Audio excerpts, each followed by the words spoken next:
Chapter 201, The Interrupted Match. On Saturday, the Quidditch match was finally about to begin. The first game would pit Slytherin against Ravenclaw. As the Slytherin team strode into the stadium, loud cheers erupted from the far-right table, as though their supporters were already celebrating a win. Even the players themselves looked relaxed, showing not the slightest hint of pre-match nerves. To them, last season's game against Ravenclaw, where they'd shut them out, had been nothing more than a practice round for the other teams. Winning today seemed inevitable. What could possibly go wrong? Marcus had even started rehearsing a victory dance with his teammates.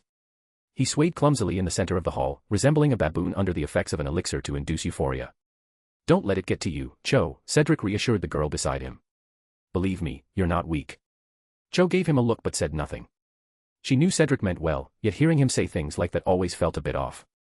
It was like a straight-A student telling someone who'd flunked a test that they weren't unintelligent, just that the questions had been particularly tough. However well-intentioned, it made her want to punch him. "To be honest, your chasers are really just average," Kyle said suddenly. "So the key to this game is you.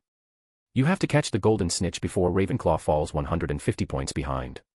"I'll try my best," Cho sighed. She knew it all too well, but the golden snitch wasn't like Bertie Bott's every flavor beans, she couldn't just catch it whenever she felt like it. "Kyle's right," Cedric nodded. "And there's also the issue of your broom, it's too old. Even if you spot the snitch first, you'll still be at a disadvantage. If you don't mind, I could lend you my..." He was cut off by a large group of owls that swooped in, their flapping wings and hoots drowning out the rest of his sentence. Kyle noticed that 6 long-eared owls were carrying an elongated package, which they deposited right in front of Cho. Could it be? Cho's heart skipped a beat. She reached out, her hand trembling, to touch the package. "You guessed right, it's a broomstick. I remember those owls, they're the same ones that brought Cedric's broom last time," Kyle said, smiling. "Why don't we open it and have a look?" "But I've never bought a broom before," Cho said nervously. "I wanted to get a Nimbus 1700, but I was still a few galleons short. What if it's for someone else? Maybe the owls just made a mistake." "No way," Kyle shook his head, chuckling. "Owls don't make mistakes that basic." Just then, another owl flew over, dropping a letter onto the package. Cho anxiously tore it open.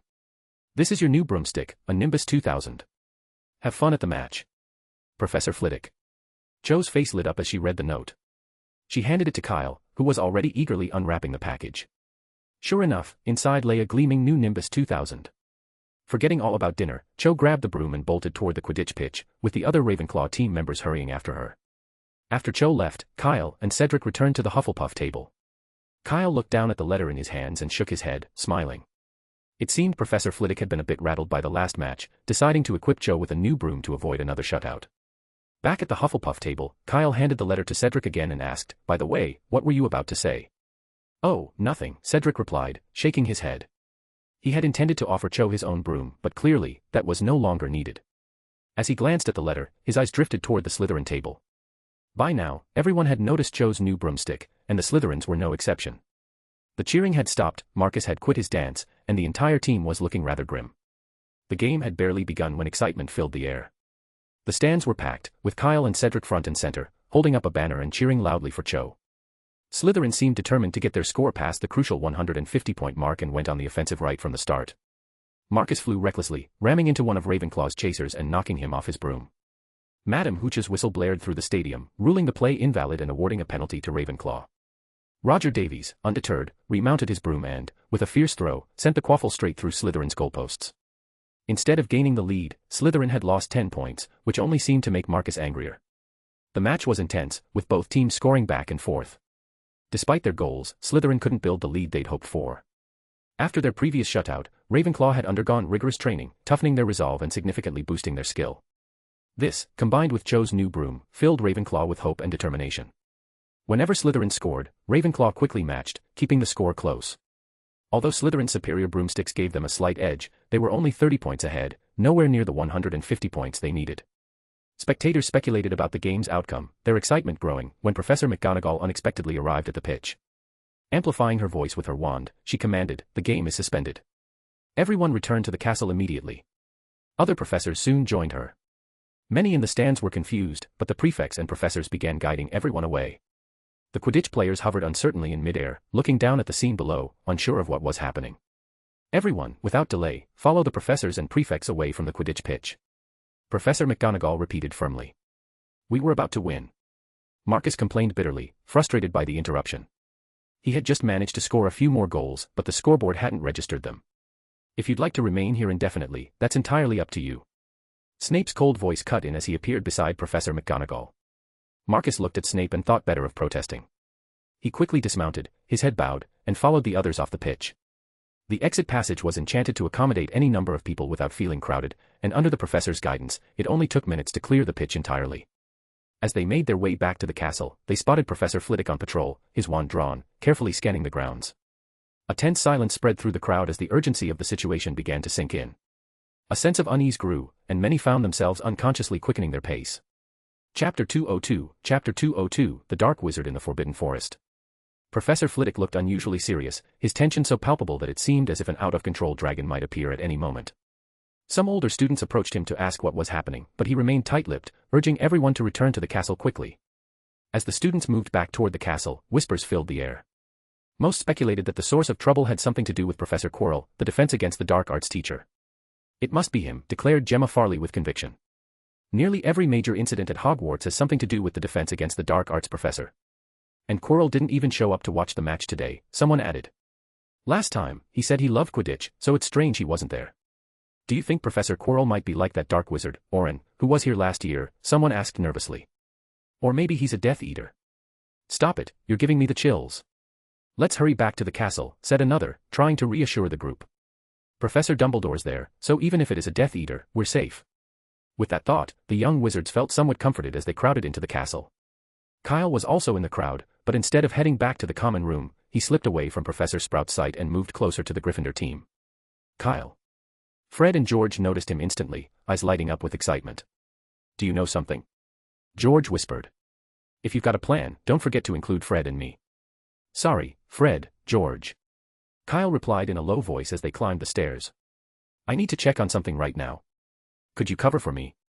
The twins frowned, curious about Kyle's intentions but didn't hesitate. They positioned themselves on either side of him, stretching their shoulders just enough to shield him from view.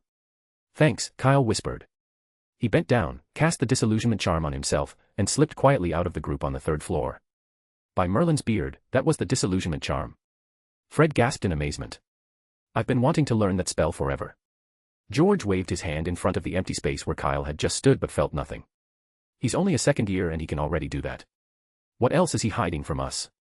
Meanwhile, Kyle moved silently along the walls, his presence hidden as he carefully made his way to the door of Moaning Myrtle's bathroom. He checked the quill he'd wedged in the crack of the door as a marker, relieved to see it was still intact. Good, it wasn't a basilisk. Whoever's there, come out.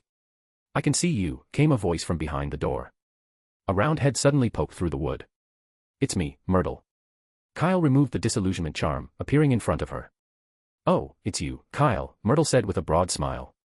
Have you finally decided to share a bathroom with me? Sorry, no plans for that yet, Kyle replied with a shake of his head. I just came to ask if anyone else has been around here lately. You? Myrtle asked with a disappointed pout. No, I mean anyone besides me. No one, Myrtle replied, her expression crumpling. No one ever comes here. Who would want to visit ugly, miserable, moaning Myrtle? They won't even stand near the door for a second. Kyle shifted awkwardly. Well, at least Peeves seems to like you. But this only made Myrtle wail louder, her mournful sobs echoing down the corridor. Kyle shivered as a chill ran down his spine. To avoid drawing attention, Kyle quickly changed the subject. By the way, how's the Peeves protection device I installed in your bathroom working out? I'm not sure. That horrid ghost hasn't been around lately, Myrtle replied, her mood shifting as quickly as a turned-off tap. She glanced back into the bathroom, a bit doubtful. But do you really think it works? Just setting a dozen books on the floor to scare away the pesky spirit. Of course. Kyle grinned. And those weren't just books, they were special fireworks. The moment Peeves opens the door, the entire castle will hear the noise, and he'll be scared off for good. Oh, all right, then, Myrtle said with a pout. Satisfied that whatever had happened in the castle wasn't basilisk-related, Kyle was ready to head back.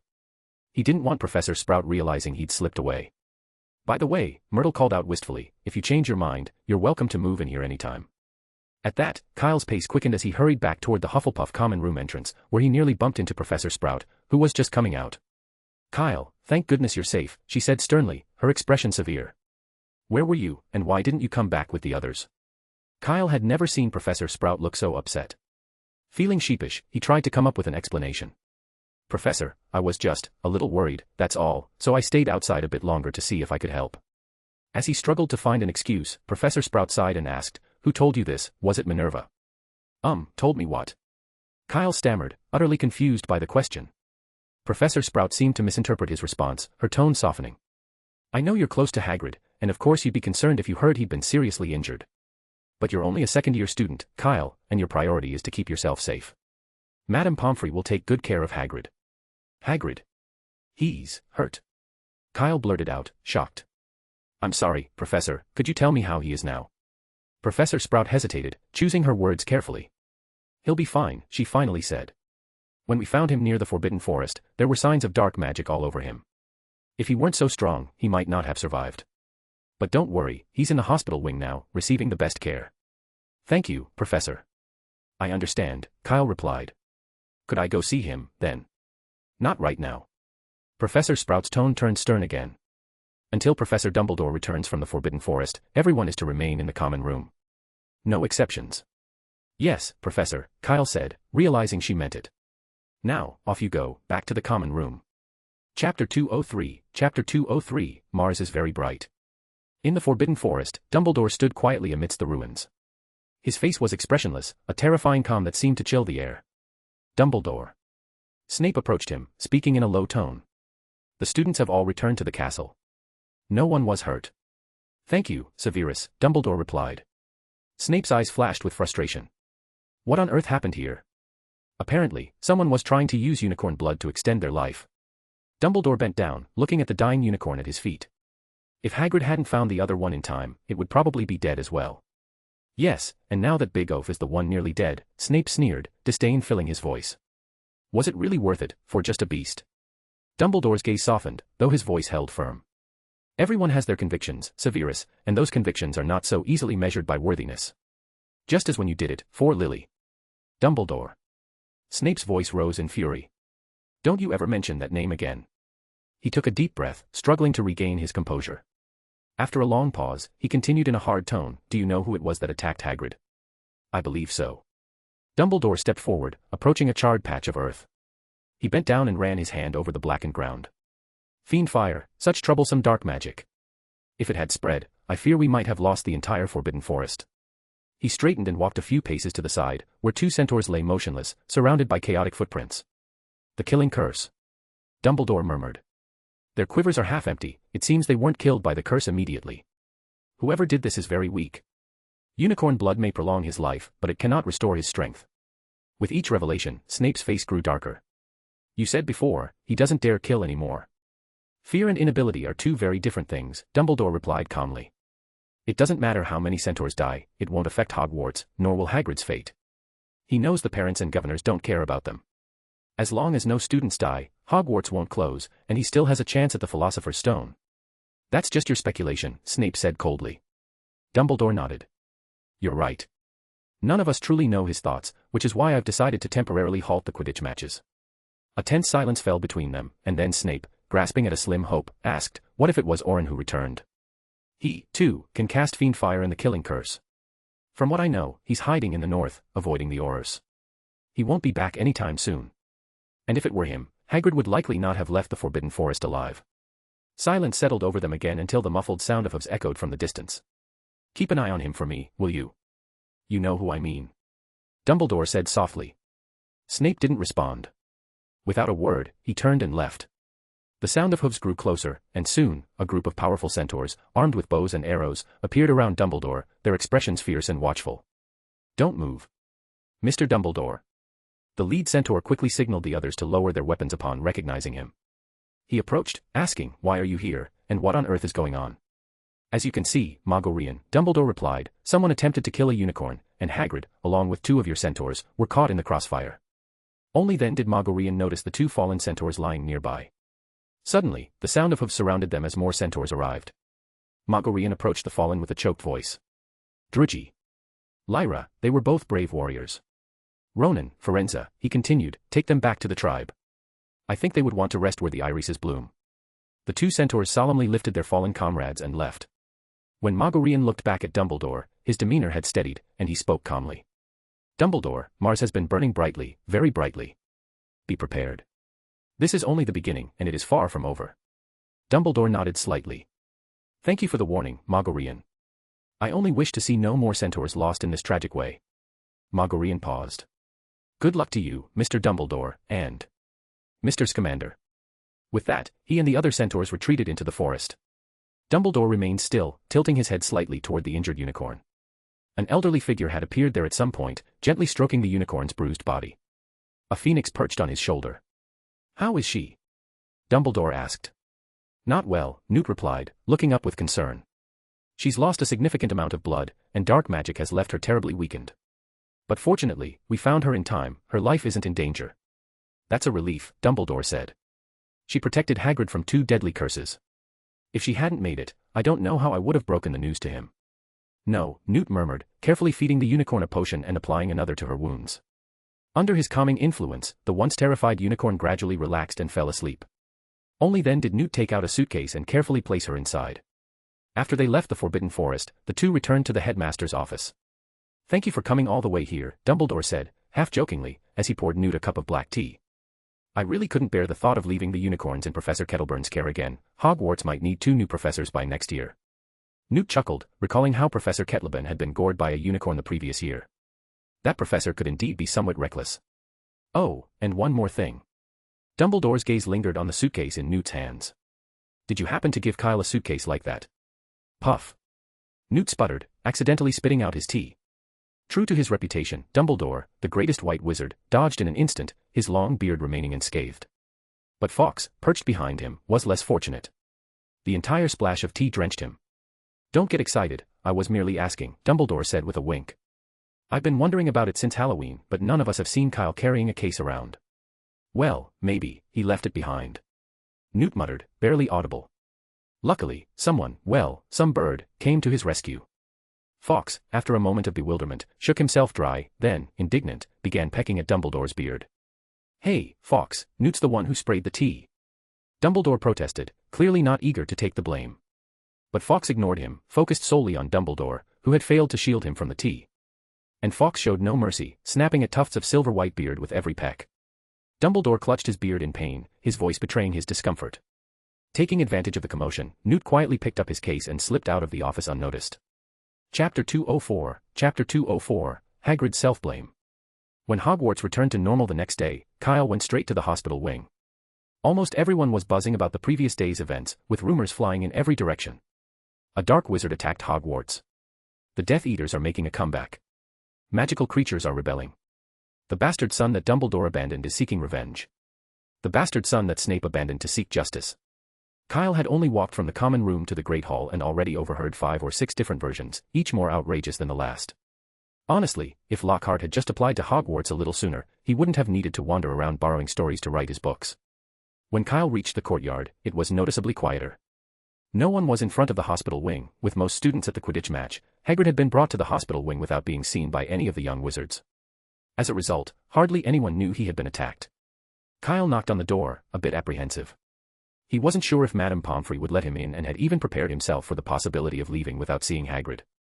But, to his surprise, Madame Pomfrey simply stepped aside and let him in without a word. You'd better be able to cheer him up. There's no magic potion for depression, she said, leading Kyle to the far end of the room, where she pulled back the curtain around a hospital bed. Hagrid lay there, his eyes vacant. Kyle called his name several times, but Hagrid didn't respond. Is it that serious? Kyle frowned. No, Madame Pomfrey shook her head. Last night, the headmaster sent over a special potion containing phoenix tears. Once he drank it, his injuries were nearly fully healed. So, what's wrong with him now? Kyle asked. That's just it, he's deeply depressed. This can't go on, Madame Pomfrey sighed. I'll leave you to it. I'll go prepare the elixir to induce euphoria, though I hope it won't come to that. After she left, Kyle tried calling Hagrid's name again, but it was no use. With no other options, he took a deep breath and shouted. Wake up, Hagrid. 2 dragons are fighting over a nest of dragon eggs in the Forbidden Forest. This time, Hagrid finally stirred. His eyes shifted slightly as he mumbled, No, don't fight, the dragon eggs'll break. You don't need to worry at all. There are no dragons at Hogwarts, and no dragon eggs either. Kyle said gently. Hagrid turned his head toward him, as if just now realizing Kyle was there. Kyle, why are you here? Of course, I heard you were hurt and came to check on you. Kyle handed him a large box of chocolates. Here, have some, it'll help. I can't eat. Hagrid suddenly clutched his hair, his voice breaking as he wailed, Drudgy. Lyra, they're gone, right in front of me. It's all my fault, too slow, too slow. If I'd just gotten there quicker, they'd still be alive. Hagrid's cries grew louder, his words eventually drowned out by his sobs. Kyle didn't interrupt, he didn't try to console him. He simply sat beside Hagrid in silence, unwrapping chocolate frogs one by one. Only when Hagrid's sobs finally subsided did Kyle speak softly. I don't know how to make you feel better, Hagrid, but at least you saved the unicorn. Sella. Hagrid looked up, and for the first time, his face showed something other than sorrow. Is she okay? If you mean the unicorn, Sella, yes, she's alive. Kyle handed Hagrid a chocolate frog and watched him pop it into his mouth. Newt Scamander was at Hogwarts yesterday. He's taken Sella for treatment, and she's expected to recover well enough to return to the Forbidden Forest by the end of the school year. You really saw Mr. Scamander? Hagrid's eyes widened.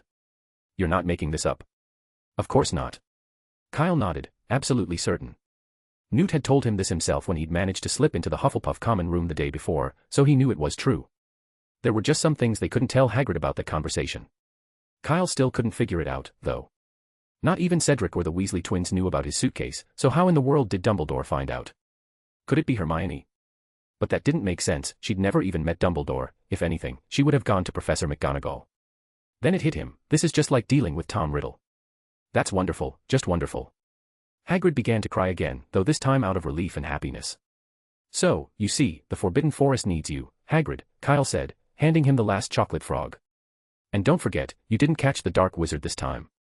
What if he comes back to the Forbidden Forest while you're away? Those unicorns wouldn't stand a chance. Yeah, you're right, Hagrid said, rubbing his face and sitting up a bit. I should get back there. Not so fast, Kyle interjected, reaching into his pocket and pulling out a small, fist-sized sphere. This is for you. Thanks, Kyle, but I don't need any more chocolate. You can keep it. This isn't chocolate, it's a distress signal I made, Kyle explained. Just crush the outer shell, and it'll send a special firework into the sky. As long as Dumbledore and the other professors are at Hogwarts, they'll see it and come right away. Hagrid took the small sphere and shook his head. I won't use this. Hagrid felt that the deaths of the two centaurs had only been possible because he'd been caught off guard. If he met the Dark Wizard again, he was determined to strike with everything he'd eaten for breakfast, in any way he could manage. And if all else failed, he could always use the wand concealed in his pink umbrella to send up red sparks for help. But that wand was his secret, and no one else could know about it. Keep it, Hagrid, Kyle insisted, pressing the sphere into Hagrid's hands. Please, just to be safe. Think of it as doing it for the magical creatures. The sooner we catch that Dark Wizard, the sooner the Forbidden Forest can be peaceful again. Well, all right, Hagrid said after a moment's thought. So I just crush it? Exactly, Kyle confirmed. Hold onto it whenever you go into the Forbidden Forest, and just squeeze it if you need help. It's a lot easier than sending up a distress signal by yourself. Hagrid scratched his head and muttered, I don't have a wand. Chapter 205, Hermione's Intuition. Amazing, Madame Pomfrey said, glancing at Hagrid, who had just asked to be discharged from the hospital. She turned to Kyle with a look of astonishment. She had only intended for Kyle to help lift Hagrid's spirits a bit, but she hadn't expected him to go this far. Hagrid had been so stubbornly resistant, refusing to listen to anyone even when he was on the verge of collapse. Now he was actually begging to be discharged. This was almost too good to be true. Poppy, is that all right? Hagrid asked again when Madame Pomfrey didn't respond. Someone has to guard the Forbidden Forest, and I need to get back there quickly. You may leave, but I need to check you over one more time, she said with a firm tone. Although she knew the potion Dumbledore had sent was extremely potent, and Hagrid's resilience meant he'd likely be fine even if he left immediately, she still needed to perform a final examination. It was a necessary procedure for everyone. Setting down the large wooden bucket she held, she turned to gather her tools for the checkup. You may not believe this, but I've always been a little scared of her, Hagrid murmured to Kyle. More than 10 years now. Every time I come here, my legs start shaking. I understand. Kyle replied with a knowing smile. When he was a child, even the magical creatures seemed wary whenever he helped Newt with their potions. Even now, years later, a Krupp would still bolt with its tail between its legs at the sight of him. Madame Pomfrey's inspection didn't take long and was soon completed. By the time they exited the hospital wing, it was nearly noon. Kyle invited Hagrid to join him in the Great Hall for lunch, but Hagrid declined. I need to get back and check on Fong, he said. He must be worried sick after all this time. They said their goodbyes in the courtyard, and Kyle headed back to the castle. However, upon returning, he noticed the usual chatter among the students had shifted. The young wizards weren't talking about yesterday's events anymore but rather about Quidditch. Due to what had happened yesterday, Ravenclaw and Slytherin were scheduled for a rematch today. What Kyle didn't expect was that the game had already ended while he was with Hagrid. Damn it, didn't they say the rematch was in the afternoon? Kyle muttered in disbelief. If he had known. Well, even if he had known, he would have still gone to see Hagrid first. Kyle, have you seen Hagrid? Harry suddenly appeared, rushing over with Hermione and Ron close behind. We went to his hut to look for him, but Professor Sprout was there instead, Harry explained. That was awful. Ron added, looking glum. She scolded us for going out there. You must know what happened with Hagrid, can you tell us? Hermione stepped forward, pushing Ron aside and fixing Kyle with a serious look. Why would you think that? Kyle asked. Because I noticed you weren't at the Quidditch match, Hermione replied, her gaze sharp. Harry told me that, as a team member, there's no way you would miss a match unless something really important came up. And since you skipped the match, it must have been something urgent. I think it was probably about yesterday, something to do with Hagrid. Kyle pressed his lips together, impressed by Hermione's deductive skills. She had nearly pieced together the entire truth. Then there were the other two. Harry was nodding enthusiastically, while Ron simply looked bewildered, as though he hadn't understood a word. The difference was staggering. How had the three of them ended up as friends? Hagrid. He's fine, you're worrying for nothing, Kyle interrupted Hermione. Actually, I always thought the match was in the afternoon, that's why I didn't go to watch it. Besides, Hagrid and I were in the hospital wing all morning, helping Madame Pomfrey with a small task. Professor Sprout was only covering for him in the Forbidden Forest for a short while. No, if anyone were helping, it would have been Filch, Hermione said, narrowing her eyes in suspicion. How could a professor find time to go to the Forbidden Forest?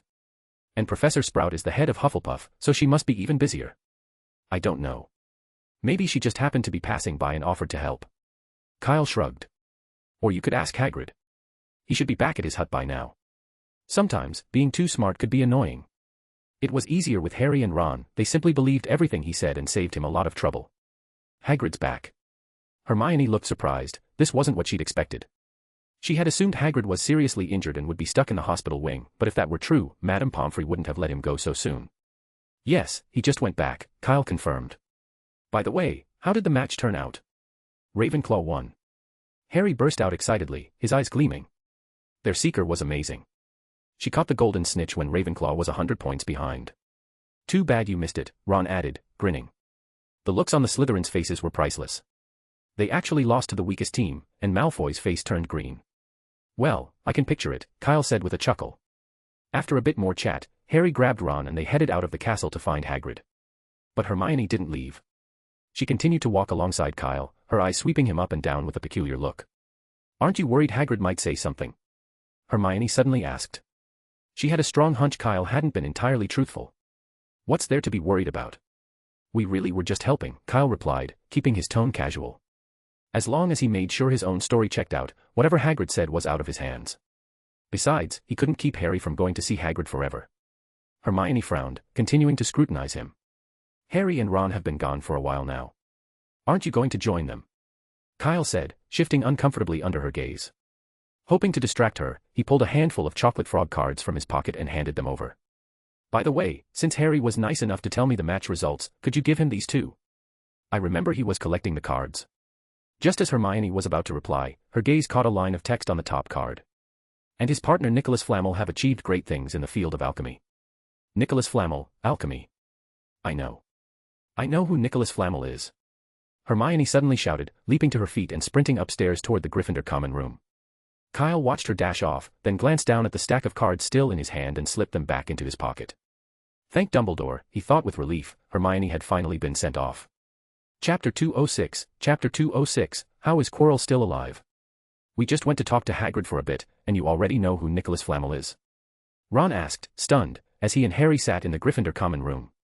Neither of them had expected Hermione to spring such a revelation on them as soon as they got back. Where on earth did you find that out? Harry asked, wide-eyed. On Dumbledore's chocolate frog card. Hermione replied impatiently. You two go on about how many cards you've collected, and yet neither of you noticed this. Hearing this, Harry's eyes widened in realization. No wonder he'd felt like he'd seen the name before. Now he remembered, he'd seen it on the train. Dumbledore was the first card he'd ever collected. Also, I found this, Hermione continued, pulling out a thick, worn book and flipping through its pages in front of them. Nicholas Flamel, the only known maker of the Philosopher's Stone. What stone? Harry and Ron asked at once. Oh, come on, don't you two ever read? Just look for yourselves. Hermione shoved the book toward them and continued, I bet that big dog is guarding the Philosopher's Stone. Harry and Ron felt like two novices being guided through a dungeon by an expert player. They had just managed to read through the information she provided when they looked up and realized Hermione had practically solved the whole mystery already. Not only had she found Nicholas Flamel, but she'd even guessed what was hidden under the trapdoor. The Philosopher's Stone, no wonder Snape was after it. A stone that could create gold and grant immortality was something anyone would covet. And what about you two? Hermione said, closing the book. Did Hagrid tell you anything about what happened yesterday? No, Ron replied, sounding frustrated. Hagrid wouldn't say a thing. No matter what we asked, he wouldn't give anything away. But we did find out that Hagrid seemed to be hurt, Harry added, thinking back. There was a bottle of essence of dittany in his room. I remember it from herbology class, it's supposed to be good for treating wounds. Essence of dittany. Hermione frowned, her suspicions deepening. So Hagrid's reason for going to the hospital wing wasn't to help Madame Pomfrey, he must have gone because he was injured. She'd been right all along, Hagrid was definitely connected to what had happened yesterday. Maybe we could ask Kyle again, Ron suggested. No use, Hermione shook her head. If he wanted to tell us, he would have already. Besides, do you really think he'll slip up like Hagrid might? Hermione's right, Harry agreed. He wasn't eager to go talk to Kyle, either, especially with everything going on in Quidditch. Since Ravenclaw's shocking win over Slytherin, Slytherin had no chance of winning the championship anymore. And since Ravenclaw had been shut out in their first match, their overall score wouldn't be enough to win, even after this victory. This meant that the upcoming game between Hufflepuff and Gryffindor was crucial, whoever won would clinch the championship early. Tensions between the two houses had plummeted to an icy low, and Harris and Wood had nearly come to blows in the corridor. With things this tense, even if they went to Kyle, he might not even want to talk to them. Harry had no desire to make matters worse. Seeing that Harry and Hermione were against the idea, Ron gave up on it too. When they went to class the next day, everyone was surprised to see Professor Quirrell again. Contrary to the many rumors circulating, he hadn't fallen prey to the supposed curse of the defense against the dark arts professor that seemed to strike every year. For many students, this was a huge letdown. They had been hoping that if Quirrell were out, the end-of-term exam might be cancelled. Still, some keen-eyed students noticed that Professor Quirrell's arm was bandaged heavily, including his wrist, and his face looked paler than usual. He explained to the class that he had taken a tumble down the stairs 2 days prior while rushing somewhere. This prompted another round of sighs from the students. Kyle overheard a nearby Slytherin mutter, with the mood this dark, all he managed was a broken arm. Whether because of his injury or another reason, Professor Quirrell didn't bring his teaching assistant this time. Instead, he led the class in a simple reading lesson. Anyone who didn't know better might have mistaken the class for history of magic. But even Professor Binns at least read the passages himself. Quirrell, on the other hand, had the students read aloud while he sat at the podium, appearing to doze off. The students were clearly unimpressed. Who couldn't read? Earning a salary for this was almost scandalous. If there were a Worst Professor award at Hogwarts, Quirrell would be the clear champion. Even a Krupp as a substitute teacher would have done a better job. Why Dumbledore hadn't fired him was a mystery to everyone. If defense against the dark arts was becoming dull, potions class was downright painful for Kyle. Snape's attitude had soured even further since the Ravenclaw-Slytherin match, almost as if he were taking out his frustrations on Kyle. His point deductions were severe, often starting at 5 points with no apparent limit. Though some of these points were restored later, usually due to Conna's intervention, Kyle found himself repeatedly tempted to grab Michael's cauldron and drop it on Snape's head. He refrained, however, since his own potions were precise and wouldn't have much impact on Snape even if dumped on him. Michael's, on the other hand, was another story. His potions were like Schrodinger's concoctions, their effects unpredictable until fully brewed, and hard to remedy. Harry was also feeling the sting of Snape's criticism, though his point deductions were not as severe as Kyle's. In fact, after hearing about Kyle's ordeals, Harry's own grievances with Snape seemed trivial, and his spirits lifted considerably. Now, even if he ran into Snape outside of potions class, he could keep his composure. Fred and George were right, Harry remarked with a smile while playing a game of wizard chess. It seems like Snape really does dislike Kyle more. If that's the case, maybe we actually have a shot at winning the House Cup. Ron added eagerly. If Snape keeps bothering the Hufflepuffs, it'll be perfect for Gryffindor, he went on, his excitement evident. Ron, don't jinx it, Harry replied, guiding his knight to take a pawn. We'll win fair and square, even if Snape isn't the one refereeing our match. Chapter 207, Overwhelming Support Rate. As the second week approached, anticipation for the match continued to build, and the atmosphere in Hufflepuff became tense. The stakes were high, this game would determine who would claim crucial points and gain a solid lead heading into the final. It was the weekend, but the Hufflepuff common room was unusually quiet, no one even attempted to do their homework. Harris, the team captain, was visibly jittery, pacing the common room with a toy broomstick in hand and repeatedly going over game day reminders. Meanwhile, the two Hufflepuff beaters practiced their swings with intense focus. They knew that the Gryffindor beaters, Fred and George Weasley, were the best at Hogwarts, and they were determined not to let their team down. Kyle worried they might exhaust themselves and end up in the hospital wing from overworking their arms. Thankfully, Professor Sprout had brought in a pot of mood-enhancing herbs to lighten the tension. Since Hufflepuff's victory the previous year, Professor Sprout had taken a keen interest in Quidditch, and these times were a rare type, known for their uplifting effect. Resembling the three-headed dog in rarity, the flowers and leaves also served as key ingredients for the luck-enhancing potion Felix Felicis. Kyle felt a pang of envy at this unique plant, but there was no time to think about it now. By the time they reached the Great Hall at noon, they were the center of attention. Surprisingly, almost everyone, aside from the Gryffindors, seemed to be rooting for Hufflepuff. The Slytherins, of course, were thrilled at any chance to see Gryffindor lose. The Ravenclaw's motivations were more complex. Though they had been shut out in their last match, if Gryffindor performed poorly, it would soften the blow to Ravenclaw's pride. It was like an exam where only one person scores perfectly. As long as everyone else fails, individual scores don't sting as much. There's little difference between a failing score and a 0 when everyone's struggling. For Gryffindor, it was jarring to face such overwhelmingly lopsided support from the school. Usually, only Slytherin experienced this kind of reception. During dinner, Wood, the Gryffindor captain, was furious, nearly tearing his plate apart in frustration. "Forget what they say, we're the best," Wood exclaimed. Surveying his teammates, who seemed just as dispirited, he pushed his plate aside and raised his voice. "Support doesn't decide anything. We're going to win this game and show everyone who the strongest team at Hogwarts really is." "You're right," Chaser Angelina echoed, pushing her plate away and raising her glass of pumpkin juice high. "Let's show them who's strongest." As she finished, Fred and George raised their glasses as well, adding with a grin, "Hey, don't forget, we're Gryffindor."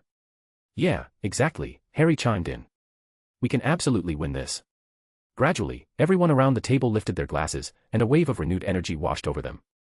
They laughed, and the previous somber mood evaporated. Harry, in the midst of his friends, raised his glass high, his face flushed with excitement.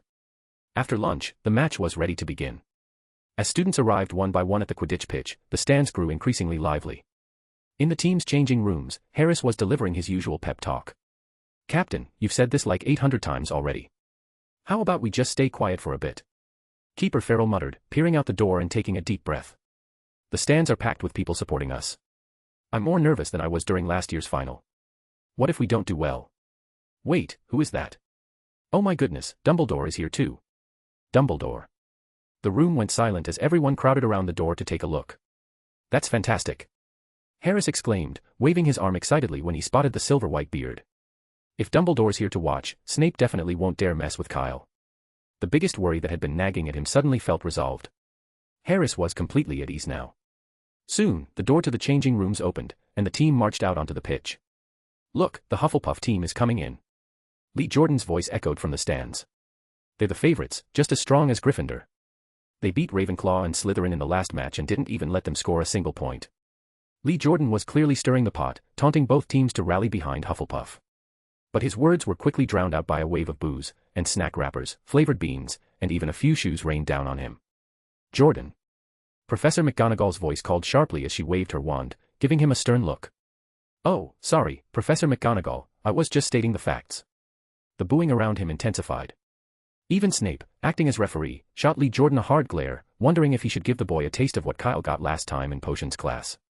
Lee Jordan felt a chill run down his spine, as though something dreadful had taken notice of him. Realizing he'd roused the crowd's ire, he quickly abandoned any attempts at adding personal commentary and started giving the play-by-play properly. "This commentary is really getting under people's skin. If we lose, it'll look bad, and we'll just end up as Gryffindor's stepping stone," Cedric muttered. "It doesn't matter, as long as we win," Kyle replied with a smile. "If we also keep Gryffindor at 0 points, he won't have much to say next time." "Then I'd better catch the snitch quickly," Cedric laughed. The two team captains soon shook hands, and Madame Hooch's whistle signaled the start of the game. Kyle, with the advantage of his broomstick, was the first to seize the quaffle. Harris followed close behind, perfectly in sync, as they streaked toward Gryffindor's goalpost. Angelina and Alicia Spinnet rushed to intercept, but their broomsticks couldn't match the speed of the Nimbus 2000, and they were forced to trail far behind. Fred sent a bludger their way, but Kyle smoothly dodged it with a flick of his wrist. Reaching the scoring area, Kyle feinted a pass to Harris on his left, then sent a backhanded shot toward the right goalpost. The cheering in the stands fell silent, and everyone watched the quaffle with bated breath. Only Lee Jordan kept up his commentary at a breakneck pace. Kyle pitches, another feint. Wood can, beautiful, Wood sees right through his move. The ball is intercepted, and now Gryffindor takes the initiative. Chapter 208, Snape's solo performance. As the only keeper captain among the four teams, Wood's skill was indisputable. Kyle hadn't really expected to score right at the start, though. This opening shot was just to get a feel for the game. Now he knew, this match was going to be a tough one. "We're in trouble," he muttered, his face serious, a flicker of regret passing over him. Shutting Gryffindor out with 0 points wasn't going to be easy. If he'd known, he wouldn't have bragged to Cedric just now. On the other side of the pitch, Wood threw him a smug wink before launching the quaffle to a teammate downfield. And Gryffindor's got the quaffle now. It's chaser Alicia Spinnet. A talent discovered by Oliver Wood's sharp eye. Last year, she was only a reserve. Lee Jordan's commentary rang out, his voice noticeably louder and more animated than before. The ball is passed to Katie Bell. Oh, but Hufflepuff snatches it back. It's Kyle again, moving like he's born to fly. Goodness, he's incredible at dodging that bludger without slowing down. Why isn't he a seeker? Sorry, Diggory, I didn't mean anything by it. Cedric glanced at the commentary box, mildly annoyed, but he had to admit Lee Jordan was right. Kyle was fantastic in the air. As for why Kyle wasn't playing seeker, Cedric had once asked him the same thing, even offering to compete for the position fairly if he wanted it. But Kyle had just laughed and turned him down without a second thought, saying, "I love the game of Quidditch, not some silly game of hide-and-seek with a golden snitch." It was an important position, though. Cedric just shook his head with a sigh and returned his focus to spotting the golden snitch in the sky. Meanwhile, Kyle's in front of the goalposts again. This could be it. He goes for the shot. No, he fakes. The quaffles with Harris now. Wood's been tricked. And it's a score for Hufflepuff. Wow. Was that really a Porskoff ploy? Jordan. Professor McGonagall's voice cut sharply through the stands. Sorry, Professor McGonagall, won't happen again. With Harris's goal, the scoreboard flashed 10 o'clock. But just as the crowd was about to break into cheers, a sharp whistle pierced the air. Snape had ruled that Kyle's maneuver to dodge the bludger was a foul, and he disallowed the goal, resetting the score to 0-0. This isn't fair. Harris shouted in frustration. We already scored, why didn't you say anything then? Snape ignored him entirely, his expression indifferent. It's no use, save your energy, Kyle murmured, familiar with Snape's underhanded ways. At least he didn't give Gryffindor a penalty, so we're still in the game. I'm going to see Professor Sprout and Madam Hooch. Harris fumed, waving his arm angrily. If he's the referee for the next match, we'll refuse to play. In the stands, the crowd roared their displeasure, voices rising in protest. But it was pointless. Snape remained unmoved, as if he couldn't hear a word they were saying.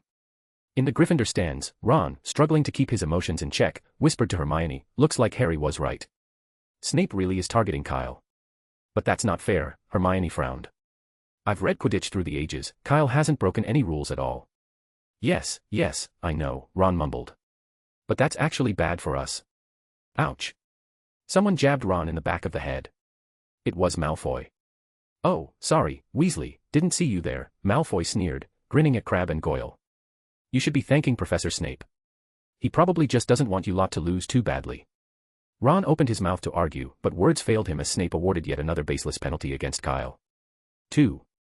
Malfoy's grin faded, his tone tinged with envy.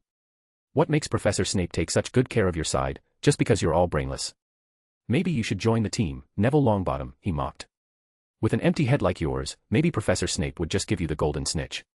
Neville's face turned red as he twisted in his seat to face Malfoy. "Shut up, Malfoy, I'm not scared of you this time," he stammered.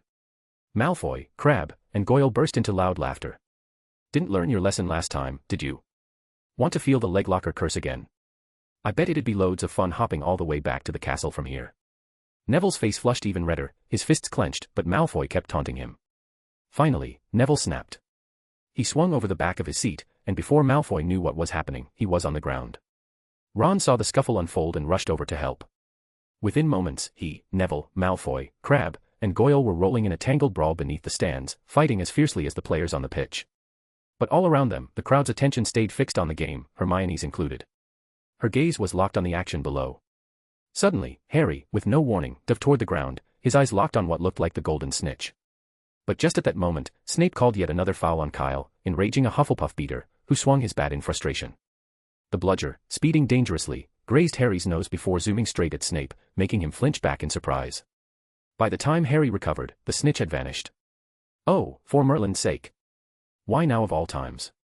Harry muttered in frustration, pulling his broom back up and returning to the air. From that point on, the match felt like a showcase of Snape's power, his magical whistle stripping Hufflepuff of at least 50 points with repeated calls. Then, at the 30-minute mark, just as both Harry and Cedric charged at the snitch, Snape inexplicably positioned himself right in front of Harry's path. Forced to veer away to avoid a collision, Harry lost his best chance to catch it. In the end, Cedric caught the snitch, mere inches ahead of Harry. The match was over, with a final score of 180-20. Hufflepuff had won.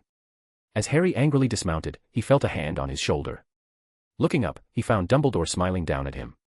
"You did very well," Dumbledore murmured, his voice gentle, meant only for Harry. "I'm sorry about the outcome, but I'm glad to see you're not spending all your time looking in the mirror, living life to the fullest. Brilliant." Chapter 209, A Good Place to Relax. This was probably the most extraordinary Quidditch match Hogwarts had seen in a century. Hufflepuff, who had been unfairly targeted throughout the entire match, won the game, yet none of them felt any joy. They celebrated briefly and symbolically before hurrying back to the changing rooms. Gryffindor, who hadn't been the target of Snape's ire, lost once again, and naturally, they weren't pleased either. Even many of the spectators found their enthusiasm dampened by the incessant fouls and sat down in the hope the game would end soon. If anyone was satisfied with the match, it was Snape, the referee. With his enchanted whistle, he'd managed to turn the game into a personal show, focusing on Kyle and preventing Harry from seizing the golden snitch. I never knew being a Quidditch referee could be so entertaining. I might try it again sometime, Snape thought, feeling thoroughly satisfied as he dismounted his broom, especially when he saw the pale faces of Kyle and Harry. He couldn't remember feeling this pleased, not even the first time he brewed Felix Felicis. He really ought to die. In the Hufflepuff changing rooms, Harris was pounding the wall in fury. A 30-minute match, and Professor Snape, he actually called 21 fouls on us. I've never seen anything so outrageous. Even at the Quidditch World Cup in 1473, the average was only 1 foul every 2 minutes. If Snape is refereeing the next match, we refuse to participate. Everyone nodded in agreement. They had no desire to endure another match as miserable as today's. This was especially true for Kyle, who had been the target of all 21 fouls. Staying in the game to the end was an achievement in itself. Instead of staying with his teammates, Kyle left the changing rooms alone, hoping to find somewhere to clear his mind. The Forbidden Forest seemed like a good option, except that Hagrid had been keeping a close watch lately. Kyle was spotted the moment he arrived and was taken straight back to Hagrid's hut. "I watched the match, it wasn't your fault," Hagrid said, pouring Kyle a cup of tea to comfort him. "Professor Snape doesn't seem to know Quidditch very well, and everyone could see you didn't commit any fouls." "I've heard that a few times already, Hagrid," Kyle replied, taking a sip of tea. "Are you really not going to let me go to the Forbidden Forest?" "No, Kyle," Hagrid replied sternly. "The Forbidden Forest is too dangerous right now. If it had been anyone else, I'd have sent them straight back to the castle and reported them to a professor, costing them quite a few points." Seeing Hagrid's resolve, Kyle decided not to press further. In truth, if he'd really wanted to go to the Forbidden Forest, he could have used the Cloak of Invisibility or the Disillusionment Charm, and Hagrid would never have noticed. But there was no need for that. There were plenty of other places he could go for a walk. The Forbidden Forest wasn't the only option. After leaving Hagrid's hut, Kyle ran into Harry by the Black Lake. "Potter, are you here to see Hagrid too?" "No, well, yes," Harry replied, looking a little uneasy. "I just don't want to keep listening to people trying to comfort me." "Understandable." Kyle patted him on the shoulder. "Go on, then, Hagrid was just talking about you." With that, Kyle turned to leave. But before he'd taken 2 steps, Harry suddenly called out, "Wait. What's up?" "Kyle, did you see anyone strange just now?" "Strange? How do you mean?" "Well, someone in a hood or something." Kyle thought for a moment, then shook his head. "Sorry, I didn't notice anything like that. But you could ask Hagrid. If anyone strange was headed for the Forbidden Forest, he might have seen them." "Okay, thanks." "You're welcome." After saying goodbye to Harry, Kyle turned and made his way back to the castle. Now Kyle finally understood what Harry had meant. Almost everyone, whether they knew him or not, would approach him with a few words of sympathy whenever they spotted him. And more people were coming his way. Kyle quickened his pace and headed to the library for a bit of peace. Madame Pants helped him clear out anyone who wasn't there to read, giving him a temporary sanctuary. Hiding behind the bookshelves, he cast the Disillusionment Charm on himself, slipped out, and made his way up the revolving staircase to the room of requirement on the 8th floor. After half a school year of diligent effort, he had gradually moved the mature plants from his flower garden into his enchanted suitcase. However, those that were still growing remained here for the time being. The room of requirement offered a more suitable environment for magical plants to thrive. After all, creating rain or adjusting the weather within a suitcase wasn't exactly feasible, at least, not with his current abilities. The same went for his mooncalves. They would need to stay here for a while longer, until he'd fully finished modifying the suitcase for them. Because he had planted so many plants at the beginning of the school year, even though he'd moved a batch already, the garden didn't look empty in the slightest. In fact, it was quite crowded. Seeing the plants flourishing in their beds immediately lifted Kyle's spirits. I can see why Professor Sprout and Newt Scamander found this so rewarding, he thought. Whether with plants or magical creatures, watching them grow bit by bit really was deeply fulfilling. Kyle made his way through a row of large pots of chomping cabbage and reached the back of the room, where a patch of land was dedicated to the venomous tentacula. This vine-like plant shared some traits with Devil's Snare, as both had a tendency to wrap around any nearby living things. However, the venomous tentacula was far more dangerous.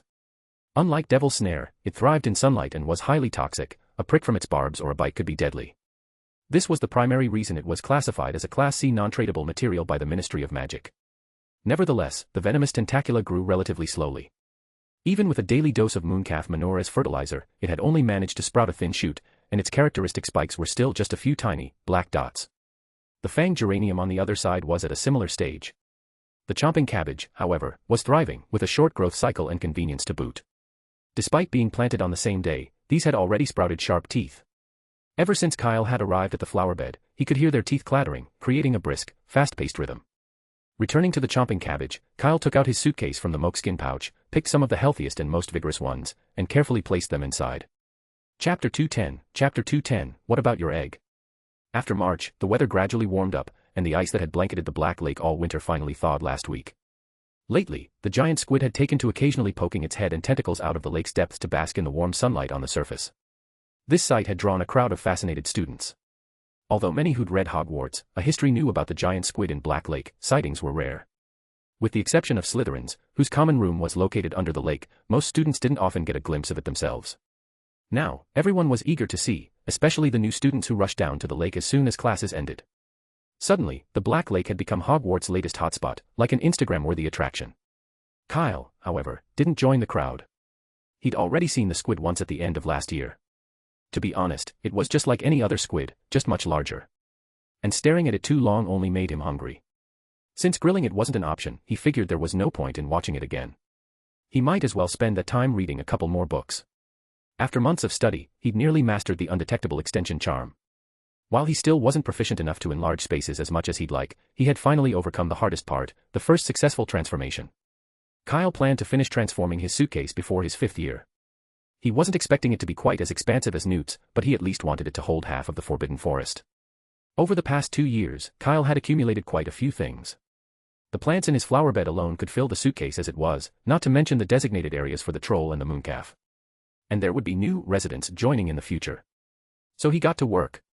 Afterward, Kyle spent every spare moment he could inside his suitcase. Thanks to his efforts, he completed the first major expansion by the 3rd day of the Easter holiday. The internal space was now nearly twice as large as it had been. Surveying his handiwork, Kyle nodded in satisfaction. The upgrade felt like moving from a cramped apartment to a villa. All his earlier space issues had been resolved at once. The troll now had a much larger area to roam, and Kyle could start preparing a new home for the mooncalves. Creating a suitable cave for it would require ample space, but now that he had the room, he could finally begin.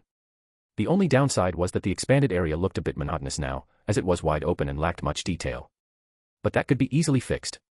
The next morning, Kyle headed into the Forbidden Forest. He wanted to use the holiday break to find 2 rowan trees to transplant into his suitcase. Naturally, he couldn't do this in broad daylight, since Hagrid would surely notice, so this trip was just for scouting. He needed to pick his targets so he could come back under cover of night. A few minutes later, Kyle arrived at Hagrid's hut.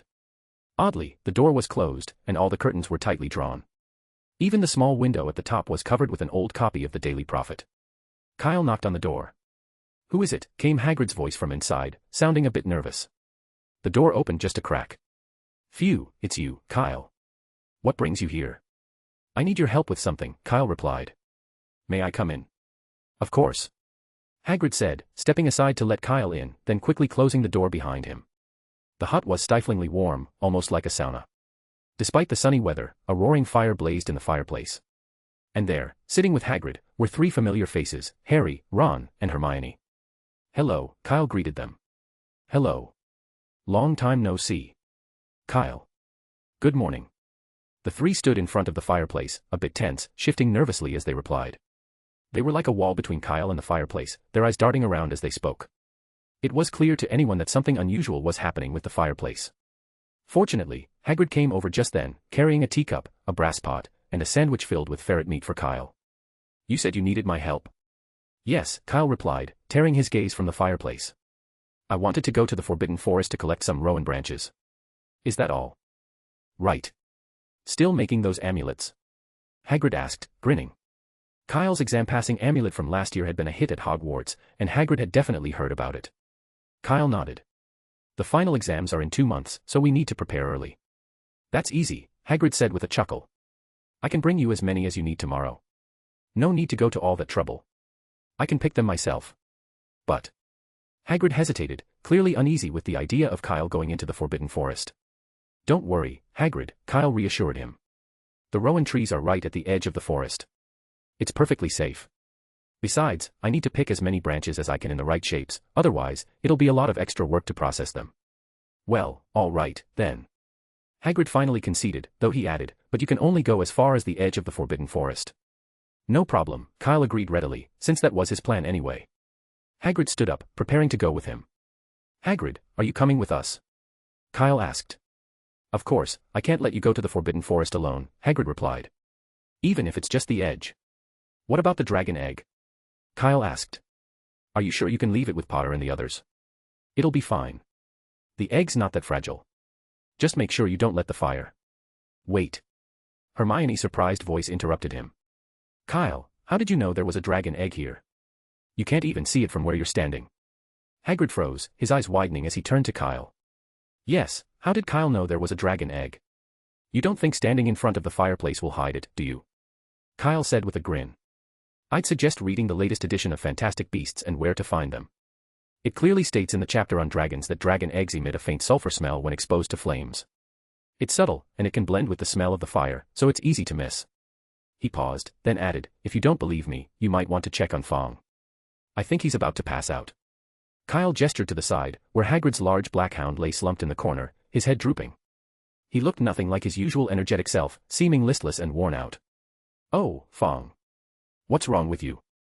Hagrid cried, rushing over to pick up the heavy dog before dashing out of the hut with him in his arms. Chapter 211, the suitcase is still too small. After Hagrid left with Fong, Kyle turned to the three of them with a grin. So, the egg's in the fireplace. How long were you planning on keeping it hidden? Oh, come on. Ron groaned.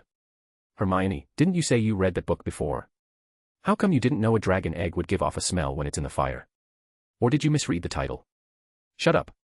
Do you really think I'd miss something like that? I'm not you. Hermione snapped. Fantastic Beasts and Where to Find Them is a required school book, of course I read it, and not just once. Then how come? Don't ask me, I don't know. Hermione said, scratching her head. I don't remember anything about a smell. The book only talks about how to hatch dragon eggs. As they spoke, all three turned to Kyle. Ron looked at him suspiciously. You're not making this up, are you?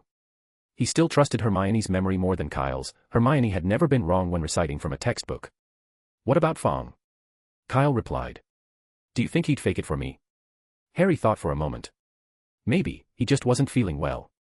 Kyle raised an eyebrow. Pretty convenient timing if that's the case. He took a sip of tea from the table, then looked over at Hermione. I'd guess you bought your copy of the book before the start of term. Yes, I picked it up the first time I went to Diagon Alley, Hermione said, frowning. Why?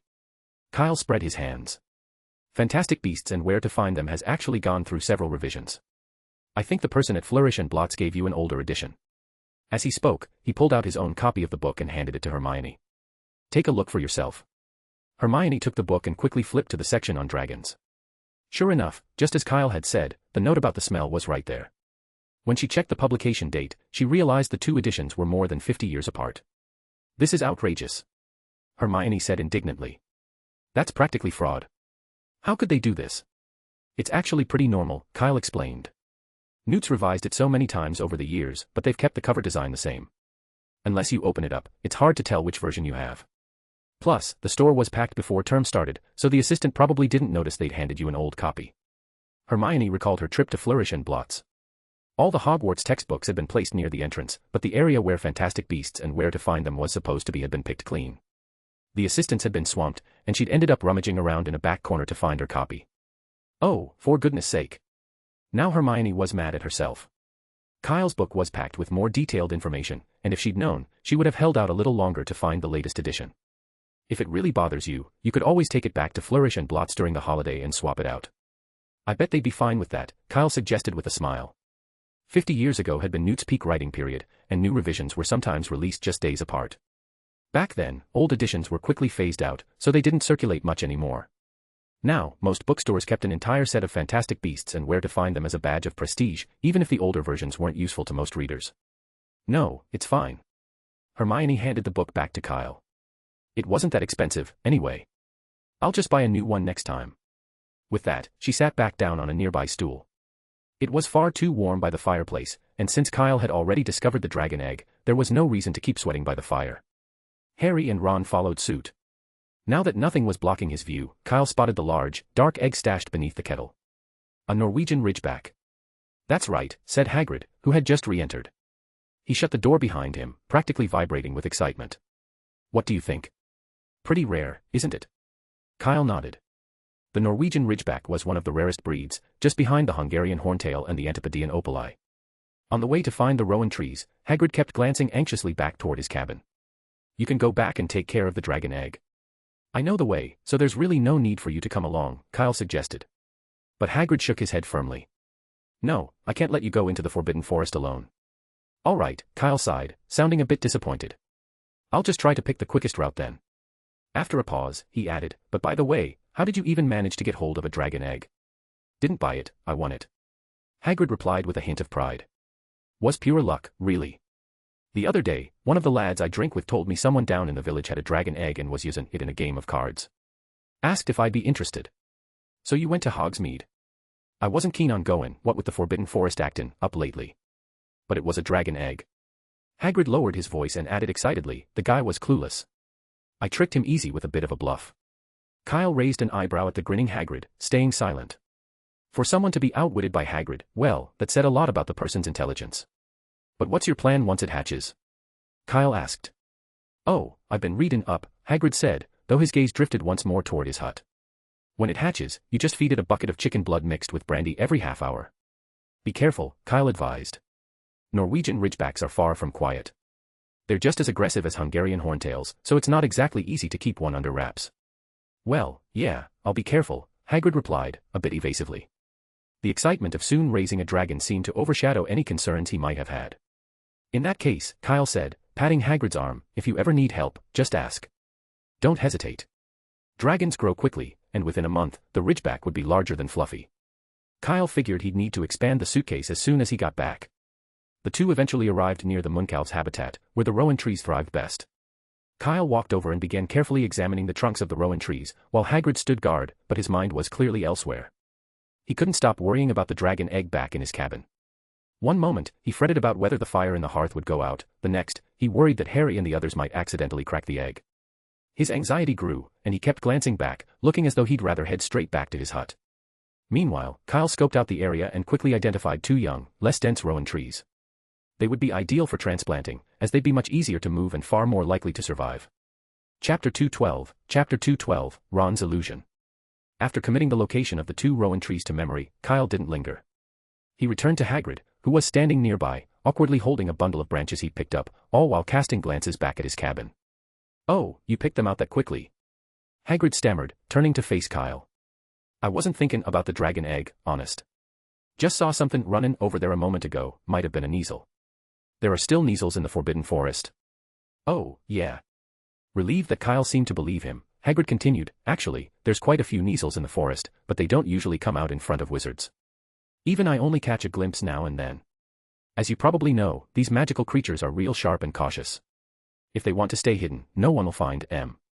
Kyle nodded. Kneasels were indeed highly intelligent. Newt always believed that, like Wampus cats, they had a natural talent for legilimency, although their ability didn't fit into any known category of magic. One thing was certain, you couldn't hide your true intentions from a Kneasel, as they could sense what was in your heart. Kyle's thoughts drifted to his own Kneasel, Tom, who spent most of his days eating, sleeping, and occasionally rolling onto his back in utter laziness. That one, Kyle mused, was certainly an outlier, a bit like a carefree husky in a pack of clever wolves. Back at the cabin, Hagrid enthusiastically invited Kyle in once more. Maybe next time, Hagrid, Kyle replied, shaking his head. I need to finish some homework and get these branches ready over the holiday. He added, by the way, write to me when the dragon egg hatches. I helped care for baby dragons at Newt's once, so I have a bit of experience. That'd be wonderful. Hagrid started, then cleared his throat, trying to sound casual. I mean, of course, if you have the time. Don't worry about that. I'm sure I'll have time, Kyle said with a wave, heading back toward the castle. Hagrid watched him go before turning and heading back inside his cabin. Once he stepped in, he found Harry, Ron, and Hermione waiting anxiously. The moment they saw Hagrid, they hurried over to him, their faces full of questions. Where's Kyle? Harry asked.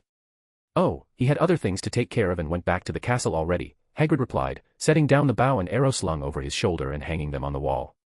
I think you three should go back and work on your homework, instead of badgering me about Professor Snape. I promise you, he's definitely not planning to steal the Philosopher's Stone. But... Harry was about to argue, but Hermione cut in first. Does what Kyle has to do have anything to do with those rowan twigs? And what about that amulet you mentioned earlier? Oh, that. Hagrid paused to think. It's a little wooden carving about the size of a galleon, some kind of, passing charm. I can't quite remember the name, but it means something like that. Last year it was all the rage at Hogwarts, nearly everyone had one. Passing exams. Harry and Ron's eyes lit up, and they immediately pressed him with questions. Does it really help people pass their exams? How much does it cost? You too. Hermione huffed angrily. If you want to pass your exams, read more. Don't go relying on some amulet. And use your brains. If it really helped everyone pass, do you think Professor McGonagall would allow it at Hogwarts? That's cheating. Maybe Professor McGonagall doesn't know, Ron retorted. Harry nodded. Or maybe the professors don't think it's cheating. Hagrid did say it only started last year, so it's pretty new. You, humph. Hermione snorted in exasperation, choosing to ignore them. She turned back to Hagrid. Hagrid, do you honestly think that amulet helps people pass exams? Of course not, Hagrid said with a chuckle. Even last year, there were plenty of P's, poor, D's, dreadful, and T's, troll. Hermione's right, if you want to pass, you'll have to study. It's the only way. The hopeful gleam in Harry and Ron's eyes disappeared instantly. So Kyle was lying? Harry asked, sounding disappointed. Well, that's not entirely true, Hagrid replied thoughtfully. Kyle said more than once last year that it was purely symbolic, that it didn't actually do anything. He furrowed his brow as he continued.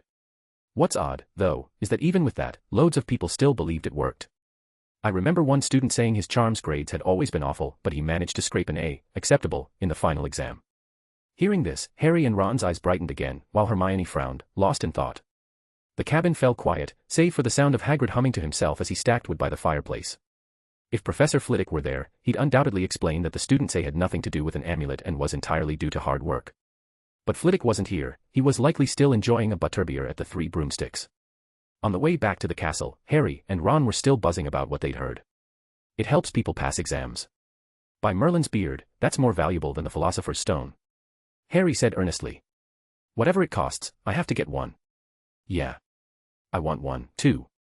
Ron's mood dimmed as he fished through his pocket, counting a few sickles and nuts. He muttered, hope it's not too expensive. I can, lend you some, or maybe you could ask Fred and George. Harry said.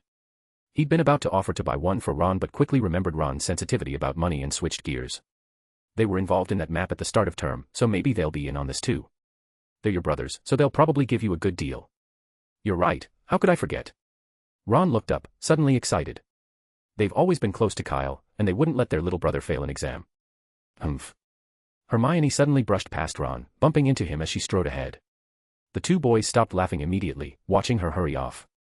Chapter 213, Weasley's Words of Wisdom. Back at the castle, Kyle tossed the bundle of rowan branches into the common room before disappearing into his enchanted suitcase to get back to work. In his rush, he managed to finish all his homework within just 2 days, leaving the rowan branches entirely in Cedric and the others' hands. They'd done this process the previous year, so he trusted they knew what to do. Once everyone had their tasks, Kyle seemed to vanish. He didn't show up at mealtimes, and no one could find him anywhere in the castle. The only time anyone caught sight of him was briefly in the common room before curfew, and then he'd disappear again early each morning. This pattern continued all the way until the start of the school term.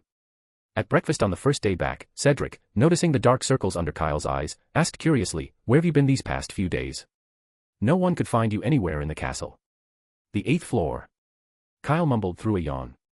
"There's a special room down the corridor there, just across from the troll tapestry. It turns into any room you need, and you don't have to worry about anyone finding you. I've been using it these past few days." "A room like that actually exists in the castle?" Connor exclaimed, wide-eyed. Well, this is Hogwarts. Cedric replied thoughtfully. I've heard of a mysterious room on the 8th floor that changes unpredictably. Some people said it turned into a fancy bedroom, while others saw it as a storage room filled with junk. It seems everyone who goes and sees something different. I even remember Fred and George talking about a broom cupboard on the 8th floor they used to hide from Filch, but when they tried to go back, it had disappeared. That broom cupboard must be the room you're talking about, right? Yeah, it's called the Room of Requirement, Kyle explained, reaching for a pancake. When Fred and George wanted to hide, the room became a broom cupboard. But if you need a place to practice magic, it'll turn into a large empty classroom. That's incredible. Cedric's eyes lit up. Could I go and take a look? Do you think it could turn into a Quidditch training ground so I could practice catching the golden snitch? I want to go too. Connor chimed in. I've always wanted a place to practice potions where I won't be disturbed. Sure, Kyle said. All you have to do is walk along the corridor, mentally focusing on what you need, and pass back and forth 3 times. When you do, the door will appear. After a moment's thought, he added, but, if someone's already inside, you won't be able to use it unless you enter the same room. Cedric's eyes gleamed with excitement, and without another word, he abandoned his breakfast and dashed off toward the 8th floor. Aren't you going? Kyle asked, noticing Connor sipping her pumpkin juice. Didn't you say only one person could use it at a time? Connor shook her head. Let him go first. I can use the empty classrooms to practice, there's no rush. Oh, by the way. Connor suddenly remembered something. The other day, a new Gryffindor student came looking for you quite a few times. Gryffindor. Kyle frowned. The trio came to mind immediately, they were the only Gryffindor first years he knew. Yes, a girl named Hermione Granger, Connor replied slowly. She seemed pretty upset. You didn't tell her the Sorting Hat used the killing curse to determine her house, did you? Of course not. I went straight to Professor Sprout's office as soon as I got here. I didn't even see any first years, Kyle replied. Then, glancing sideways at Connor, he muttered, not everyone's as gullible as you are, believing everything people say. Before he could finish, a baked potato came flying at him. Kyle caught it effortlessly, peeled off the skin, and took a bite. So, did Hermione mention what she wanted to talk to me about? No, Connor replied, scowling. But Fred and George said she's been very outspoken against your exam-passing amulet, so that's probably why she came looking for you. Oh. Kyle nodded, understanding immediately. It was likely another one of Hagrid's slips, and with Hermione's personality, her disapproval made sense. Not that it mattered much to him, after all, he wasn't responsible for Gryffindor. Fred and George would have to deal with her concerns. After breakfast, Kyle and Connor made their way to Defense Against the Dark Arts. This term, Professor Quirrell looked even worse than before, his face was ashen and hollowed, almost cadaverous. Rumors about him being cursed by a zombie were growing more believable by the day, and students had stopped making fun of his stutter. Now, they often gave him sympathetic smiles in the halls, even Fred and George. One day, during a gathering in the Room of Requirement, Fred declared, imagine the courage he must have, to keep teaching Defense Against the Dark Arts under a zombie curse. Quirrell's the real Gryffindor. His bravery's thicker than that ridiculous scarf, George agreed solemnly. And dealing with the smell of garlic every day. Cho shuddered. If it were me, I'd have lost my mind ages ago. Cedric smirked at the twins. Funny, considering you two were throwing snowballs at him at the beginning of the year. We feel genuinely guilty about that, George replied, sounding unusually serious. If Professor Quirrell's still around at the end of the school year, we'll apologize for it. Why wait until the end of the school year? Cho asked, puzzled. Why not now? What if he's hiding something? Fred shook his head. Don't forget, he's the Defense Against the Dark Arts professor, no one can guarantee he'll make it to the end of the term. Just like Professor Oren last year. George's face turned somber as he glanced at Kyle. He was a good teacher, funny in class, friendly outside of it. I never would have guessed it was all an act. We defended him so fiercely, we even argued with Ravenclaw over him, Fred added, sighing. Turns out it was all just a ruse. He broke our trust. As Fred and George became more emotional, they looked as though they might actually hug each other and start crying. Kyle chuckled, shaking his head. He had a feeling their admiration for Professor Oren had less to do with his personality and more with his tendency not to assign homework. Unlike Oren, who'd been lenient, Quirrell, despite looking weaker with every passing day, was meticulous with his assignments and graded with unwavering strictness. Even using larger handwriting didn't earn students any leniency. Chapter 214, Potter's Law. The dragon egg hatched much faster than Kyle had expected. Only a few days after the Easter holidays, he received a letter from Hagrid. It contained only 2 words, hatching soon. The handwriting was even messier and more crooked than usual, and Kyle was certain that Hagrid hadn't taken his eyes off the dragon egg, not even while scribbling the note. The letters seemed rushed, almost jittery, nothing like Hagrid's typical scrawl. but it made sense. Raising a dragon had always been Hagrid's dream, and with the egg about to hatch, this was the moment he'd been waiting for. It was impressive enough that he even remembered to send a letter. Kyle quickly scarfed down a few bites of grilled sausage before heading over to Hagrid's hut. "You're just in time. It's about to hatch." Hagrid opened the door, his voice buzzing with excitement. "I was so nervous last night, I didn't sleep a wink." The egg, no longer by the fireplace, sat on the table, trembling occasionally with faint shakes. To Kyle's disappointment, there were no cracks visible in the egg. "Judging by how often it's shaking, it'll probably take another 2 hours before it hatches," Kyle sighed. The dragon would likely emerge around 10 a.m., right when he'd be in Transfiguration class on the 3rd floor of the castle. If only it could have been a day earlier. Yesterday morning he had herbology in the 3rd greenhouse, which was close enough to slip over during break. But today was different. Transfiguration was followed by defense against the dark arts, and Kyle didn't want to risk being late. He was still mulling this over as he made his way back to the castle. The first 3 days after a dragon hatches are the best time to bond with it.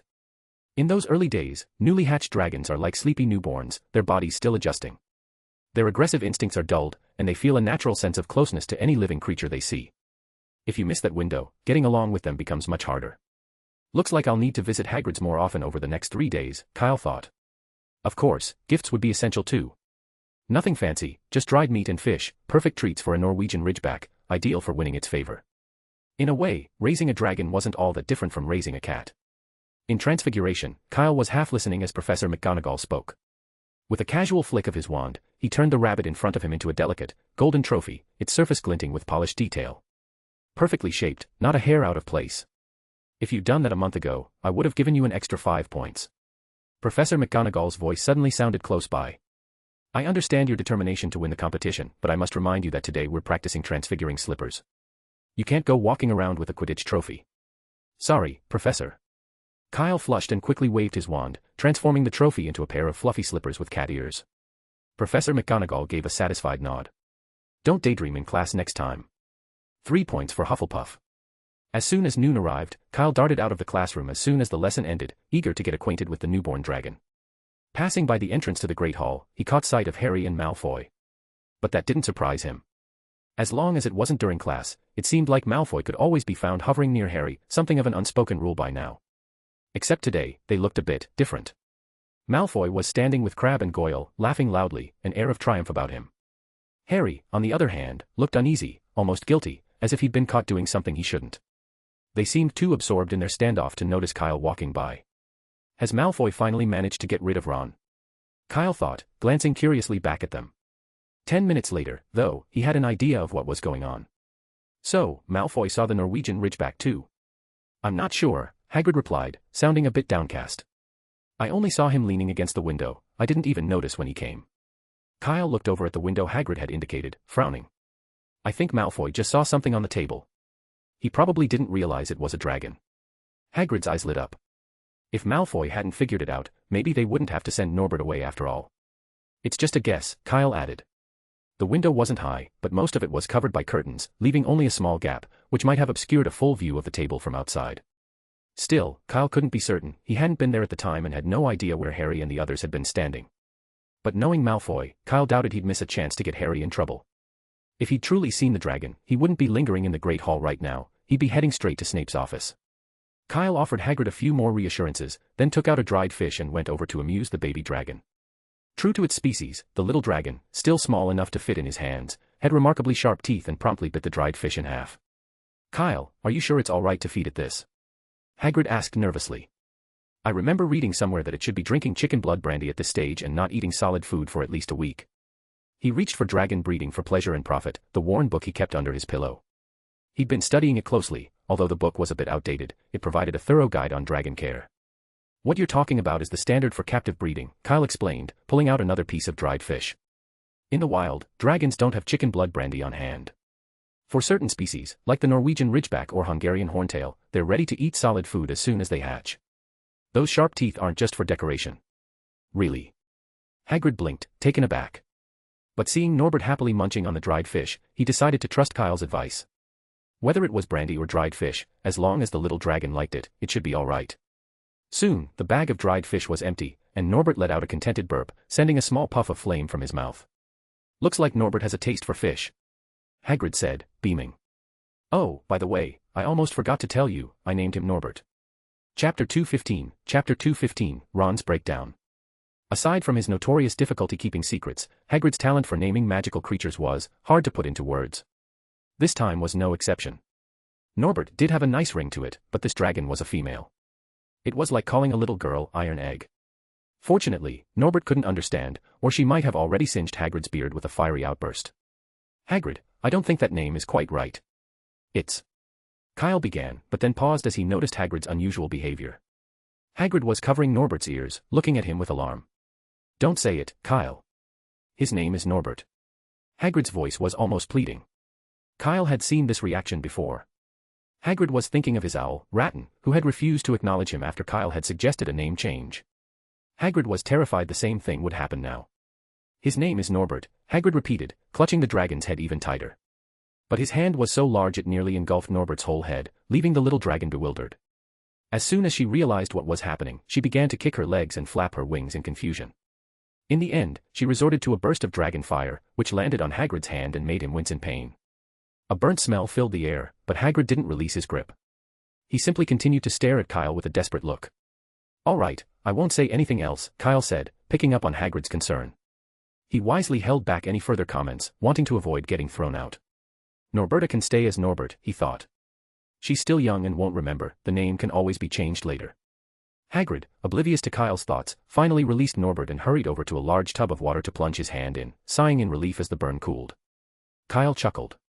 You're so worried, Hagrid. She doesn't even understand names yet. Hagrid, however, changed the topic, looking slightly embarrassed. I didn't know dragons liked fish. The book says their favorite food is sheep. The person who wrote that book probably had an Antipodean opali in mind, Kyle explained. They're native to Australia and have a taste for local sheep, and brandy, too. Of course, most dragons are like that. Sheep and cattle make up a lot of their diet. But the Norwegian ridgeback is a little different. Because of their habitat, they're the only dragons that hunt for food in water. Hagrid glanced at dragon breeding for pleasure and profit, then tossed it aside with a frustrated look. I really should have picked a different book. This one's full of mistakes. It's only a few parts, Kyle reassured him. Most of the content is still useful. Or you could borrow a copy of Fantastic Beasts and Where to Find Them. There's a detailed section on the Norwegian ridgeback. Hagrid could certainly be said to dote on Norbert. In the following days, all the dead ferrets on the shelf outside his cabin disappeared, replaced by whole cow legs and carefully selected fish. And not just any fish, these were enormous, the smallest of them at least a foot long. During this time, aside from Kyle, Harry and his friends also visited frequently, though most of their time was spent inside the dim hut, trying to reason with Hagrid, urging him to send the dragon away. You can't keep it forever, Hagrid. Hermione repeated, exasperated. In 2 weeks, it'll be as big as the house, and you won't be able to hide it. I know, Hagrid mumbled. But it's still so small. What if it gets bullied in the wild? I won't be able to sleep at night. Norbert looked at them, then tilted her head at Kyle, letting out a curious chirp. Oh, they're just talking about what to have for dinner, Kyle murmured soothingly as he stroked the scales on her neck. How about some Tebow warthog leg, with a side of corn and cabbage? Norbert barked in displeasure and began rolling around on the floor. No complaints. Even dragons need to eat their veggies, not just meat, Kyle insisted with a grin. Meanwhile, on the other side of the room, Hagrid was still locked in debate with Harry and the others over Norbert's future, oblivious to the playful scene unfolding nearby. Malfoy's already noticed her, Harry warned. It's too dangerous, Hagrid. Hagrid shook his head. But Kyle said the window was small, so Malfoy probably didn't see anything. At that, everyone turned to look at Kyle, who was sitting off to the side. Don't look at me, Kyle said quickly. I was just speculating. Knowing Malfoy, if he had actually seen Norbert, he would have run straight to a professor to report it. He wouldn't be sitting on that information. Or, he added thoughtfully, he might be holding onto it to blackmail Harry later, anything's possible. You hear that, Hagrid? Harry said, raising his voice. None of us can guarantee Malfoy didn't see her. He could go to Dumbledore at any time. And it's illegal to keep a dragon, Hermione pressed. If Dumbledore finds out, he'll be so disappointed. Maybe I could keep her in the Forbidden Forest, Hagrid suggested hesitantly. Just like I did with Fluffy and Aragog at first. They're both fine now. Wait a minute. Harry said, frowning. I know Fluffy, the three-headed dog in the restricted corridor, but who's Aragog? How many creatures have you hidden in the Forbidden Forest? No, you must have heard wrong, it's just Fluffy, Hagrid stammered, though his attempt to brush it off was hardly convincing. His insistence that Aragog was a harmless little creature was met with skeptical looks all around. Harry and the others knew Hagrid far too well. With his love for creatures like the three-headed dog and the dragon, it was safe to assume any creature he adored was probably dangerous. By the way, Hagrid. Kyle interjected suddenly, placing a small bottle of blue potion on the table. This is the spider tonic you asked for. I made it extra potent, just as you requested. Even if the spider's the size of a car, it'll be effective. So. Aragog is a spider? Harry asked, looking wary. It's probably an acromantula, Hermione said thoughtfully. I read in Fantastic Beasts and Where to Find Them that they're the only spiders that can grow as large as a car. Ron, meanwhile, said nothing. His face had gone ashen, his body stiffening as he began to tremble. The once familiar hut now felt ominous. Every shadow under the bed, every dark corner, and every cupboard seemed to harbor lurking spiders in Ron's mind. Let's go back, he stammered, looking ready to bolt. I haven't finished my homework yet. Chapter 216, I have a better option. Ron was genuinely terrified. The moment he found out that Hagrid had been keeping an acromantula, he no longer cared about the dragon and wanted nothing more than to hurry back to the safety of the castle. As long as he could leave this spider-infested place, even if it meant spending half the day writing essays, he'd do it without complaint. But this simple wish went unfulfilled. Harry and Hermione were still deep in conversation with Hagrid, tirelessly listing every reason they could think of to convince him to let Norbert go. Leaving wasn't an option for them yet. Ron briefly considered abandoning Harry and Hermione to return to the castle alone, but he quickly dismissed the thought, it would only make him seem weak. So, stuck in place, he tried to keep his fear in check, standing rigidly, hardly daring to breathe. The Forbidden Forest is too small, Hagrid, Hermione continued, attempting to reason with him. It might be enough to hide Fluffy, but there's no way it could keep a dragon hidden. Don't forget that Norbert can fly. With just a few flaps of his wings, he can reach 50 feet or more. The trees won't keep him grounded. But I've only just got him, Hagrid murmured, looking torn. Do you really want him to stay grounded in the Forbidden Forest forever? Hermione pressed on. Norbert's a dragon, Hagrid. He was born to soar in the skies. I know I can't keep him forever, Hagrid admitted, biting his lip. But yesterday, while he was eating, he rubbed his head against my hand, like he thinks I'm his mum.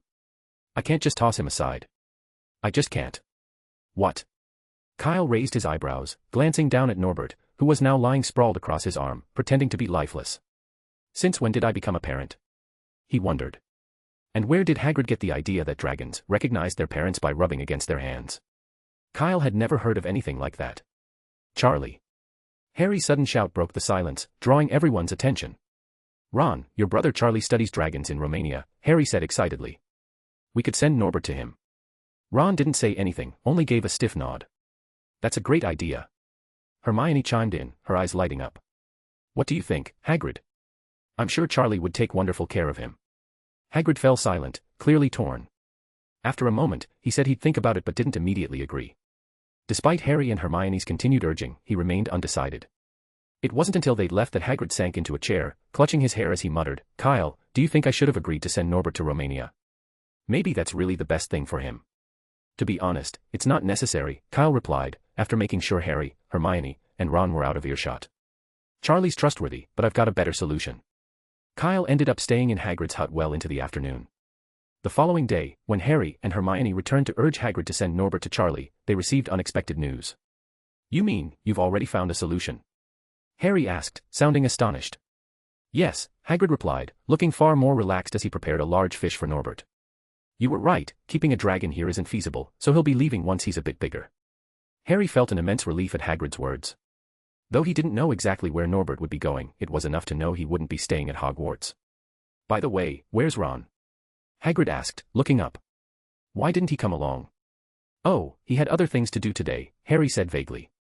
The truth was, the moment Ron learned they'd be returning to Hagrid's hut that day, he'd left the common room and hadn't returned since. Harry hadn't been able to find him anywhere. Hermione, don't you think this is a bit strange? On the way back to the castle, Harry glanced over his shoulder in the direction of Hagrid's hut. It's only been a day, why would Hagrid suddenly agree to let Norbert go? Do you think something happened that we don't know about? There's nothing strange about it, Hermione replied, though she looked slightly impatient. Maybe Hagrid's just come to his senses and realized there's no way he could keep a dragon at Hogwarts. She quickened her pace, her tone growing brisk. Besides, we have more important things to focus on right now. Harry raised an eyebrow. More important things. The final exams, Harry. Hermione said, sounding exasperated. They're coming up fast, and we need to catch up on our studies. We've lost so much time. Exams? They're ages away, Harry replied, shrugging off her concern. 20 days. Hermione retorted, her eyes widening. Or did you forget that exam week starts next month? Do you still think it's early? 20 days. Harry stopped, staring at her in shock. The last time exams had come up, he could have sworn they were still 10 weeks away. But somehow, 20 days were all that remained. Only a few days had passed, or so he thought. Had someone stolen his time? Worse, Harry realized he could hardly remember anything from class lately. His mind felt like a blank slate. When they returned to the castle and shared the news with Ron, who was waiting by the entrance to the Great Hall, he wore the same bewildered expression. In the blink of an eye, exams were no longer some distant worry. For the next while, Harry and Ron didn't have a moment to think about Hagrid or Norbert. Each night, after tackling the mountain of homework their teachers assigned, they slogged through Hermione's relentless revision schedule, which drove them nearly to exhaustion. This is awful. Ron groaned one day in the library, staring at the towering stack of books before him. I'm so overwhelmed, I'm dreaming about self-stirring cauldrons. Did you manage to figure out who invented them in your dream? Hermione asked, looking up from her own pile of books, which nearly covered the entire table. All I remember is a line of cauldrons whacking me over the head, Ron said miserably. But honestly, Hermione, why are you still studying? You already know everything. Have those cauldrons knocked your brain loose? Hermione shot back, clearly anxious. Just knowing things isn't enough to get an O, outstanding, on the final exams. What if the questions are tricky? I can't bear the thought of only getting an E, exceeds expectations. Harry and Ron exchanged looks. Truthfully, they'd be thrilled if they managed an E. But you're already the best in our year, Ron muttered. In class, you're always the first one done with whatever the professor asks. That's hardly impressive, Hermione said, shaking her head. Plenty of people can do that, like Kyle in second year. And I hear he got a perfect score last year. Chapter 217, Kyle misses the match. Ron was well aware of Kyle's impressive academic record, and it made a strong impression on him. In fact, it had caused quite a stir in the Weasley household. Fred and George had endured more than a few scoldings over the holidays, and now they'd take off the moment anyone mentioned the word results. Even Percy had stayed home more often, heading straight to his room to study after meals. For once, there had been no pranks to dodge and no endless bragging from Percy to endure. But, Hermione. Ron thought aloud, I remember Kyle losing a point once, so technically he didn't get a perfect score. What difference does that make? Hermione huffed. I asked Professor McGonagall, and the only reason Kyle lost that point was because he listed 13 uses for dragon blood instead of 12. Wait, there are 12 uses for dragon blood.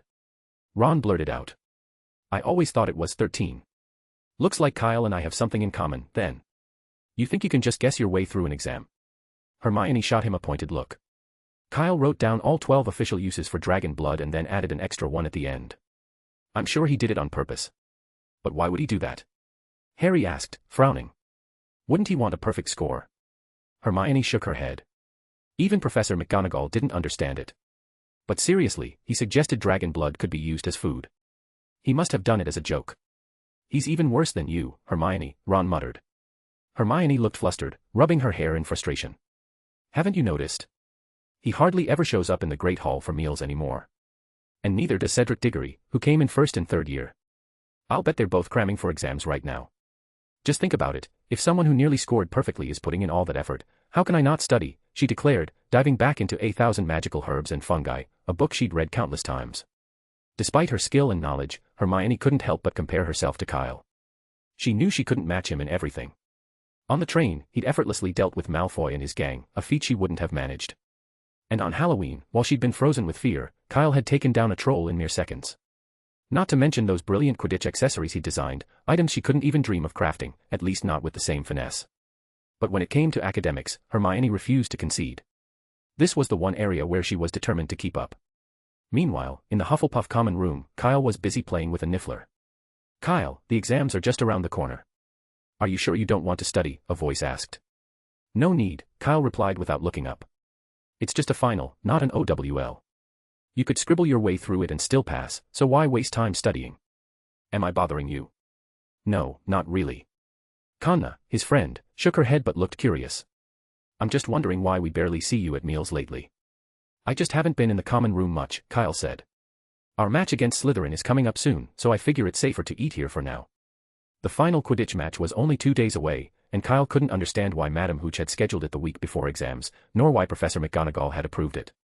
Hufflepuff was set to face Slytherin first, with Ravenclaw and Gryffindor scheduled to play after exams. Slytherin's desperate after losing 2 matches, Kyle explained, shaking his head. Just yesterday, Harris ended up in the hospital wing after eating a chocolate sent by a Slytherin girl. He's still in there. That's awful. Conna frowned, visibly angry. So you're avoiding the Great Hall because you think they'll try to poison you too?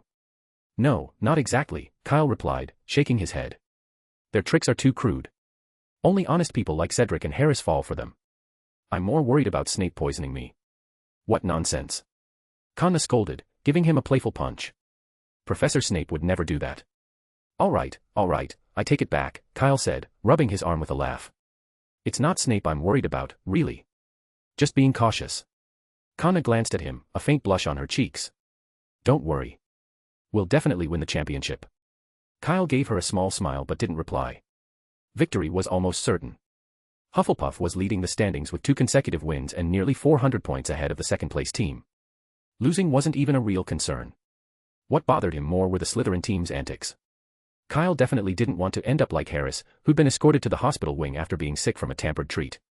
Harris was in his 6th year, with only 1 more left before graduation. But Kyle had 5 more years at Hogwarts, and he was determined to steer clear of that kind of humiliation. So, for now, he'd avoid the Great Hall at all costs. And so, 2 days later, the final Quidditch match of the year finally began. For many students, this match was a welcome break, a flash of excitement in the midst of their monotonous exam preparations. On the day of the game, Harry and Ron woke up early, momentarily leaving all thoughts of exams behind as they eagerly headed to the Quidditch pitch. Hermione followed reluctantly, grumbling that they really shouldn't be distracted by a game so close to exam week. Just forget about the exams for one day, Hermione, Ron said with a grin as they took their seats in the stands. It's the last game of the year. Look, here comes Hufflepuff. Cheers erupted from the stands as Harris stepped onto the pitch. Although still looking pale from his recent stay in the hospital wing, his eyes shone with determination, and the Hufflepuff supporters cheered him on with even greater enthusiasm. Harry watched the Hufflepuff players with mixed emotions.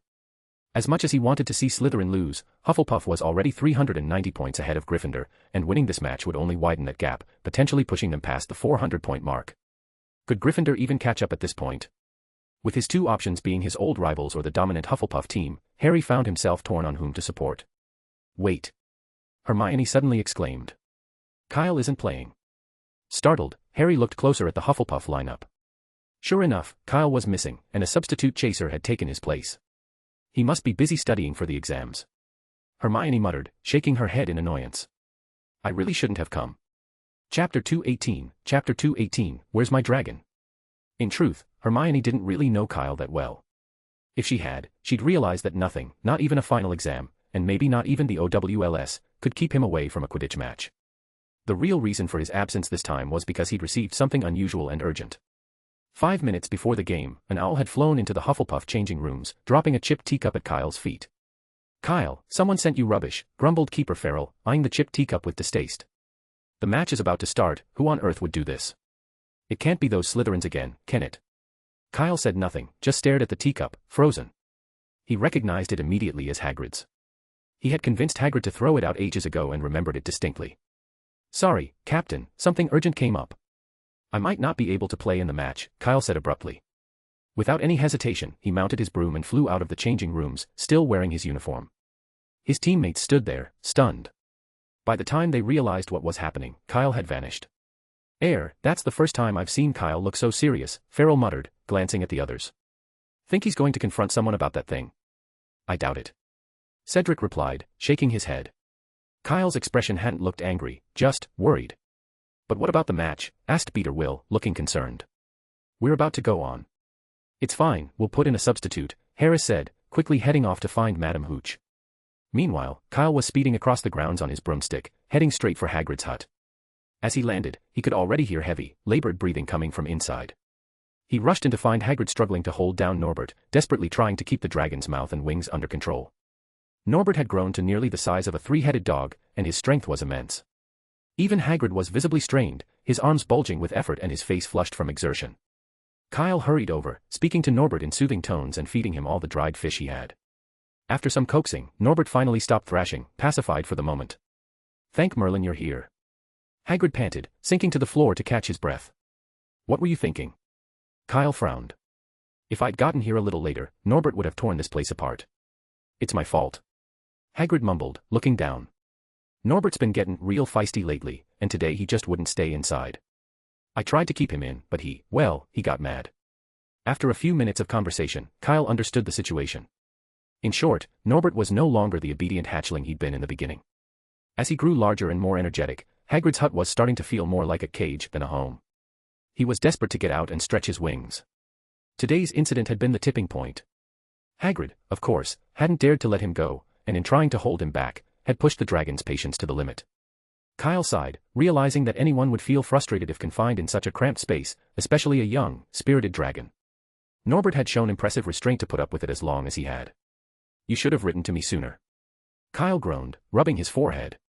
With his recent workload, preparing a batch of exam-passing amulets and training for Quidditch, he hadn't checked in on Hagrid much, and he'd missed Norbert's rapid growth. Of course, he thought, I shouldn't have believed Hagrid when he said he'd write to me as soon as Norbert was as big as Fong. Now he's practically the size of Fluffy. Hagrid finally grasped the gravity of the situation and, though reluctant, said, all right, you can take him away tomorrow.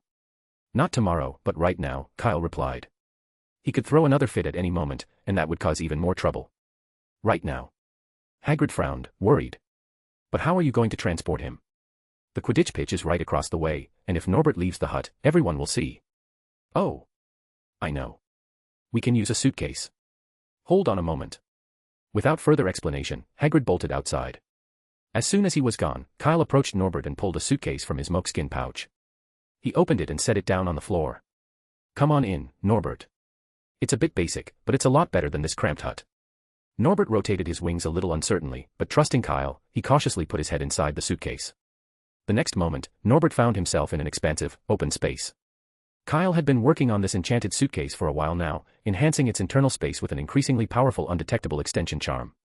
By now, it could hold nearly the size of 2 full Hogwarts campuses, minus the Forbidden Forest, of course.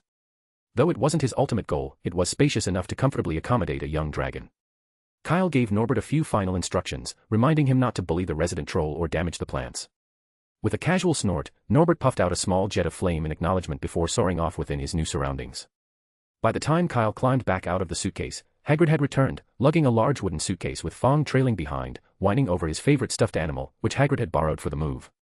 Kyle, take a look at this suitcase. I'm sure it'll fit Norbert just fine. Wait, where is he?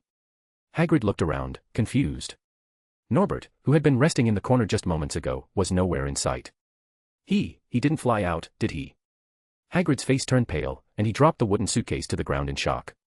His worst fear seemed to be coming true. Norbert had escaped.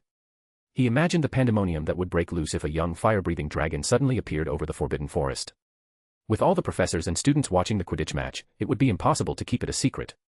Hagrid, Norbert didn't run off, Kyle said calmly, closing his own suitcase and slipping it back into his moleskin pouch. You were just outside, right? Did you see him leave? Hagrid shook his head, his pulse calming slightly. He hadn't seen Norbert leave the hut. Relax, I've already taken care of him. He's somewhere safe, Kyle assured him. Safe. Hagrid's eyes widened. But, how did you manage that? Kyle simply chuckled. Just a little insignificant trick. He gave Hagrid a reassuring pat. The crisis is over, so I'd better hurry back to the match. Want to come along?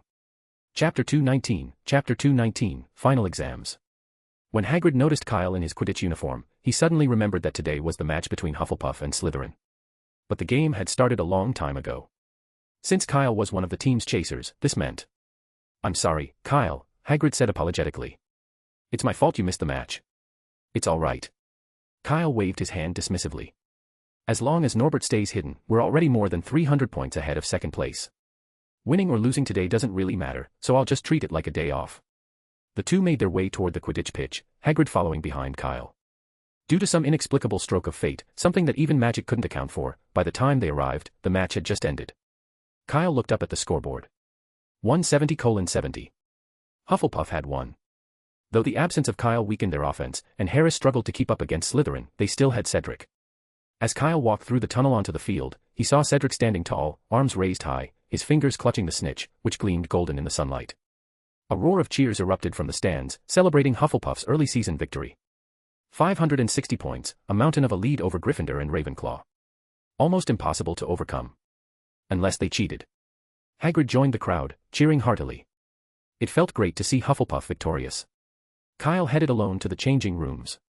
He was already bracing himself to explain his absence, but no one even questioned him. His teammates simply greeted him with a few friendly shoulder taps, treating him as if he'd been there the whole time. "Don't worry about it," Harris leaned over and whispered, "we know you've got more important things going on." Then he chuckled. "Cheer up, we won." "Exactly," Farrell added with a grin. "Unless Gryffindor and Ravenclaw score 40 goals in the next match, we're almost certain to win the championship again this year." The game was seen as the last celebration before exams started. That night, the festivities in the Hufflepuff common room lasted until midnight. Harris, who had previously bragged about being able to drink 1,000 butterbeers without getting drunk, collapsed onto the table after his third bottle. Several senior Quidditch players quietly got up and, with practiced ease, carried him back to the dormitory. Kyle watched, baffled. What happened to him? "Oh, he's drunk," Farrell said calmly. "You can get drunk on butterbeer?" Kyle asked in disbelief. "There's real beer in it, then." He had always thought it was a drink like hot cocoa. "Yes, but the beer is boiled to add just a bit of flavor." At this, a first year with pigtails piped up, "My family makes butterbeer, and I've seen them do it." "Exactly," Farrell replied with a laugh. "So if someone can't hold their drink, even butterbeer will knock them out, like Harris, who can only manage 2 bottles before he's done 4. I remember his first trip to Hogsmeade in 3rd year," Farrell continued, chuckling. "He fell asleep right there at the 3 broomsticks. Madame Rosmerta thought something was wrong with her butterbeer." Kyle laughed. "Who knew you could get drunk on boiled beer? Isn't pumpkin juice good enough?" Once Harris was carried off, the party quickly wound down, and everyone drifted back to their dormitories. After the revelry, what awaited everyone was endless revision. As exams drew closer, tension in the castle grew thick. There was no time to think about Quidditch, and students were seen everywhere, noses buried in their books. The atmosphere at Hogwarts was more intense than ever. Even Harry and Ron set aside their investigation of Snape and followed Hermione to the library, where they buckled down and studied hard. However, while Hermione was meticulously reviewing the material, Harry and Ron were merely skimming through the basics. In this tense environment, exam week soon arrived. For Kyle, the second-year exams posed little challenge. He finished the written exam in just 10 minutes. But Professor McGonagall wouldn't let him hand in his paper early, insisting it might tempt him to share answers with others.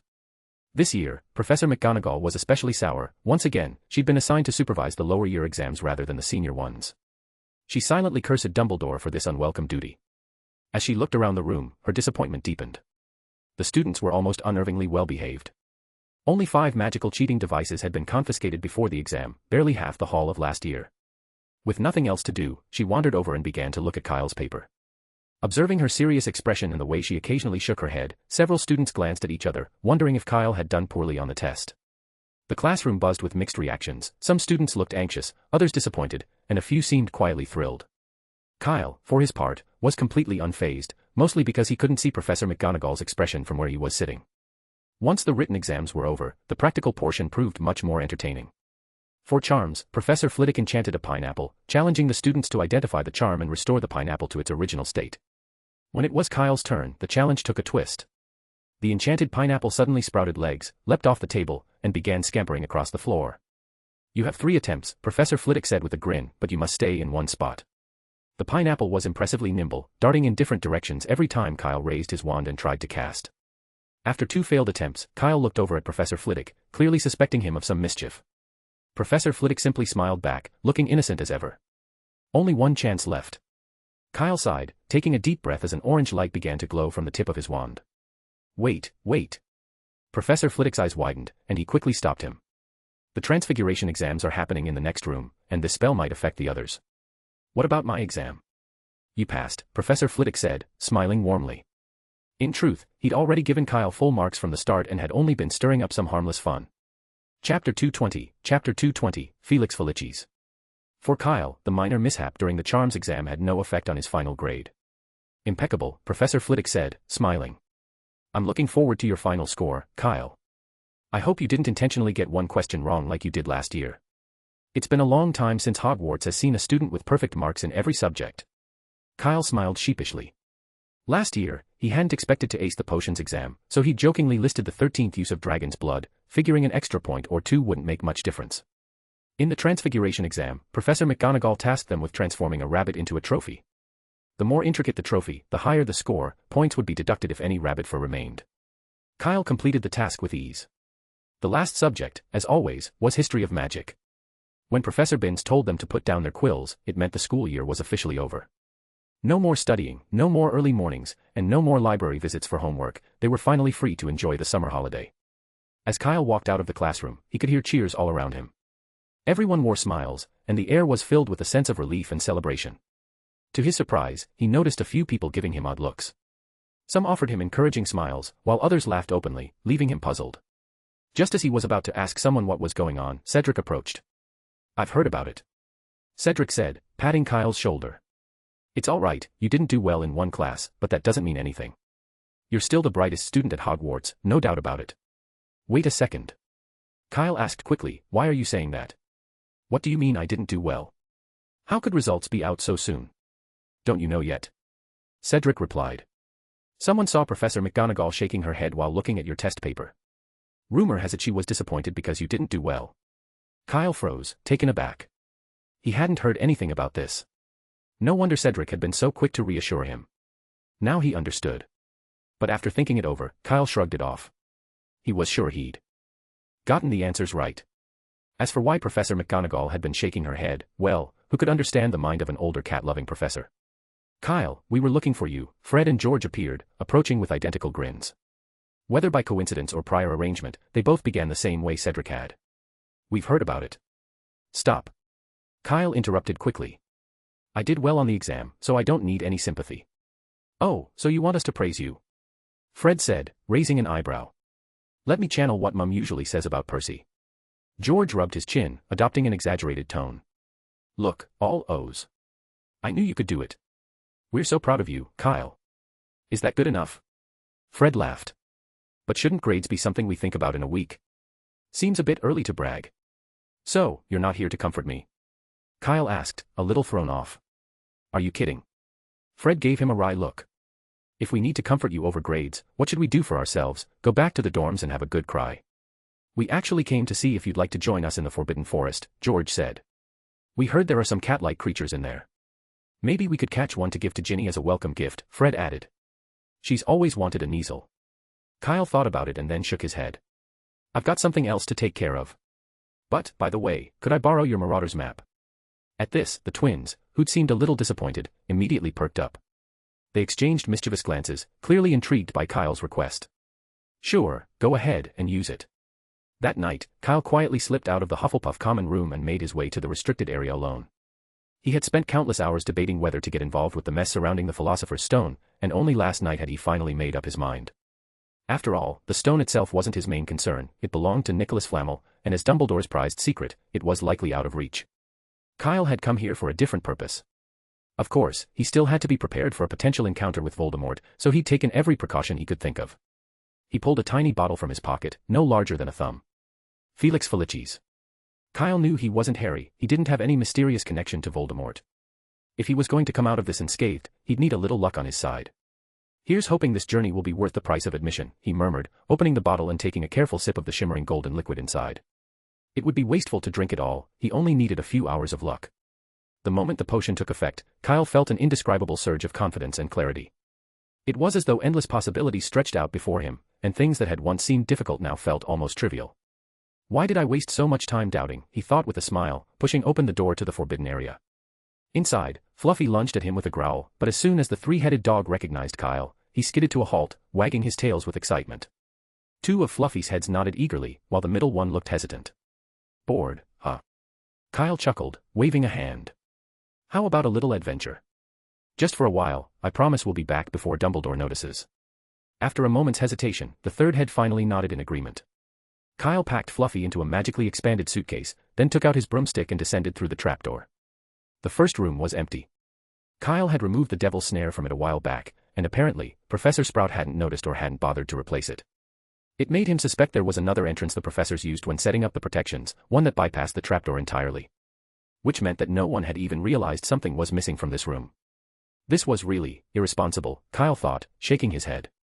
Did no one check these crucial defenses regularly? Chapter 221, a low-difficulty quest. Kyle frowned as he surveyed the empty room. Whether as a Hufflepuff or the one responsible for this situation, he felt it was his duty to help Professor Sprout cover this small oversight. However, retrieving the devil's snare from the room of requirement up on the 8th floor would waste too much time. By the time he returned, Quirrell might already be nothing but ash. So, Kyle opted for an alternative solution. He opened his suitcase and took out all the chomping cabbages he had brought, arranging them carefully beneath the trapdoor. There were around 30 in total, enough to fully cover the spot previously occupied by the Devil's Snare. He'd initially borrowed just 2 seeds from Professor Sprout's greenhouse, but now, by placing them here, he was repaying the debt tenfold. Kyle nodded with satisfaction at his setup. This was the kind of security required to protect the Philosopher's Stone. His prior use of Devil's Snare had been a bit of a joke, thrown together without much thought. Now, he hoped Professor Quirrell, who'd soon come through this room, would have an appreciation for chomping cabbage and understand their habits and weaknesses. Otherwise, he'd be in for a bit of a surprise. As for Harry, Kyle wasn't concerned. He had a strong hunch that Harry would be just fine. With that done, Kyle hopped back onto his broom and flew down the stone corridor, soon reaching Professor Flitwick's checkpoint. In the brightly lit room, countless winged keys buzzed around under the high, arched ceiling like flocks of little birds. A row of old broomsticks leaned by the entrance, 3 in total. 3 broomsticks. Clever, but something about Professor Flitwick's work here doesn't add up, Kyle muttered. Rather than rushing to solve the puzzle, Kyle took out his wand and pointed at the broomsticks in the corner, murmuring, "Depulso." The 3 broomsticks floated up and flew out along the stone corridor, vanishing out of sight. Kyle wasn't sure where they'd end up, but it didn't matter as long as they were no longer in the room. Once the brooms were out of the way, Kyle hopped off his own broom and walked to the other end of the room. The winged keys continued fluttering around harmlessly, and he made it to the door without a hitch. Taking out the master key, he slipped it into the lock and turned it gently. With a click, the door swung open. In truth, this level was even more lackluster than Professor Sprout's Devil's Snare. It posed no real challenge. Even without a master key, anyone could have grabbed a bowtruckle from the Forbidden Forest and gotten through with ease. The next level, however, was Professor McGonagall's handiwork, and it was far more intimidating. The once empty chessboard was now filled with looming black and white chess pieces. Each piece stood nearly 2 meters tall, carved from stone and emanating an intimidating, oppressive presence. Kyle frowned, feeling a little uneasy. His skills in wizard's chess were average at best. He found the game entertaining in casual settings but wasn't confident he could beat McGonagall's enchanted chessboard. Fortunately, he had an alternative plan. It was a bit unconventional, and perhaps a touch impolite, but he hoped Professor McGonagall would understand. With a quick motion, Kyle opened his suitcase and released the troll. "I need to get to the other side." The troll tilted its head, processing Kyle's request. After a moment, it seemed to understand and lumbered onto the chessboard, brandishing its club. The white chess pieces moved to block its path, but they were no match. They shattered to pieces under the troll's powerful swings, crumbling like fragile clay. Kyle followed closely behind the troll, making his way to the door on the far side. Behind him, the shattered chess pieces were slowly piecing themselves back together, but he paid them no mind. He simply stowed the troll back in his suitcase and continued down the next corridor. The following room was also occupied by a group of trolls, and an overwhelming stench filled the air, far more nauseating than the creatures themselves. Kyle held his breath, casting a disillusionment charm to make himself less noticeable. The trolls, oblivious, ignored him as he slipped past and hurried to the final room. This room held only a table with 7 bottles of various shapes and sizes. As soon as Kyle crossed the threshold, a purple flame flared up behind him, sealing off the entrance. Meanwhile, black flames sprang up at the door ahead, blocking his path forward. He was trapped between the 2 fires. Approaching the table, Kyle picked up the parchment lying beside the bottles. It presented a logic puzzle, the kind that would be easy for a certain detective from Baker Street. Kyle wasn't quite as fast with deductive reasoning, but he didn't need it. He simply reached for the smallest bottle. He pulled out the cork and peered inside at the dark liquid. After a moment's hesitation, he decided against drinking it. The liquid's color was simply too strange, it made him uneasy. Besides, he knew one thing about Snape's potions: they always tasted indescribably bad, unless someone else was the one drinking them. His friend Mikkel, who'd sampled Snape's magic-suppressing potion last year, had claimed the greenhouse fertilizer smelled sweeter by comparison. Kyle didn't know if he was exaggerating, but he figured caution was wise. Knowing Snape, he might have added something extra to the right potion. Kyle set the bottle back on the table and raised his wand toward the black flames blocking his way. An orange glow began to pulse from the wand's tip, spreading until it glowed bright orange. With a quick motion, Kyle plunged his wand into the ground. Finite. In an instant, both the purple and black flames extinguished, leaving the room in its original state. Kyle let out a sigh of relief, silently grateful for Dumbledore's ingenuity in converting this complex spell, originally cast by multiple wizards, into a single charm over 20 years ago. Without it, an ordinary general counterspell might not have worked here. He walked past the doorway and entered the final room. Quirrell, or rather, Voldemort, hadn't arrived yet. The room was empty except for a large mirror standing in the center. The Mirror of Erist. Kyle approached it, studying it as he walked in a slow circle around the mirror. He'd pondered how Dumbledore had hidden the Philosopher's Stone within it and still didn't have a clear answer. Kyle suspected that Dumbledore, an alchemy master, had disassembled the mirror, embedded the Philosopher's Stone inside, and reassembled it using advanced techniques. That level of alchemical expertise was far beyond him, but for someone like Dumbledore, who'd befriended Nicholas Flamel in his youth, it might be child's play. The silver instruments in the headmaster's office, constantly emitting mysterious wisps of smoke, were likely Dumbledore's own creations. Kyle wondered what their functions were, but he had no answers. Chapter 222, Quirrell's Curious Experience. In the dead of night, in a silent corridor on the 4th floor, a figure in a long black robe slipped past Filch's patrol undetected. Since meeting the Dark Lord in Albania, Quirrell's once routine life had transformed dramatically. He now had a new, singular purpose, to help the Dark Lord rise again. If he succeeded, Quirrell knew he could achieve power he had only dreamed of, perhaps even replace someone as lofty as Barty Crouch and become the new director of the Department of Magical Law Enforcement. Or, if he dared to reach higher, the Minister of Magic. Such ambition no longer seemed impossible. Though he hadn't been the first to join the Dark Lord's followers, he believed he could surpass even the most notorious Death Eaters by stealing the Philosopher's Stone and enabling the Dark Lord's resurrection. Bellatrix, Sirius Black. Names like these held fame, but what good was that? When the Dark Lord needed them most, they were rotting in Azkaban.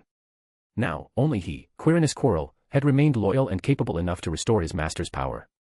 Why should they get to reclaim glory after they'd been little more than Dementor fodder? And the Dark Lord had promised him so much. In return for his success, Quirrell would receive limitless power, unimaginable wealth, and, above all else, immortality. Staring at the worn wooden door before him, Quirrell felt a feverish anticipation rise in his chest. If he could pass through the challenges ahead, then power, riches, and eternal life were his for the taking. He'd spent all year researching, probing, and observing, learning as much as he could about the obstacles set up by the other professors. The only mystery remaining was Snape's barrier. He'd even managed to learn how to pacify the three-headed dog, Fluffy, that troublesome creature, by bargaining for a dragon egg. Procuring it hadn't been easy, as the Ministry had ramped up inspections of magical creatures, especially after the chaos with last year's swooping evil. Quirrell had drained nearly all his savings, paying 10 times the market price to buy the egg from a European wizard. Playing the bumbling fool had been a necessary inconvenience. After all, if he could secure the Philosopher's Stone, no number of galleons would matter.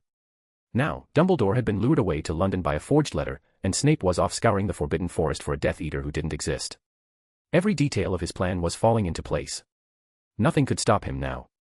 Quirrell drew out a large harp and cast a charm to make it play a soft, hypnotic melody. Fluffy's 3 heads would soon be lulled to sleep. Taking a deep breath to steady his trembling hands, he pushed open the door. Sleep, big guy, sleep well. Quirrell, having pushed open the door, suddenly froze. The room was empty, no sign of the 3-headed dog, not even a single hair. Did I come to the wrong room, he muttered, stepping back to double-check his surroundings. But no, this was definitely the right place. He recognized the stone statue with the axe across the room. He couldn't be mistaken. Idiot, stop wasting time here, hissed a voice from within him. Forgive me, my lord. Quirrell dared not hesitate further and hurried into the room. When he saw the trapdoor, completely unguarded, a pang of regret hit him hard. His savings, galleons he'd scrimped for over a decade, gone on that dragon egg. If he'd known the room would be empty, he never would have spent so much gold. Hurry up. Voldemort's voice snapped impatiently. Dumbledore could return at any moment. The mere mention of Dumbledore sent a shiver down Quirrell's spine. He hastily opened the trapdoor and jumped down, expecting to land in a massive devil's snare that would cushion his fall. He'd carefully researched its placement and knew that a simple lighting charm would handle it. Confident, he braced himself. But instead... thud. With a sickening crash, Quirrell landed on the unforgiving stone floor below. Ah, my leg, ah, my arm, my back. He groaned, curling up in agony. The impact had jolted through his body, leaving him with stabbing pain in his limbs and spine. Damn it. Sprout must have tricked me, he cursed internally. But before he could explain, Voldemort's voice snarled furiously. Fool. Get up. Do you want to die here? Quirrell looked up and noticed, in horror, a pile of round, green objects scattered across the floor in front of him. Cabbages. Who on earth would plant cabbages here? He thought incredulously. Just as he was processing this, one of the cabbages rolled closer, revealing a wide mouth filled with sharp, glinting teeth. Then another, and another. Quirrell's face turned ashen. He realized these were chomping cabbages, plants known to be as deadly as venomous tentacula. If 2 of them were deadly to an adult wizard, what chance did he stand against a swarm of dozens? At that moment, Quirrell felt as though the universe itself had conspired against him, maliciously mocking his every move. Sprout, you'll pay for this. Ah. The room filled with Quirrell's anguished screams. His cries were laced with fury, helplessness, and terror. Huh. Kyle, who had been studying the mirror of Eriste in the last room, looked up, puzzled. Did you hear something just now? There was no response, but that wasn't surprising. After all, apart from him, the only one in the room was the Niffler, who was currently admiring himself in the mirror. "What do you see?" Kyle asked, approaching. The Niffler jumped, startled, and took a few steps back, eyeing Kyle suspiciously as he clutched his little paws over his pockets protectively. "Oh, come on," Kyle said, scowling. "It's not like I've ever taken anything from you." The Niffler huffed, clearly unconvinced. Fine, except for that one time. But honestly, you were stealing from someone else, and I was just giving it back to its rightful owner." The Niffler turned his nose up, refusing to acknowledge him. In his mind, anything he'd picked up was fair game. Watching his stubborn little friend, Kyle shook his head with a smile. "All right, that's enough fun. It's time to head back." The scream he'd heard earlier was definitely real, and it wouldn't be long before Quirrell, or Voldemort, arrived. He couldn't let the Niffler stay out here any longer. But the Niffler remained motionless, still watching him warily. "Don't worry, I'm not going to take anything from you," Kyle reassured him. "Besides, there's a bad guy coming who loves Niffler sandwiches. His favorite are little Nifflers under a year old, just like you." The Niffler's eyes widened in horror. In 2 or 3 quick leaps, he was in Kyle's arms, then wasted no time opening the suitcase and diving back inside. Chapter 223, Voldemort's Recruitment. After about half an hour, Quirrell finally staggered through the troll-infested room and arrived at the checkpoint Snape had set up. He looked like he'd aged decades, his face pale and drawn, his skin wrinkled, and his entire body reeking of blood. Every step he took seemed agonizing, forcing him to grit his teeth. Once he entered the room, the extinguished magic flames sprang back to life, encircling him. Quirrell shuffled over to the table with the potions, picked up the parchment, and carefully read Snape's riddle. "Neither dwarf nor giant holds death in their insides. Fourth, the second left and the second on the right are twins once you taste them, though different at first sight." A small, triumphant smile spread across Quirrell's face. Snape, he thought with contempt, actually believed he'd be stumped by this simple logic puzzle. It was laughable. Quirrell was a Ravenclaw alumnus, a top student with 8.0s on his NEWTs. Compared to battling keys, playing chess, or fending off trolls, deduction was his specialty. He conjured a feather, dipped it in a bloody patch on his robes, and carefully worked through the riddle. "I've got it," Quirrell announced gleefully. "The smallest bottle, it'll get me through the black flames to the Philosopher's Stone." Without further hesitation, he picked up the unassuming little bottle and tipped it back, taking a quick gulp. The potion hit his tongue, and he gagged immediately. He thought nothing could be worse than facing the swarm of chomping cabbages. He was wrong. An intense bitterness overtook him, flooding his mouth like a storm. It felt as though hundreds of trolls were dancing on his taste buds. Even the compost in the greenhouse tasted sweeter. Ugh. Snape. Quirrell groaned, disgusted, and threw the potion back onto the table after one miserable sip. Covering his mouth and clutching his stomach, he stumbled through the black flames. "Just you wait, Snape," he muttered darkly, "when I have the Philosopher's Stone and bring back the Dark Lord, neither you nor Sprout will escape my revenge." Breathing heavily, he staggered into the final room, only to find it already occupied. And the person waiting was neither Snape nor Dumbledore. "Harry Potter." Quirrell gasped, utterly shocked. "Professor, it's me," replied the figure, turning around with a nervous look. "I was just wondering if I'd run into you here, and here you are." The boy took a step forward, as if to approach. "Wait, Professor Quirrell, you look terribly hurt. Let me take you to the hospital wing." "Stay where you are," Quirrell barked, pulling out his wand and pointing it at Harry. "Hand over the Philosopher's Stone. Now." Quirrell's mind reeled. Of all the scenarios he'd imagined, facing Snape in a duel, begging for mercy if he encountered Dumbledore, he'd never once pictured this. Harry Potter, waiting for him as if he'd been there all along. How had the boy even survived the chomping cabbages? Philosopher's Stone. "What are you talking about?" said Harry with a puzzled expression. "Isn't the final reward here this mirror?" He gestured to the mirror of Eriste and continued, "Professor, you have to come see this. It's incredible, I saw myself shaking hands with Dumbledore and becoming Minister of Magic. I think it can show the future." Quirrell looked skeptically at the mirror. Curiosity tugged at him, and he started to take a few steps forward when a shrill, whispering voice interrupted. He's lying. Potter, enough games." Quirrell raised his wand, his patience clearly wearing thin. "Hand over the Philosopher's Stone, or else." The voice echoed again, icy and sharp. "Fool. Haven't you realized it yet? That's not Harry Potter." "Not Harry Potter." Quirrell peered at the figure in front of him. The messy black hair, the lightning bolt scar, the round glasses, this was Potter, wasn't it? "Let me speak to him, face to face," the voice commanded. "But, Master," Quirrell protested, "you just used up a lot of strength dealing with those chomping cabbages. You need to rest. Thanks to your blundering." The voice sneered, "But I still have strength left." "Of course, Master," Quirrell stammered obediently, bending down to unwrap the scarf from his head. Slowly, he turned around, revealing the ghastly visage on the back of his head. The face was chalk-white, with gleaming red eyes and nostrils as thin and slitted as a snake's. "You don't seem surprised at all," Voldemort rasped, eyes narrowing. "Quirrell would never have dared to steal the Philosopher's Stone alone." Harry responded calmly, "I just didn't expect you to appear quite like this. Mr. Voldemort. You know me."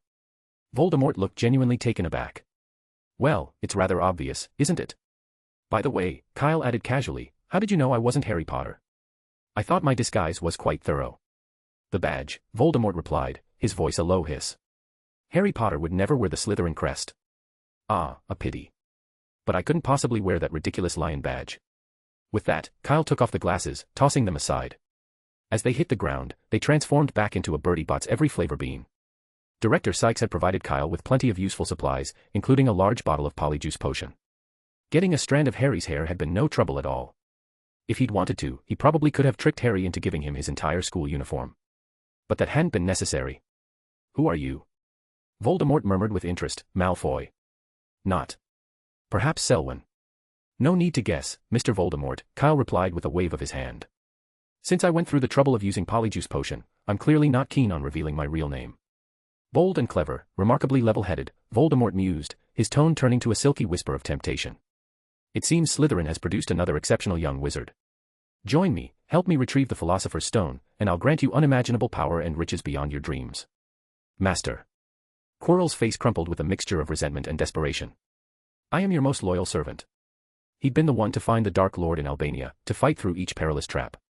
And yet, here was this stranger, who had done nothing, receiving the Dark Lord's admiration. Chapter 224, Horcrux. Facing Voldemort's offer, Kyle felt no excitement whatsoever. His heart was completely unmoved. Just think back to what that other famous villain had said 60 years ago, for the greater good. It was grand, stirring, almost poetic. But Voldemort? He only spoke of power and status, vague, empty promises that any wise person could see through. Frankly, his old-fashioned rhetoric might fool simple minds like Quirrell's, but not anyone with an ounce of sense. Still, Kyle supposed Voldemort didn't have much else to offer. Every prized artifact he'd gathered, Slytherin's locket, Hufflepuff's cup, had been twisted into horcruxes, meaning they couldn't exactly be shared as rewards. And if Voldemort did possess a more inspiring slogan, something that rallied others, "I am the chosen one, the only one," or "fight for a better tomorrow," perhaps Riddle, not Dumbledore, would be Headmaster today. Protected by a clemency, Kyle's thoughts remained hidden, so Voldemort saw only his silence. Interpreting this as hesitation, Voldemort assumed his offer wasn't enticing enough. "What a greedy boy," he rasped. "Very well. What if I could offer you immortality, like me? Free from the decay of age, from the fear of death, eternal in this world." Now, this was finally something with a bit of substance. "That's actually what I was hoping to ask about," Kyle replied thoughtfully, his gaze steady. "Mr. Voldemort, could you tell me more about making horcruxes?" "Kill him."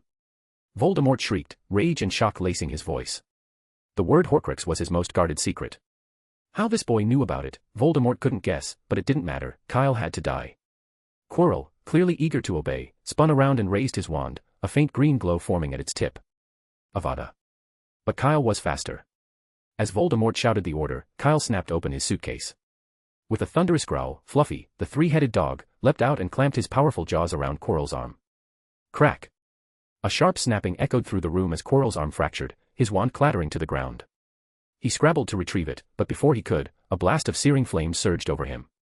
Norbert, the Norwegian Ridgeback dragon, had swooped in behind Kyle, sending torrents of dragon fire raging through the air.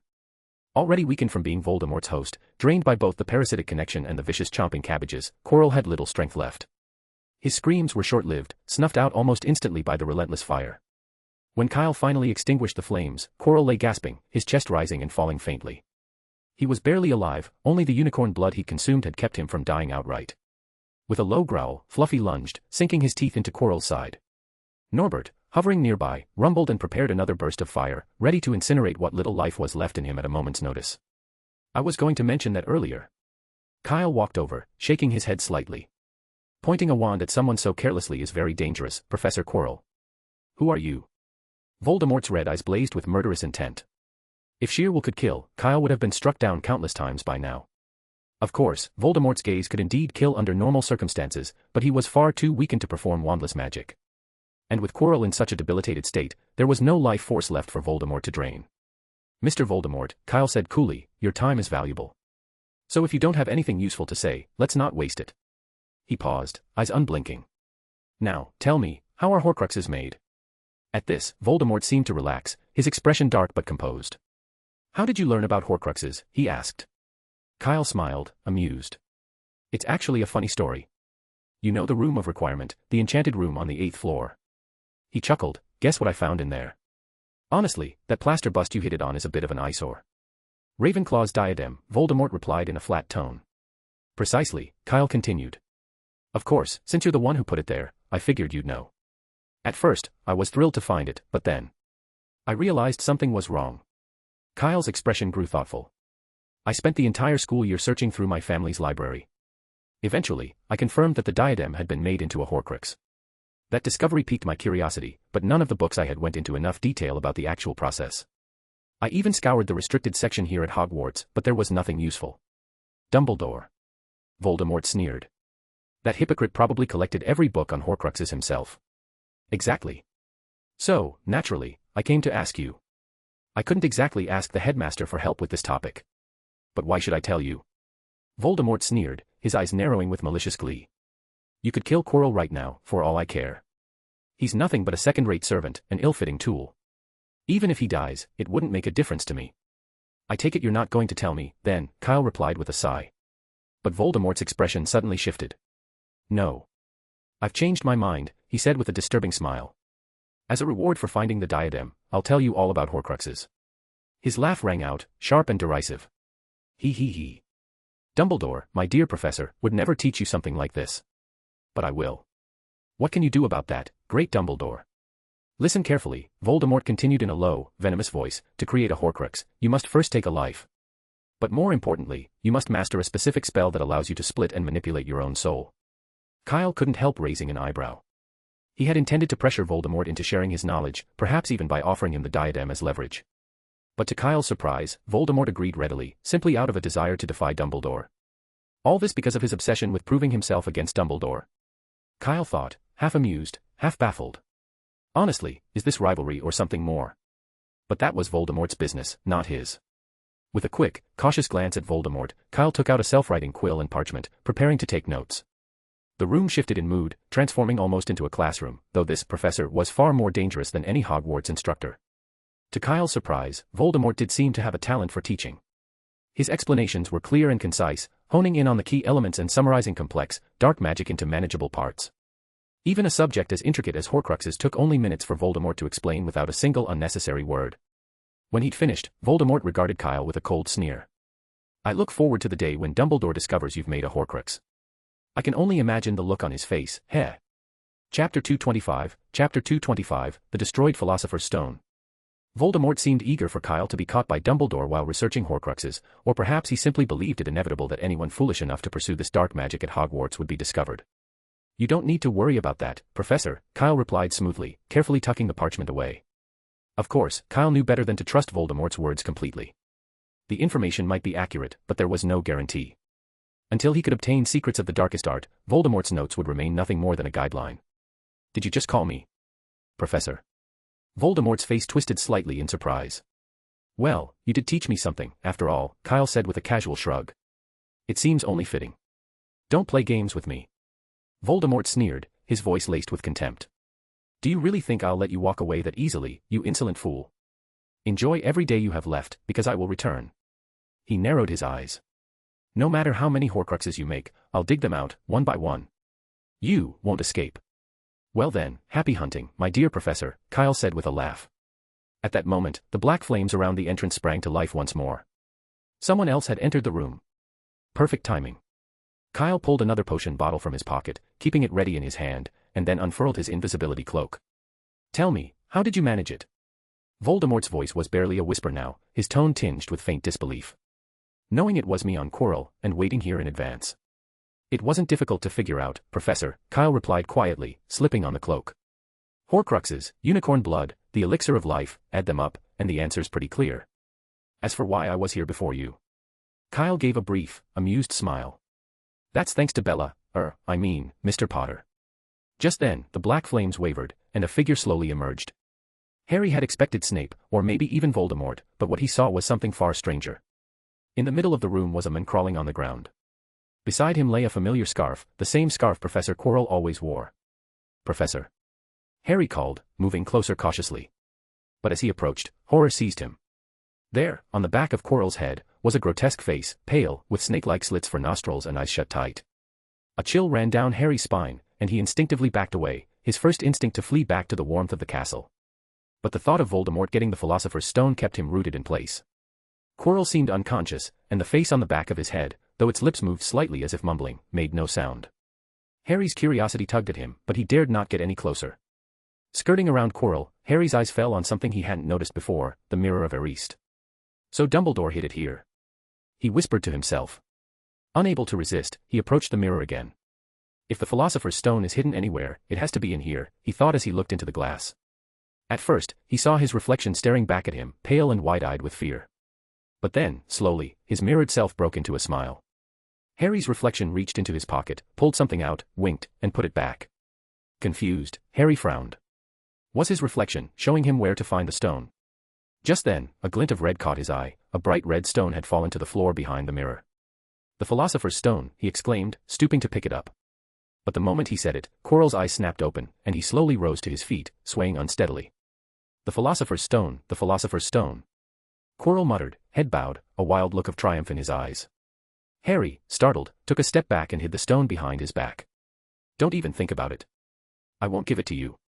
Quirrell laughed darkly, lifting his hand with a crazed look. You'll die here with me." Sparks erupted from his hand, bursting into flames that coalesced into a massive, fiery eagle, wings spread and flames licking outward. The temperature in the room spiked, and Harry knew that if this continued, the fire would soon engulf them both. "Stop it!" Harry shouted, grabbing Quirrell's arm to try to break his focus. Blisters formed on Quirrell's skin where Harry touched him, but he barely seemed to notice. Instead, he tightened his grip on Harry, trying to drag him closer to the flames.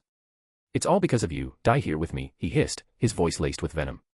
Harry's scar seared in pain, so intense it felt as though his head would split open. His vision darkened, and he could barely make out Quirrell's voice, mixed with other voices, distant but calling his name. "Potter. Potter." His grip on the Philosopher's Stone loosened, and it fell to the floor, swallowed up by the flames. "No." Harry murmured weakly as he tried to pull free. Just then, he felt Quirrell's grip slacken, and the pain in his scar receded. He staggered back, trying to make sense of what had happened, only to feel a hand clamp onto his shoulder. "Harry, don't. This is fiend fire, you'll die if you go in there." Kyle. Harry looked up in shock, recognizing his friend through the haze. "What are you doing here?" "No time to explain," Kyle replied, eyes narrowing as he took in the situation. He mentally kicked himself for not acting sooner. He'd seen Quirrell stirring but had thought the professor's only goal was one last attempt to take down Harry, not that he'd be able to conjure fiend fire without a wand. "Let's get out of here," Kyle said, gripping Harry's arm as his wand began to glow with an orange light, preparing to counter the flames. But just as he was about to act, the fiend fire suddenly extinguished, leaving the room silent and still. "Looks like I arrived just in time," came a calm voice from the doorway. Dumbledore stood there, his blue eyes twinkling even in the fading glow of the dissipated flames. With a mere flick of his fingers, he dispelled the deadly fiend fire. "Professor Dumbledore." "Quirrell, the Philosopher's Stone." Harry tried to explain, still shaken. Dumbledore shook his head gently. "We'll discuss this later, Harry. You need rest." But as he spoke, his gaze lingered on Kyle, a look of faint surprise and curiosity flickering in his eyes. Chapter 226, Voldemort, Treasure Chest of Dark Secrets. The small room was in utter chaos, marked everywhere with scorch marks from fiend fire. Even the Mirror of Erised hadn't been spared, its golden frame had melted, its surface now gray and cracked. Quirrell was gone. When he had touched Harry, his body had begun to blacken rapidly, like a statue melting away, until he was reduced to nothing but ashes. Voldemort, too, had transformed into a ghostly apparition, fleeing the room the instant Quirrell died. Now, only Harry, Kyle, and Dumbledore, who had just arrived, remained in the room. As Dumbledore entered the room, he frowned slightly, casting a thoughtful look in Kyle's direction. But after a brief pause, he turned away, a gentle smile crossing his face. "If I'm not mistaken, you were about to use finite incantatem just now. It seems Professor Flitwick was right, you've mastered that spell, which is no small achievement." "I just happened to read about it in the library over the holidays," Kyle replied, helping Harry up from where he had collapsed on the ground. "I can't say I'm able to pull it off every time, but I'm glad you're here." "No need to be so modest, Kyle." Dumbledore winked. "Have I ever mentioned that you are one of the finest young wizards I've encountered? You never cease to amaze me." "You're too kind," Kyle said, a bit embarrassed. "If you hadn't refined the charm, I'd never have had the chance to learn it. You're the true master here. Dumbledore chuckled. Now, you're making me blush. It was more a happy accident than anything else, and not solely my work. While they exchanged pleasantries, Harry, still lying on the ground, suddenly extended a trembling arm. He felt like there might still be hope for him, but the lingering effects of Quirrell's curse left him in searing pain, unable to form complete words. If he could, he would have made it abundantly clear that he desperately wanted to go to the hospital wing. Oh, Harry. I'm so sorry, Dumbledore said quickly, moving to help him up and guiding him toward the hospital wing. Kyle accompanied them. As they returned to the castle, Dumbledore suddenly stopped, turning to look at Kyle. Fiend fire is a very dangerous form of dark magic, he said, and its effects go beyond mere burning. If you have no urgent matters, I suggest you stop by the hospital wing for a checkup as well. Yes, Professor, Kyle nodded. But before that, could I go back to the dormitory? Cedric and the others must be worried sick. I understand, Dumbledore replied, but don't delay. With that, he led Harry away. Kyle, however, didn't return to the dormitory. Instead, he made his way to the second floor, heading toward Myrtle's bathroom. After facing Voldemort, a thought had struck him. The basilisk. Kyle had always believed that only someone with Slytherin blood could control the basilisk, but now he realized he'd been mistaken. If Riddle had controlled the basilisk through a bloodline 50 years ago, what about 50 years from now? Newt had once told him that all artificially bred creatures shared a unique trait. To control these dangerous creatures effectively and prevent them from turning against their creators, a specific will would be imposed on them from the start. This process often left their minds muddled. The more powerful the creature, the stronger the confusion. The basilisk was no exception. It would be impossible for it to remember a wizard's face and voice for long. Not to mention, the basilisk in the Chamber of Secrets had been asleep for 50 years, enough to reset its memory entirely. If it would forget even after a short 5-day sleep, there was no way it could remember Tom Riddle's commands after half a century. Besides, Riddle didn't even have a physical form anymore, so how could he control the basilisk now? But if it responded to a soul, why not Harry's? As the last horcrux, Harry also carried a fragment of Voldemort's soul, making him similar to Riddle in a sense. There was no reason it couldn't work. Kyle felt as though he had uncovered the key to the problem. He was eager to confirm his theory, especially while the effects of the Felix Felicis were still in play. It had guided him here for a reason. Arriving at the bathroom, Kyle quickly removed the quill wedged between the door and the frame, then stepped inside.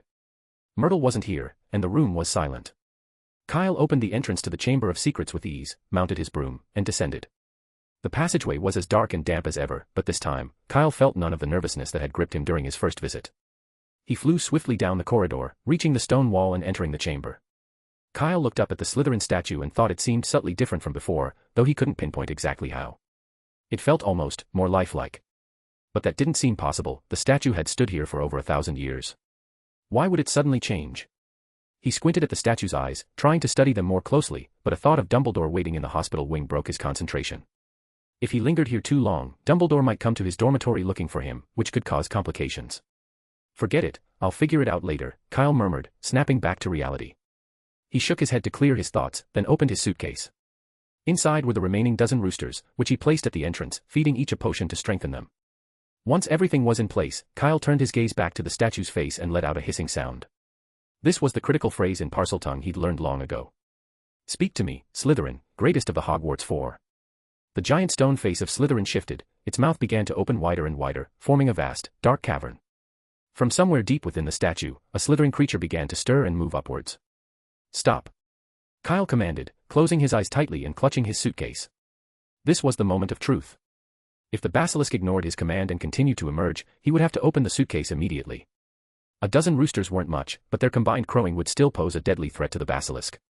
Kyle's heart raced. He had never felt so tense.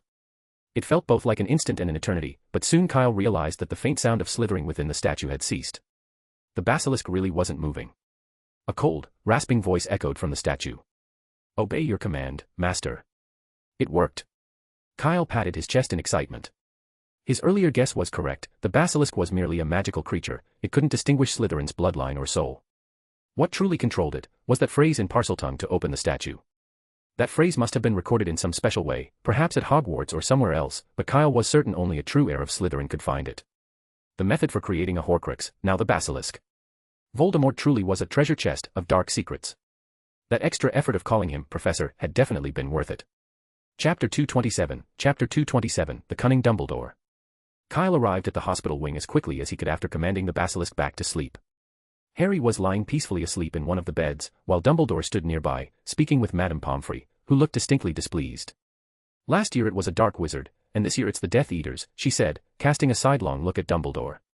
So, what will our defense against the dark arts professor be next year? Dark Lord himself.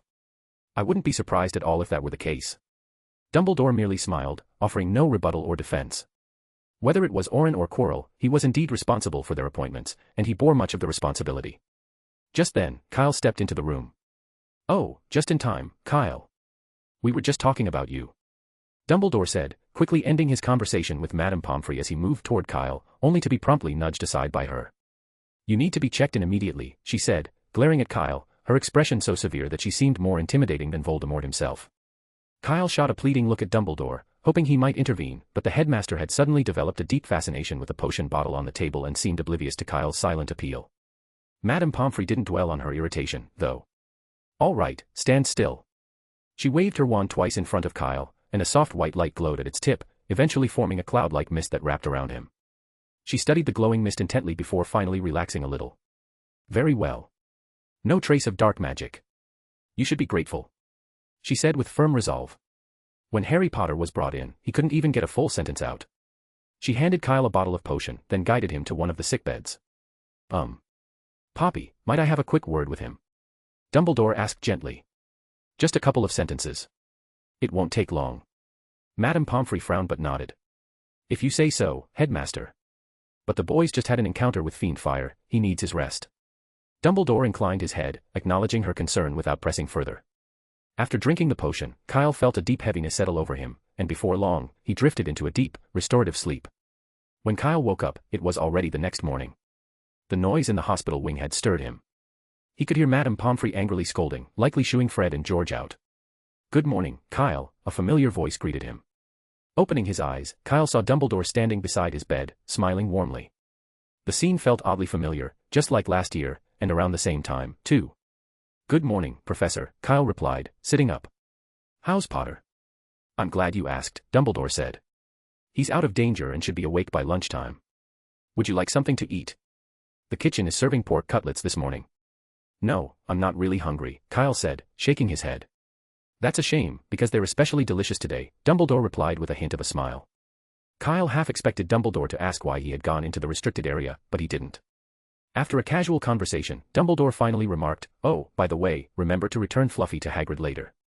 He was quite worried last night. Funny, at first, I thought Quirrell was the one who hit him. It took me an hour to realize that if Quirrell only wanted to pass the trapdoor, he wouldn't have needed to hide Fluffy in the first place. Besides, hiding a creature as large as a three-headed dog isn't exactly easy. Unless, of course, there's a magical item involved, like a suitcase or a bag of sorts.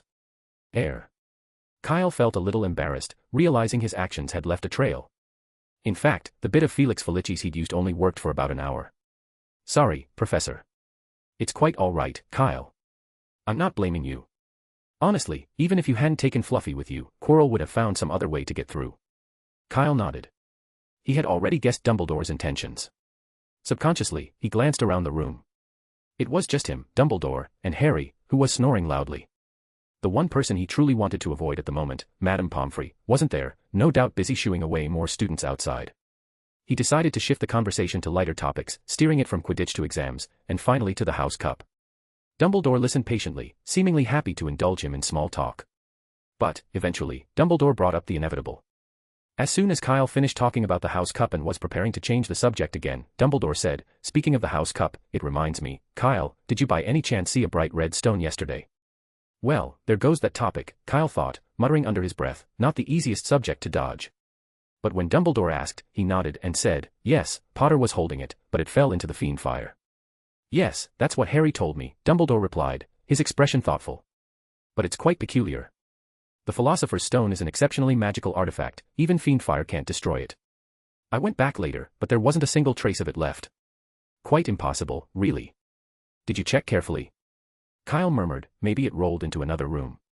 I checked thoroughly, Dumbledore said, smiling. It seems you already knew the Philosopher's Stone was there. Well. Potter mentioned it, Kyle said, shrugging slightly. During breakfast, he and Ron were always talking about how to stop Professor Snape from stealing the Philosopher's Stone from the restricted area. This wasn't entirely a lie. Kyle had indeed heard Harry and Ron discussing the Philosopher's Stone on several occasions, whether in the Great Hall or in the corridors, conspiring loudly enough that it was impossible not to overhear. Most people thought they were just spouting nonsense and didn't pay attention. Sounds like they learned quite a bit from Hagrid, Dumbledore chuckled, shaking his head. He looked at Kyle again. So, you don't know where the Philosopher's Stone is either? Kyle remained silent. In that case, it must have been taken by that Niffler, Dumbledore said with a twinkle in his eye. I reviewed the images from the Mirror of Erised yesterday. He winked. Perhaps I'll pay Newt a visit, he should recognize that Niffler. Chapter 228, a reward for the Niffler. Kyle sensed things were slipping out of his control. Professor. He said with a nervous laugh, I don't remember the Mirror of Erised having a replay function. Isn't it like any other mirror? That's true for most versions of the Mirror of Erised, Dumbledore replied, but I've made a small adjustment. Are you familiar with the pensieve? Kyle nodded. It's an alchemical device that lets you view memories. Indeed, Dumbledore said, sounding pleased. I attempted to connect the Mirror of Erised to a pensieve, so that whatever appears in the mirror could be preserved as a memory in the pensieve. To be honest, it was far more complicated than I anticipated, but I succeeded in the end. So you can see everything that happened in the mirror? Kyle asked, his throat feeling suddenly dry. Perfectly. Dumbledore replied, a glint of mischief in his eyes as he seemed to savor Kyle's reaction. It's unusual for a Niffler to be in the castle, and even more unusual that it managed to solve a supposedly foolproof barrier. Dumbledore then stood up, preparing to leave. Well, I won't disturb you while you rest. The Niffler can't have gone far, so I should pay Newt a visit to see if he recognizes it. Wait, Professor. Kyle blurted, stopping him. Yes. Is there something else? Well, if it's a Niffler, it just so happens that I have one, Kyle said, reaching into his pocket and pulling out a palm-sized Niffler. Dumbledore turned back, looking a little surprised. So the Niffler was yours all along. Kyle forced a polite smile, choosing to ignore Dumbledore's teasing tone. If the headmaster really hadn't known, he would have gone straight to Hagrid or Professor Kettleben rather than seeking out Newt. This wasn't about identification, it was clearly a playful, if pointed, hint. Actually, I just remembered, Professor, Kyle explained. I let him out to play with me for a while earlier, and he must have wandered over to the mirror during that time. The Niffler looked up at Kyle with wide, blank eyes, and seemed to catch on. It quickly moved its little paws protectively over its pouch, but it was too late. Under Kyle's deft hands, a large pile of shiny objects soon spilled out, Christmas ornaments with sequins, metal clasps, a handful of galleons, sickles, and, finally, a bright red gemstone. So it was here all along, Kyle said, feigning surprise. Sorry, Professor, I had no idea. That's quite all right, as long as it's been found, Dumbledore replied, retrieving the Philosopher's Stone. At that moment, the Niffler let out a mournful wail, wriggling and clawing at the air in protest. I see I've taken something it values. Dumbledore murmured thoughtfully. With a subtle twist of his fingers, he conjured several glittering gems in various colors, each roughly the size of the Philosopher's Stone, and held them out in his palm. How about I trade you these? Dumbledore held out his hand to the Niffler with a smile. As a reward for passing my test, you may have them. As soon as he opened his hand, the Niffler stopped his fussing. The Niffler's eyes widened at the gems, though tears of frustration still glistened at the corners. With a sorrowful cry, he reached for them, but Kyle lifted him up just in time. Professor, he says he doesn't want those, Kyle said solemnly. Dumbledore paused. He doesn't. MHM. Kyle nodded seriously. You see, I can understand what the Niffler is saying. He's asking for a real reward. The Niffler stared at him in disbelief, then began squirming even harder, letting out increasingly desperate cries. But Kyle ignored him, even covering its eyes. Dumbledore's expression grew curious. And what reward does he have in mind? Well, he feels his home is a bit cramped and would like you to expand it a little, Kyle explained, holding up the leather suitcase next to him. He was thinking, maybe as large as the Forbidden Forest during your summer break. Dumbledore, who likely already knew that Kyle owned a suitcase like Newt's, seemed to piece things together. His expression turned even more amused as he looked between Kyle, who was keeping a straight face, and the Niffler, who had gone limp in resignation. Kyle, did he really say that? Dumbledore asked, clearly holding back a laugh. Yes. Kyle said firmly. I'll vouch for Potter's grades as proof. By now, the magical creature had completely given up, hanging limp in Kyle's grasp, defeated. Well, all right, since I promised him, Dumbledore mused. But the size of the Forbidden Forest, that might be a bit ambitious. After all, I still need to find a new defense against the dark arts professor during the break, so I won't have that much time. How about half the size of the Forbidden Forest? That should be enough for it, don't you think? No problem at all, Professor, Kyle replied, smiling.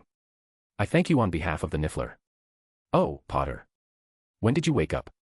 Harry, who had been lying on the bed across from them, was now sitting up, staring at Kyle and Dumbledore in bewilderment. I thought I heard someone talking about grades, and it woke me up, Harry said, rubbing his face in confusion. How long have I been asleep? I can't believe the exam results are out already. Don't worry, you've only slept for 1 day, and the exam results aren't out yet, Dumbledore reassured him, coming over to his bed. If you recover quickly enough, you might even be able to make it to the Quidditch match tomorrow. Oh, thank goodness. Harry breathed a sigh of relief, then suddenly remembered. Sir. The Philosopher's Stone, it fell into the flames. We have to. No need to worry, my boy. What you're saying is already outdated, Dumbledore said calmly, pulling out the bright red stone and holding it in front of Harry. The Philosopher's Stone is perfectly safe, you see. Phew, Harry exhaled, visibly relieved. I'm so glad I didn't destroy the Philosopher's Stone. There's no need to be so nervous. Even if you had destroyed it, it wouldn't have mattered much, as we never intended to keep it here permanently. Pardon? Harry asked, baffled. But, your friend Nicholas. Oh, so you know Nicholas. Dumbledore's eyes sparkled with genuine delight. In truth, he was quite pleased. Unlike Kyle, Harry's responses were far more straightforward and didn't tend to involve unexpected surprises. This was precisely the kind of conversation Dumbledore enjoyed. Chapter 229, Chapter 229, The Mysterious Gift from the Weasley Twins. Harry had many questions, but Dumbledore answered each one with patience. Before long, Kyle located Madame Pomfrey and requested to be discharged. Although a bit reluctant, she agreed after another examination, confirming Kyle truly had no lingering issues. As he left the hospital wing, Kyle glanced at the still soulless Niffler, smiled, and took a handful of glittering gem shards from his mokeskin pouch. He scattered them across the courtyard, watching as they sparkled in the sunlight. These were the fire crab gems he had collected. After learning occlumency in Newt's suitcase, he'd ventured into a fire crab lair to gather plenty of these smaller gem shards to make his map appear more valuable. Though the shards were smaller than the gems Dumbledore had, Kyle had amassed quite a lot. When scattered, they glittered like stars on a dark night. The moment Kyle released the gems, the Niffler, with its eyes fully restored, sprang into action, eagerly gathering every shard from the ground. Kyle sat beside him, resting his chin in his hands, and glanced up in the direction of the hospital wing. Kyle wasn't surprised that he hadn't managed to steal the Philosopher's Stone. In fact, he had anticipated this outcome. After all, the stone was the one thing that could allow Voldemort to regain a body, and Dumbledore would never let it slip from his control. What did surprise Kyle was Dumbledore's willingness to help him expand his suitcase. Honestly, he hadn't expected much, he'd thought Dumbledore would dismiss the idea. Instead, after only a brief hesitation, Dumbledore had agreed. It was an unexpected windfall. This meant Kyle no longer needed to attempt the suitcase expansion himself, which saved him a lot of time. He had originally planned to use his vacation to enlarge the suitcase's interior a bit more, an endeavor that required releasing the undetectable extension charm for 2 months in a row, a task he found unbearably tedious. Soon, the Niffler finished collecting every gem and scurried back to Kyle's side. A true treasure hunter, the Niffler hadn't missed a single gem, and in the process, had even found 2 copper nuts hidden in the most unlikely spots. Still, he seemed a bit dissatisfied until Kyle handed him a leaf transfigured into the likeness of the Philosopher's Stone. The little creature's face lit up immediately. In a way, Nifflers were easy to please. When Kyle returned to the castle, he happened upon Fred and George, who were about to leave and each holding a large, beautifully wrapped box. Kyle. Fred looked a bit surprised. We were just about to go see you. How come you're better so soon? George wondered. I was never really sick, Kyle replied. The visit to the hospital wing was just a formality. It was Potter who had the real problem. Oh. I'm sorry, George murmured, looking down at the box he was holding. We got you a present. It's fine, Fred said. Go on, open it and see if you like it. Sorry. Did he actually just say that? Kyle gave them an expressionless look and made no move to accept the box from Fred. This wasn't his first encounter with the twins, and he could tell from the mischievous glint in their eyes that whatever was in that box was unlikely to be a genuine gift. How did you know I was in the hospital wing? Kyle asked, changing the subject. Actually, it wasn't just us. Fred, realizing they couldn't easily fool Kyle, took the box back, deciding they'd give it to Harry later instead. It's all over Hogwarts, George explained. Quirrell tried to steal the Philosopher's Stone, but a few brave young wizards caught him and managed to stop him after getting past loads of obstacles. Kyle, you borrowed the Marauder's map just so you could go down to the underground chamber, didn't you? Fred mused. A 3-headed dog. A moving wizard chessboard. Death Eaters. Fiend Fire. By Merlin's Socks. This adventure's richer than everything we've done over the past 10 years combined. You really should have asked us. George said with a touch of regret. Even our little brother Ron got involved, but we were left out. Next time, for sure, next time, Kyle said, waving his hand dismissively. Fred and George couldn't help feeling Kyle was merely humoring them. So it's settled. You'll definitely include us next time, George reminded him. Otherwise, you're getting the same Christmas present every year, a quill. And it'll be the cheapest one we can find, Fred added. That's just mean, Kyle laughed, shaking his head. Fred and George quickly headed off. They still wanted to find Harry and give him their carefully prepared present. Once they were gone, Kyle was soon surrounded by another group of people who had also heard about what had happened in the underground chamber and were eager for details. Kyle finally managed to slip away from the crowd of curious students, but when he reached the entrance to the Hufflepuff common room, he realized someone else was waiting for him. I knew you'd be heading back to the dorms, Hermione said. So I thought I'd wait here in advance.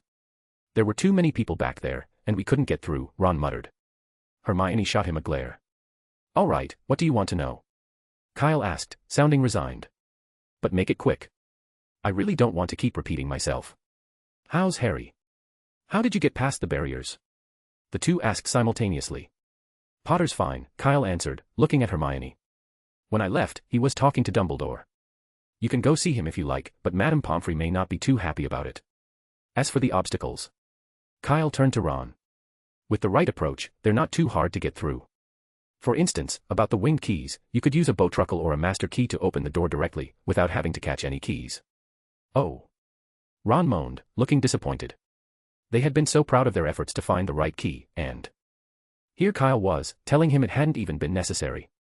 And about the enchanted chessboard. Ron began, but Hermione cut him off. Don't ask, Ron. Of course Kyle would have no trouble with those tests, she said, a bit impatiently. We have to hurry to the hospital wing to see Harry, or else Madame Pomfrey might not let us in if there are too many people. Yes, you're right. I almost forgot. After thanking Kyle, the two of them quickly hurried off toward the hospital wing. Chapter 230, Kyle's career. Hermione was right. By the time she and Ron reached the hospital wing, it was packed with students who had come to see Harry. His friends, members of the Quidditch team, and those simply curious were all crowded around. And, of course, there were a few who came to gloat, such as a certain first-year Slytherin who would rather remain unnamed. Everyone had some excuse for Madame Pomfrey to let them in. Please, Madame Pomfrey, just let me in. The Quidditch match is tomorrow, and I really need to see Harry. It's important, Oliver would pleaded from the front of the line. If anyone was desperate to see Harry, it was Oliver. Gryffindor was more than 500 points behind Hufflepuff, but until the last match, there was still a sliver of hope. Miracles did happen, after all. But without Harry, their key seeker, they had no chance. They might even end up in last place, setting a record for Gryffindor's lowest score in a decade. The thought alone made Wood shiver. If they lost, Professor McGonagall would probably have him hanging from the astronomy tower. So, despite Madame Pomfrey's refusals, Wood clung to his request, refusing to budge. Nearby, Dumbledore, who had just exited the hospital wing, watched the scene with a faint smile. It seems that Harry is quite popular, with so many people concerned about him. Standing beside him was another figure, Snape. Surprisingly, he refrained from his usual snide remarks, instead gazing at Dumbledore with a troubled look. Is this your plan? He muttered. Letting Potter face the Dark Lord alone. He could die. Trust me, Severus. Dumbledore replied gravely, Harry will have to face Voldemort one day. It is unavoidable. He must learn to overcome his fear. Making a child the savior. Snape scoffed, though it was unclear if he meant Harry or Dumbledore himself. He's just as mediocre as his father, arrogant, rule-breaking, showing off at every chance, drawing attention to himself. Honestly, I see no chance of him defeating the Dark Lord. You see what you want to see, Severus. Without looking back, Dumbledore turned and began walking toward the castle. Other professors find him humble, friendly, and not without talent. Personally, I find him quite likable. Not without talent. Snape's expression turned incredulous, as though he'd just heard the Ministry of Magic was giving away Felix Felicis for free. If Dumbledore had made that remark about Kyle, Snape wouldn't have reacted so strongly. Although he disliked Kyle, Snape couldn't deny that the boy was rather clever. After all, even Snape himself hadn't been able to brew the perfect draft of living death in his second year. But Harry Potter? The boy could barely manage the simplest of potions without mistakes, and this was supposed to be talent. As Snape thought of Kyle, he suddenly asked, almost to himself, so, you really don't know what happened in the underground classroom that night? Of course, Severus. I have no reason to lie to you, Dumbledore replied, shaking his head. Hogwarts is vast, and not even I can see everything. What about the mirror? He has never looked into the mirror of Erist, not even once. Dumbledore's eyes grew distant. In this, he is more clear-sighted than any of us. Snape was silent for a long moment before he spoke again. And you weren't worried that Quirrell might get his hands on the Philosopher's Stone? I assumed you would be watching him closely. Since the day I brought the stone here, I have been concerned, Dumbledore admitted, looking up. But even so, Severus, there are always exceptions. As he spoke, the two of them reached the restricted area. Fluffy had already been removed, leaving the entrance room empty and quiet. They passed through the trapdoor and descended to the room below. Neither Dumbledore nor Snape needed broomsticks, the descent was as effortless for them as walking down a flight of stairs. After landing, Snape's expression shifted, and he bent down to pick up a leaf from the floor. Chomping Cabbage. If I remember correctly, Pomona placed Devil's Snare here. Perhaps someone thought Devil's Snare was too easy and decided to add a bit of a challenge, Dumbledore chuckled. I don't think it was Quirrell, Snape muttered, thoughtfully rubbing the leaf between his fingers. Casually cultivating dangerous plants and leaving them around the school. If Quirrell hadn't arrived early, Potter and his friends wouldn't have needed the hospital wing at all. Such reckless disregard for safety. Aren't you concerned he might become the next Dark Lord? Snape didn't specify who he was, but Dumbledore understood. You're mistaken, Dumbledore replied, shaking his head. Harry and the others came down on their broomsticks. Even without Quirrell's early arrival, they would have been unharmed. And as for Kyle, he cannot, and will not, become the next Dark Lord. He has a warm family and close friends to confide in. He's passionate about learning magic, but he's not driven by a need for power. And yes, he even has a career he genuinely enjoys, which makes him fundamentally different from Voldemort. Career. You can't possibly mean those useless amulets and shoddy maps. Snape suddenly grimaced, feeling an oncoming headache. If that was Kyle's idea of a career, then Slytherins had certainly been his main customers. Dumbledore's eyes twinkled. But the students seem to like them, don't they? Fine, Snape grumbled. Even if you're right, what about occlumency? If there's no ulterior motive, why would he need to master occlumency in his second year? You know as well as I, Severus, that we cannot use legilimency on students. Dumbledore's tone grew firm. It was merely a test, Snape scoffed. One he performed so boldly, without a hint of subtlety. But you must understand, Severus, having secrets is not unforgivable. Your prejudice against Kyle, however, might be. Snape's frown deepened, but he held his silence. Ah, yes, Dumbledore added with a sigh as if remembering something. Due to the Fiendfire incident, I couldn't keep what happened in the dungeon from the families of Kyle and Harry. They should be arriving soon. Do you recall, Diana visited the school once last year because of Orin. Despite all these years, she's still as spirited as ever. Snape's face darkened visibly.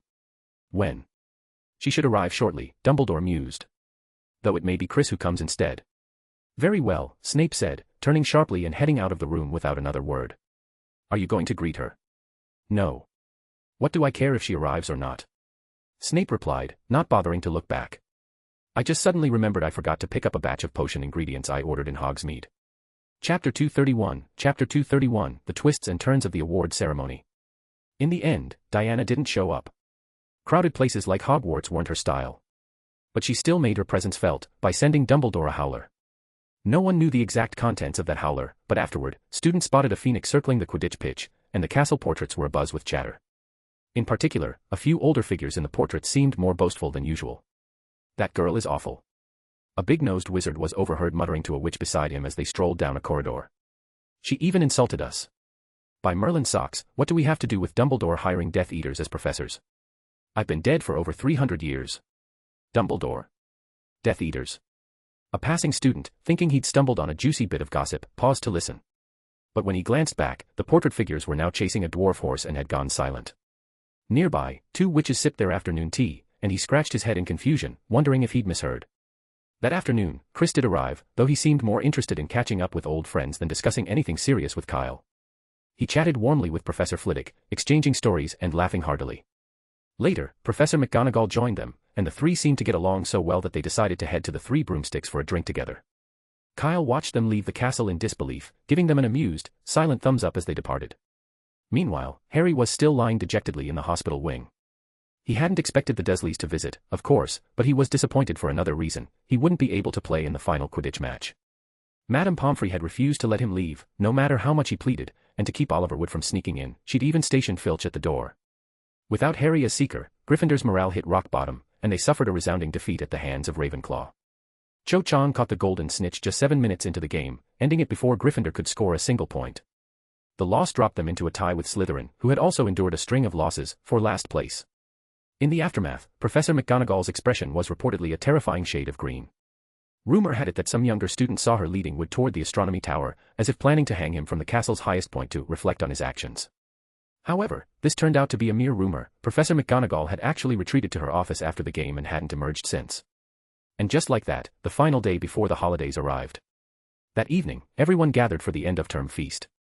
When Kyle and his friends entered the Great Hall, it was already packed. The hall had been decked out in yellow and black in honor of Hufflepuff's victory in the House Cup for the second consecutive year. A massive banner featuring the Hufflepuff badger hung proudly behind the head table. Their recent Quidditch championship had earned them enough points to narrowly overtake Slytherin and secure first place. The hall was buzzing with excitement as everyone anticipated the holiday break. Gradually, the noise died down when Dumbledore stepped forward. "Ah, another year has passed," he began.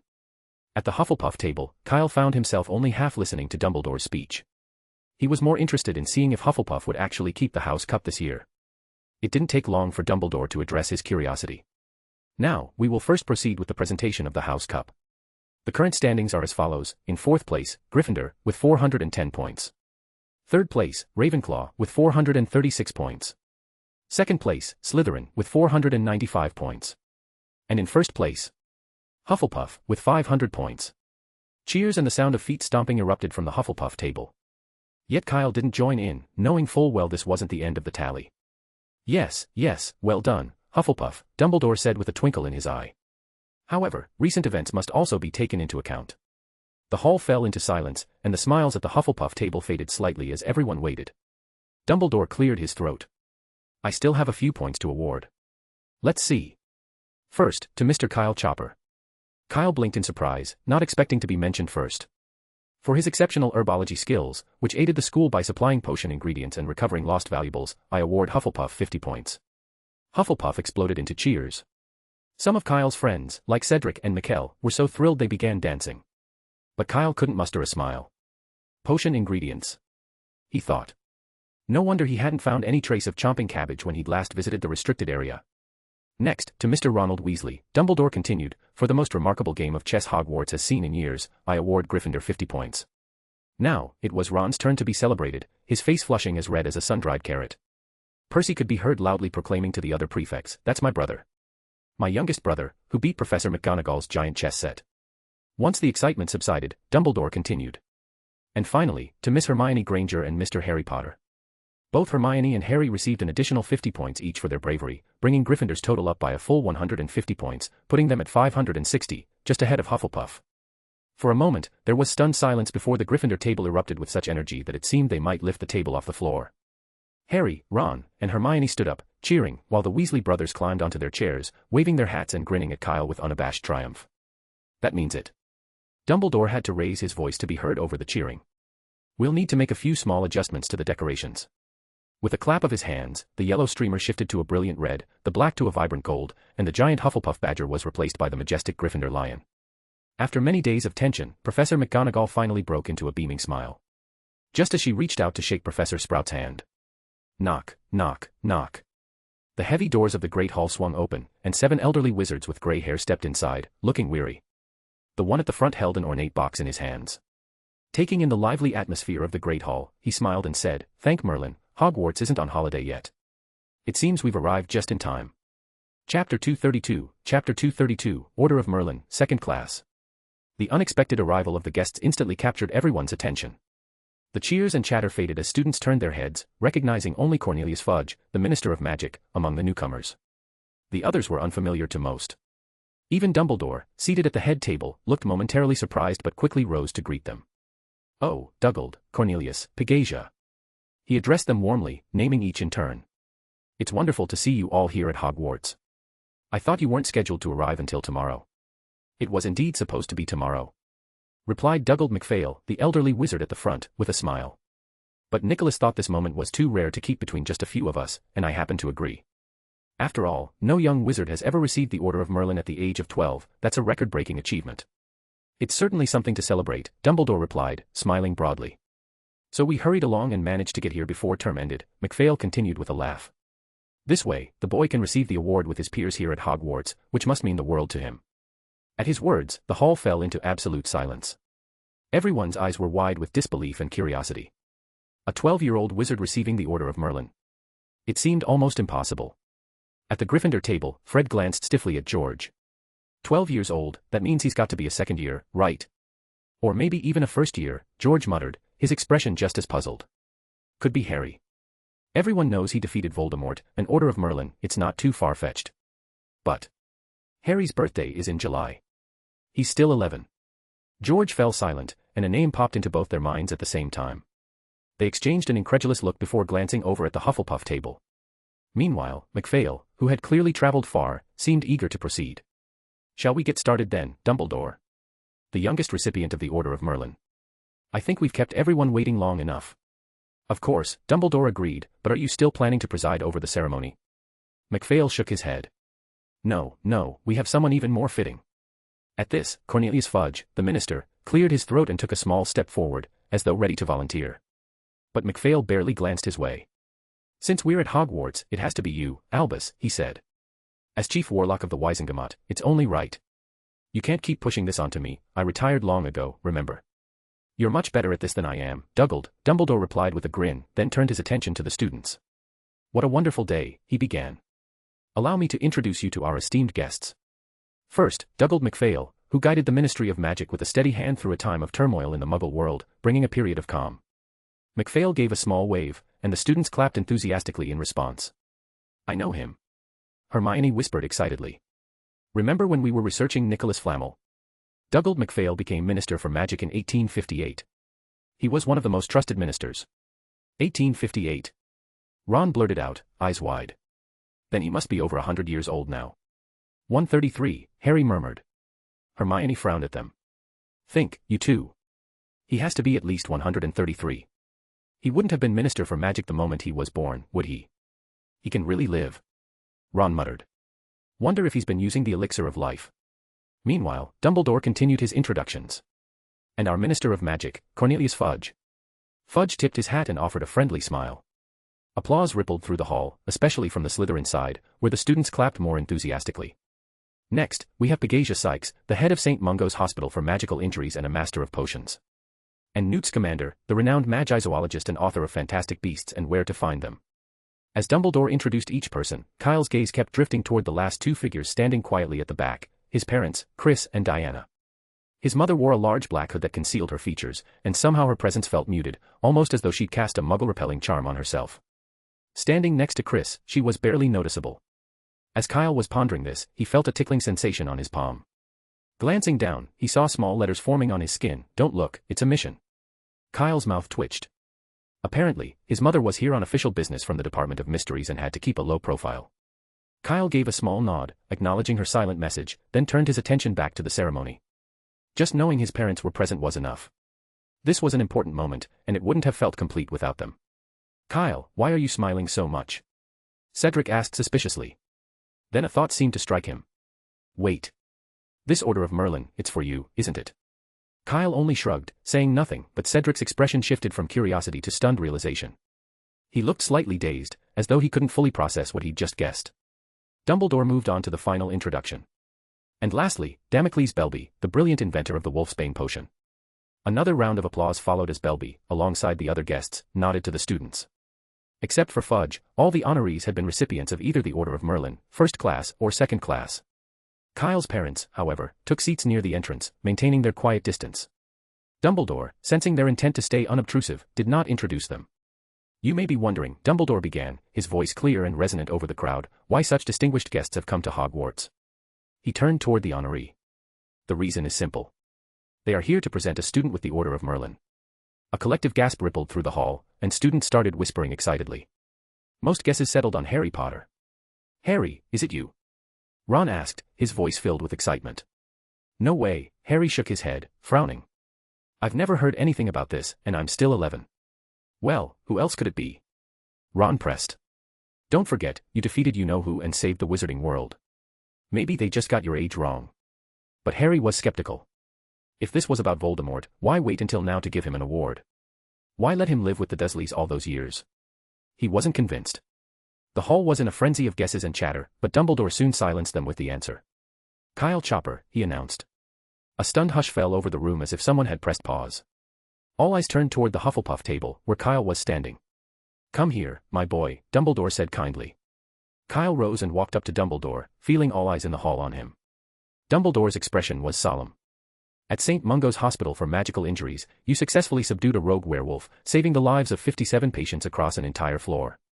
In recognition of your courageous and selfless actions, I, Albus Dumbledore, on behalf of the international wizarding community, the Order of Merlin, the Wizengamot, and the wizarding world, hereby award you the Order of Merlin, 2nd class. Chapter 233, Chapter 233, I really thank you all. Only then did the crowd in the Great Hall finally react. What had they just heard? An out-of-control werewolf. Even as first years, they knew quite well how terrifying werewolves could be, having already studied them for a year.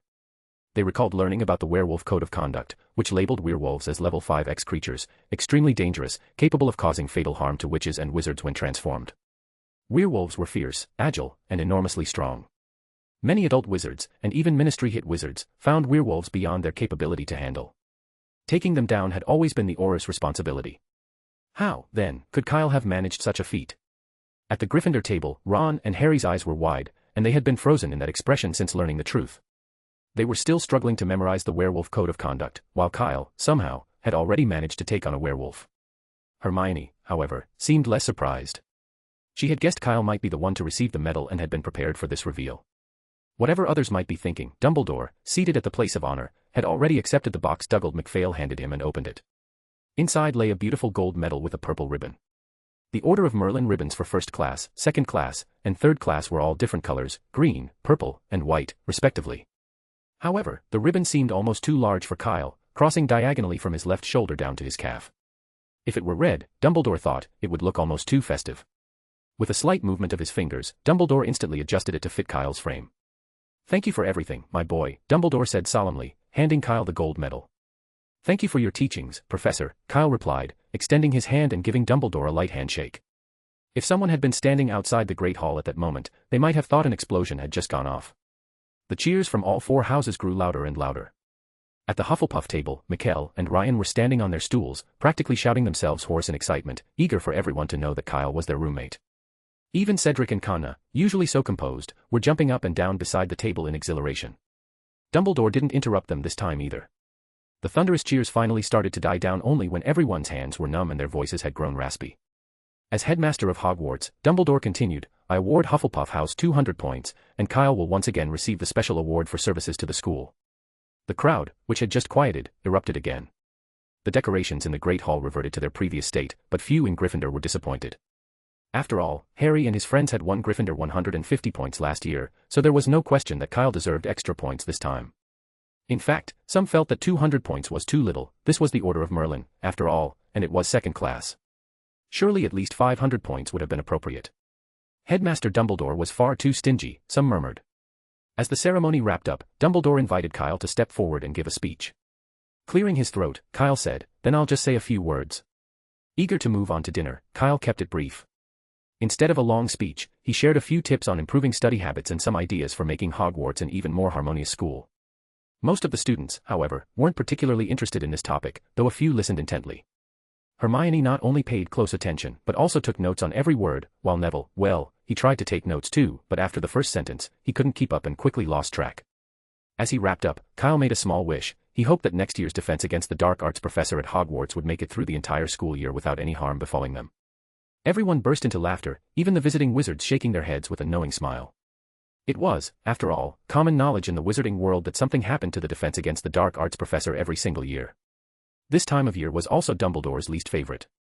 He was treated like an unwanted mountain troll, shut out wherever he went. Some wizards even fled to other countries before Hogwarts holiday break, just to avoid Dumbledore showing up at their door, and they wouldn't return until September, after the start of term. Oh, looks like we'll have to hurry back soon. Wouldn't want him bothering us, MacPhail chuckled, half joking as he spoke to Sykes, who was sitting beside him. I may be fine with handing out medals in my old age, but taking up a teaching position. No, thank you. You're absolutely right, it's far too risky, Sykes replied, covering her mouth as she laughed. We even considered setting up a special wing just for the defense professors. Beside them, Dumbledore's face flushed slightly, and he shot a glare at Kyle. This little rascal, just what was he thinking, saying all that? As Kyle finished his speech, the long-awaited banquet finally began.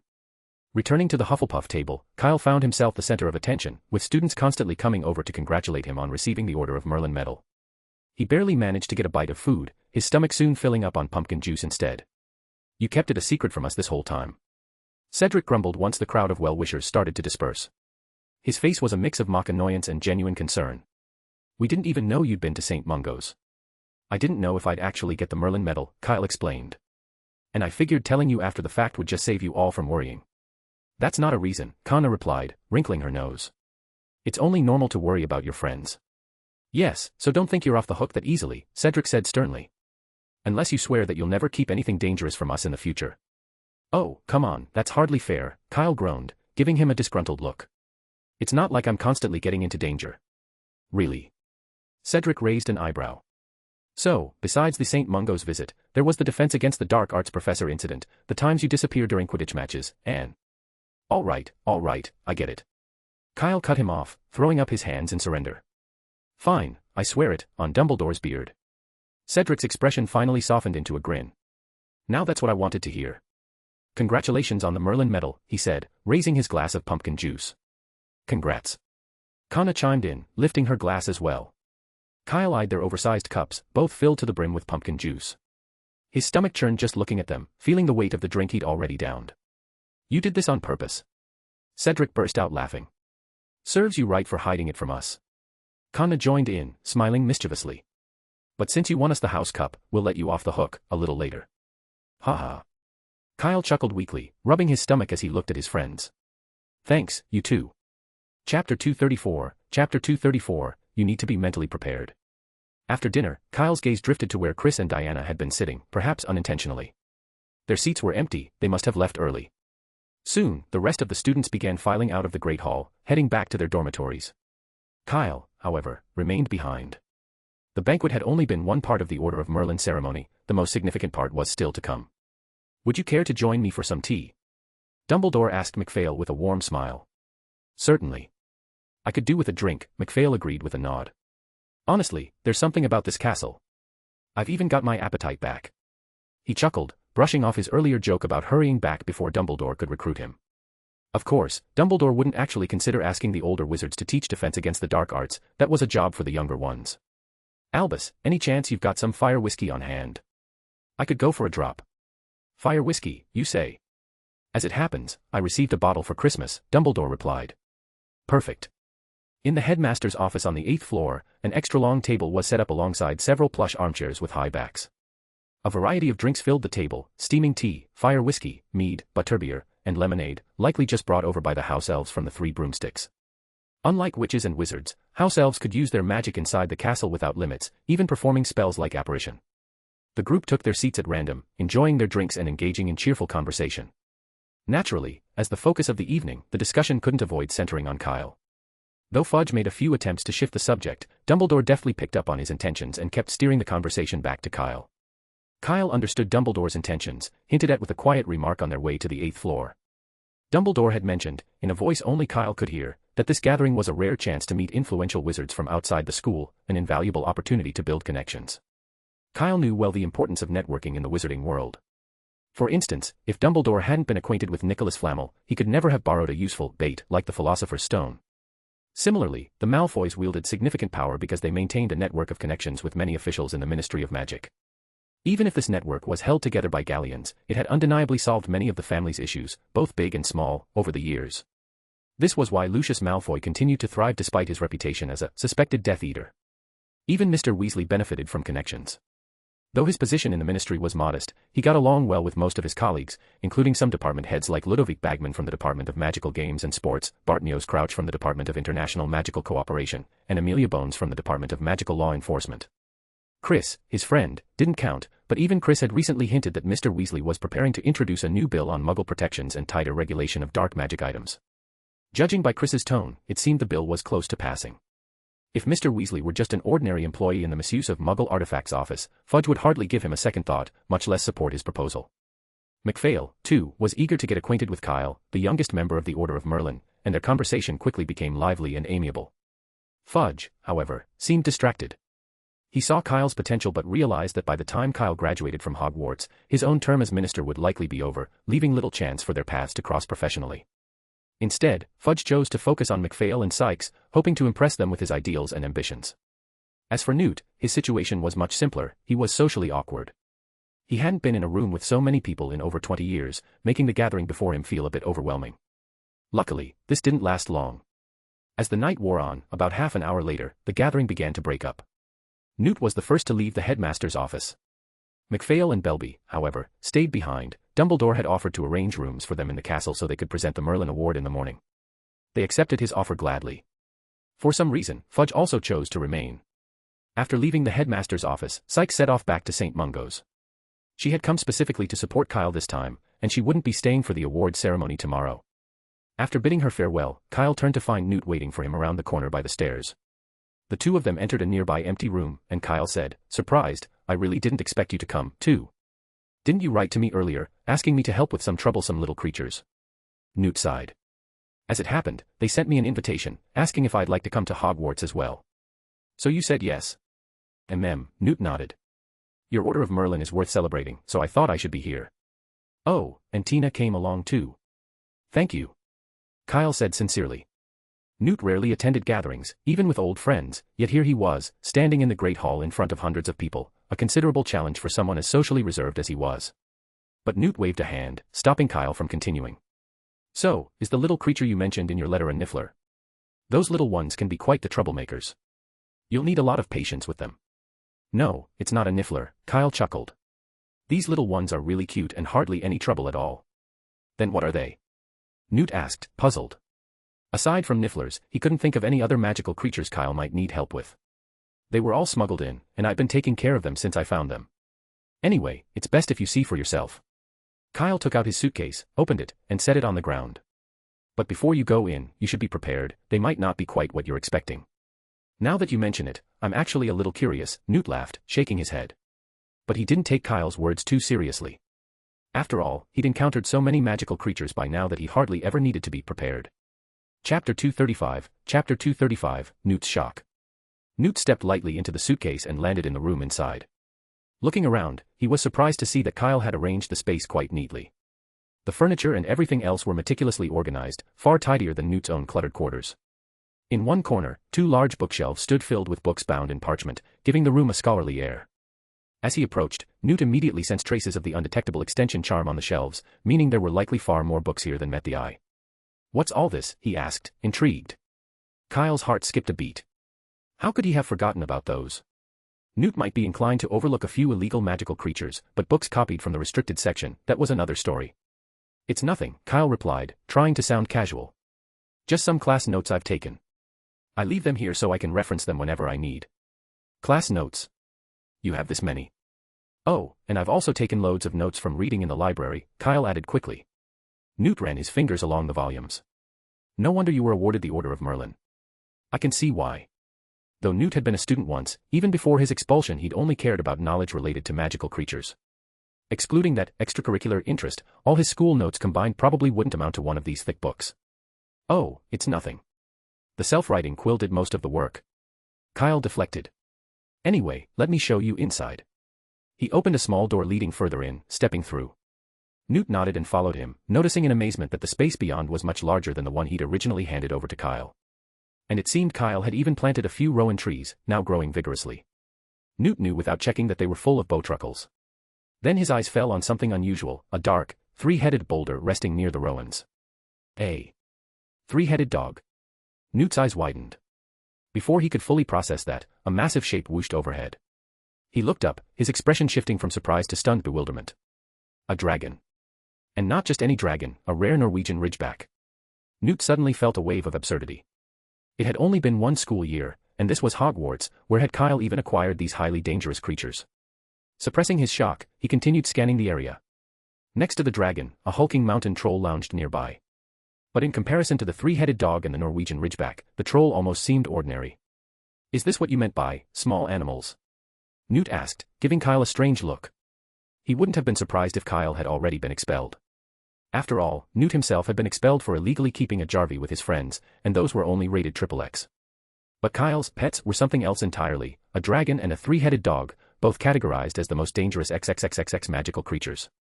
Owning even one would be grounds for expulsion many times over. What's this? The student outdoing the master? Starting with XXXXX level beasts. Are kids these days really this bold?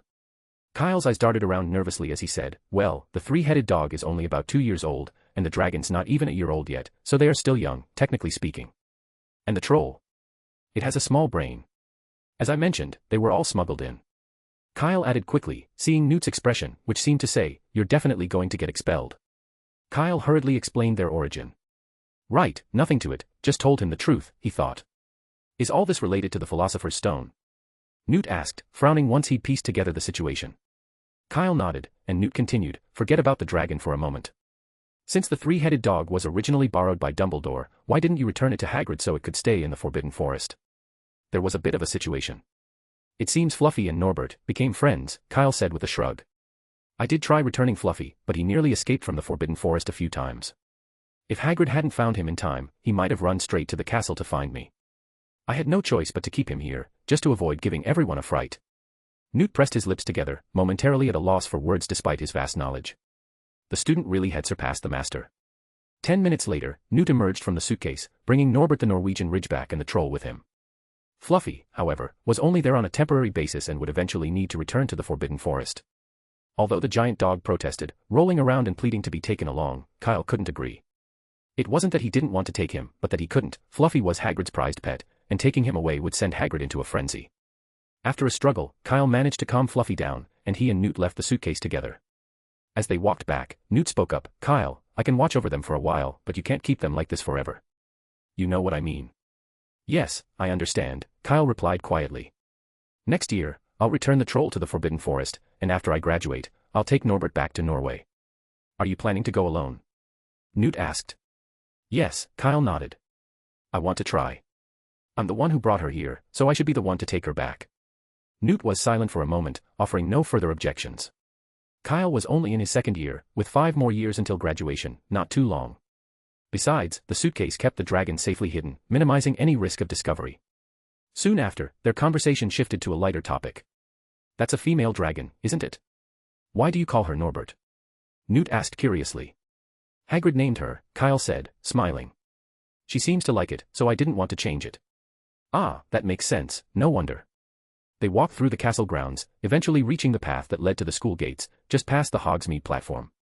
Here, they stopped. Newt, naturally, wasn't leaving by train, it would be too slow. Beyond the school gates, marked by the 2 winged warthog statues, he could finally disapparate.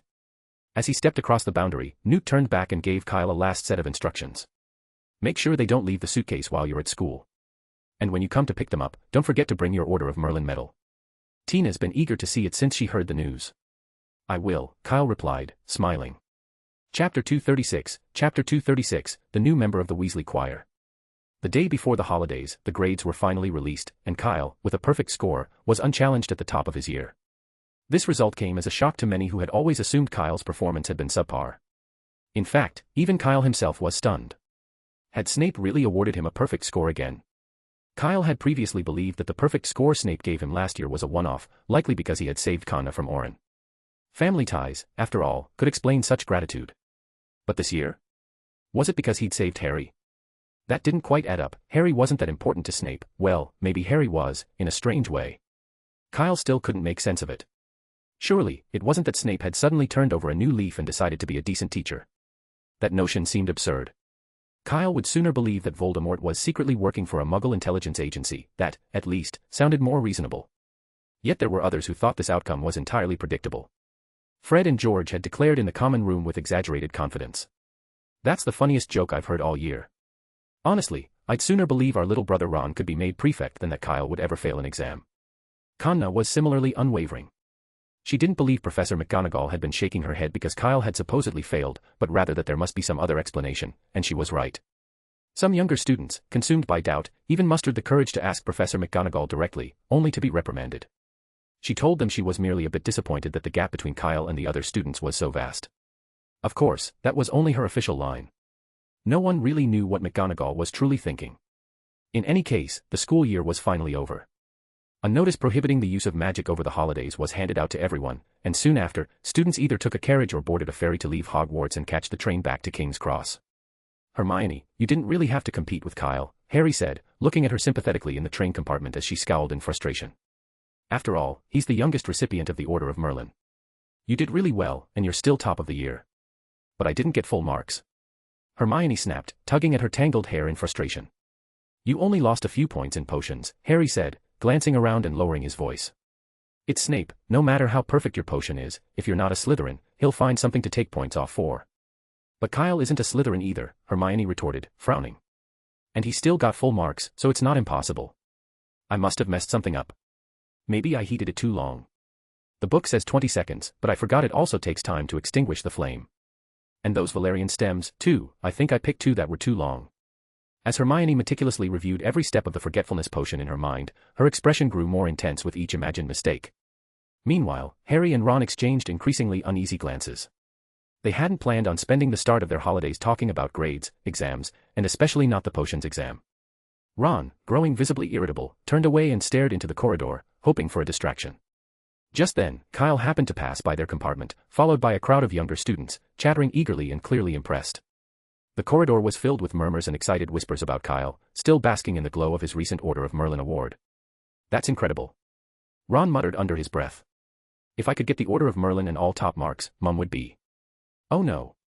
Ron's face suddenly turned pale as a thought struck him. Alarmed, Harry looked over. What's wrong? Are you hungry? I've got some snacks. No, Harry. Ron said, his expression grim. Do you remember what I told you? Kyle lives next door to us. Yeah, I remember. There was a trace of envy in Harry's voice. The idea of living near friends and classmates in a magical village was, to him, the ultimate dream. Mum must have heard already. Ron's voice wavered. I'm done for.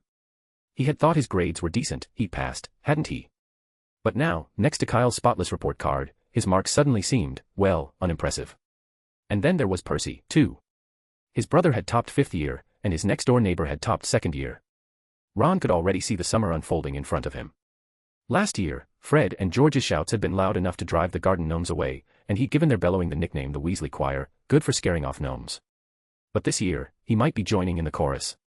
As Ron sat there lamenting, Harry silently reached over and patted him on the shoulder, his earlier envy evaporating. Maybe having a high-achieving neighbor wasn't as ideal as he'd thought. Besides, he didn't have to worry about that. The Dursleys couldn't have cared less about his grades, so even if he returned with all zeros, he'd be spared the lectures. Actually, they'd probably be pleased if he got zeros, they might even give him an extra piece of dry bread that Dudley had left over for breakfast. Having no one to compare himself to, and no one who cared about his grades, was probably the only perk of living with the Dursleys. Harry wanted to laugh at the thought, but the feeling sat uncomfortably in his chest. Next to him, Hermione finally stopped analyzing the exam. She looked over at Ron, whose face was clouded with worry, and opened her mouth to say something, but held back. Truthfully, she couldn't quite understand his disappointment and wasn't sure how to reassure him. If only I could be like Kyle. Ron sighed wistfully. Meanwhile, in a compartment not far from Harry and his friends, Kyle was glancing around nervously. Are you sure we're in the clear? No one followed us, right? It's all good. Cedric reassured him, sticking his head out into the corridor for a quick check. Once he was certain no one was around, he slipped back in, pulling the door shut and securing it with an imperturbable charm from his wand. Phew, finally lost them, Kyle muttered, exhaling in relief as he pulled off his cloak of invisibility. Who would have thought he wouldn't need the cloak for sneaking around the castle at night, but that it'd come in handy on the train home instead. The crowds had been just a bit too eager this time. Without the cloak, he might still be surrounded by admirers, each more enthusiastic than the last. Chapter 237, Nicholas Flamel's Invitation. The Hogwarts Express rolled through golden fields of wheat and small villages, the scenery flashing by the windows. Inside their compartment, Kyle had tucked away his cloak of invisibility, while Fred and George sat across from him, absorbed in a game of wizard chess. Unlike their usual lightheartedness, the twins wore serious expressions as they focused on the board. A few days prior, they had boldly challenged Ron to a game of wizard chess, determined to prove they could conquer Professor McGonagall's giant chessboard array just as Ron had. The result had been a crushing defeat that left them questioning their skills. Unwilling to accept that Ron had bested them, Fred and George vowed to practice and settle the score over the holidays. Kyle, however, doubted they'd succeed. In his view, Fred and George's talents lay firmly in pranks and inventions, while their chess skills could only be called mediocre. What are your plans for the holidays? Cedric asked suddenly, breaking the silence. My father promised to take me to France, Cho answered eagerly. I've wanted to go ever since you mentioned it last year. Cedric raised an eyebrow, grinning. Let me guess, you're interested in seeing Beauxbatons. Cho nodded, not bothering to deny it. She'd read that Beauxbatons was said to be the most beautiful of the 3 major European wizarding schools, famed for its elegant architecture and a crystal astrological tower.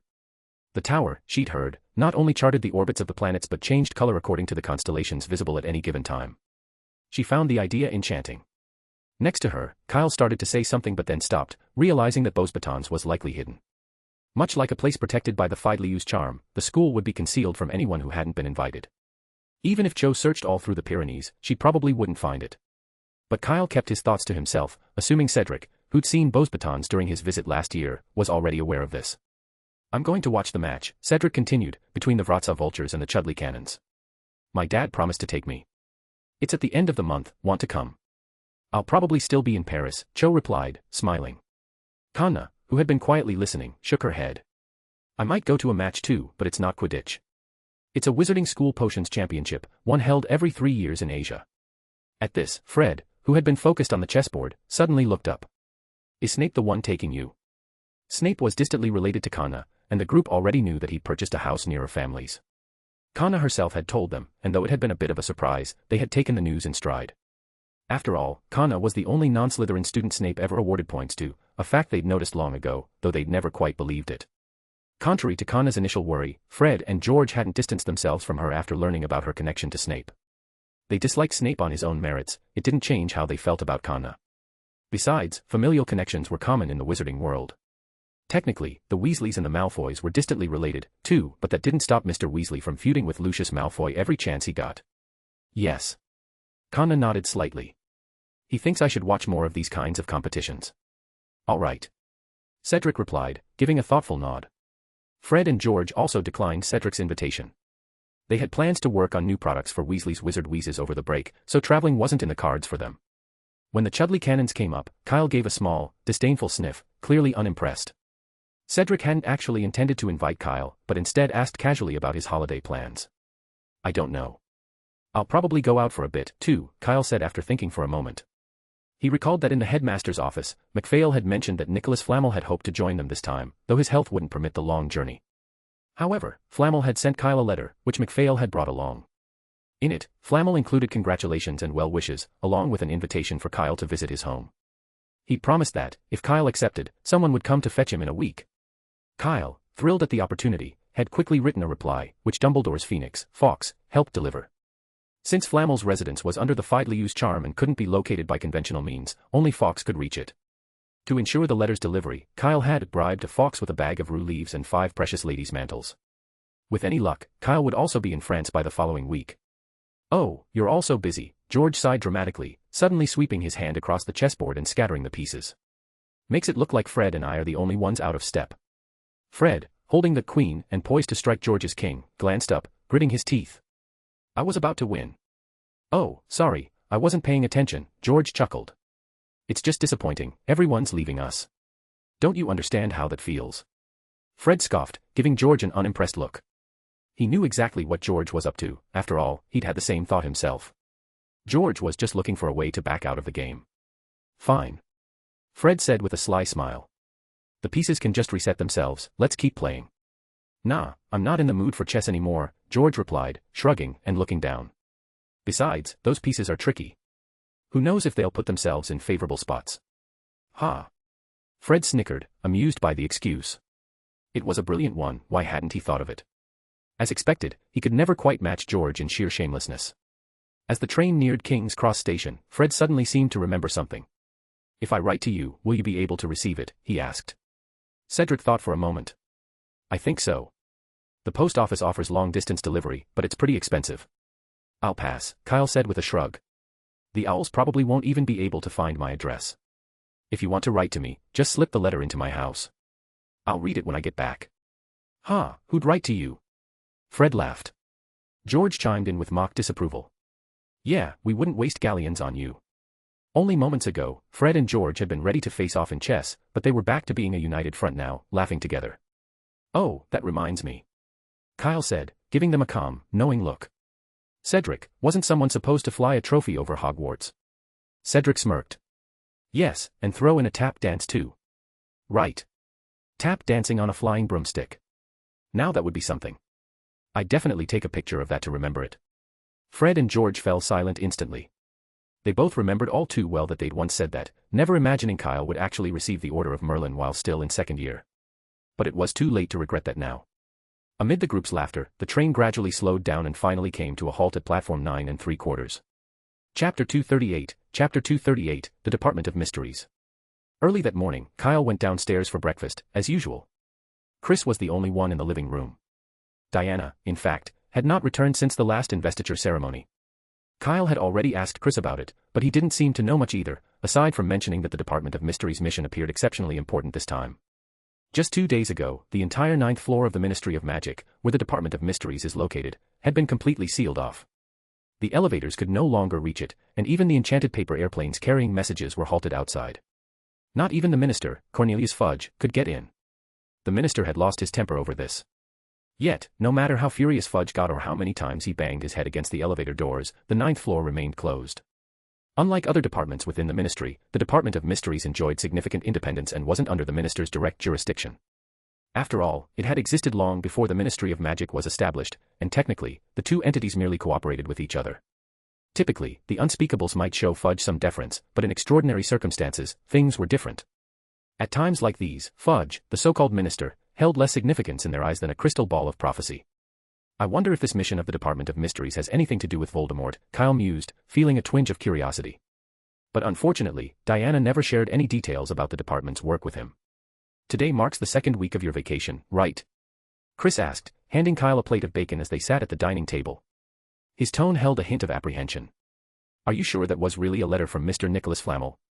Dad, I've explained this many times already, Kyle replied, setting down his bread with a sigh. The letter was given to me by Mr. McPhail, and Headmaster Dumbledore approved it. They wouldn't joke about something like that. I know, but it's Nicholas Flamel. Chris still sounded incredulous. As a legendary wizard spanning 6 centuries, Nicholas Flamel was a figure of immense renown. It could be said that wherever there were wizards, there were legends of him. Meeting him was nearly impossible for most, and the idea of Kyle being invited as his guest was astonishing. Since hearing the news, Chris had been caught in a sense of disbelief. Kyle bit into his bread, exasperated yet resigned. Chris had been acting this way for days now, and Kyle had grown used to it. It's just an invitation, he thought. Why is he so surprised? After all, I am the youngest person to receive the Order of Merlin, it shouldn't be such a big deal.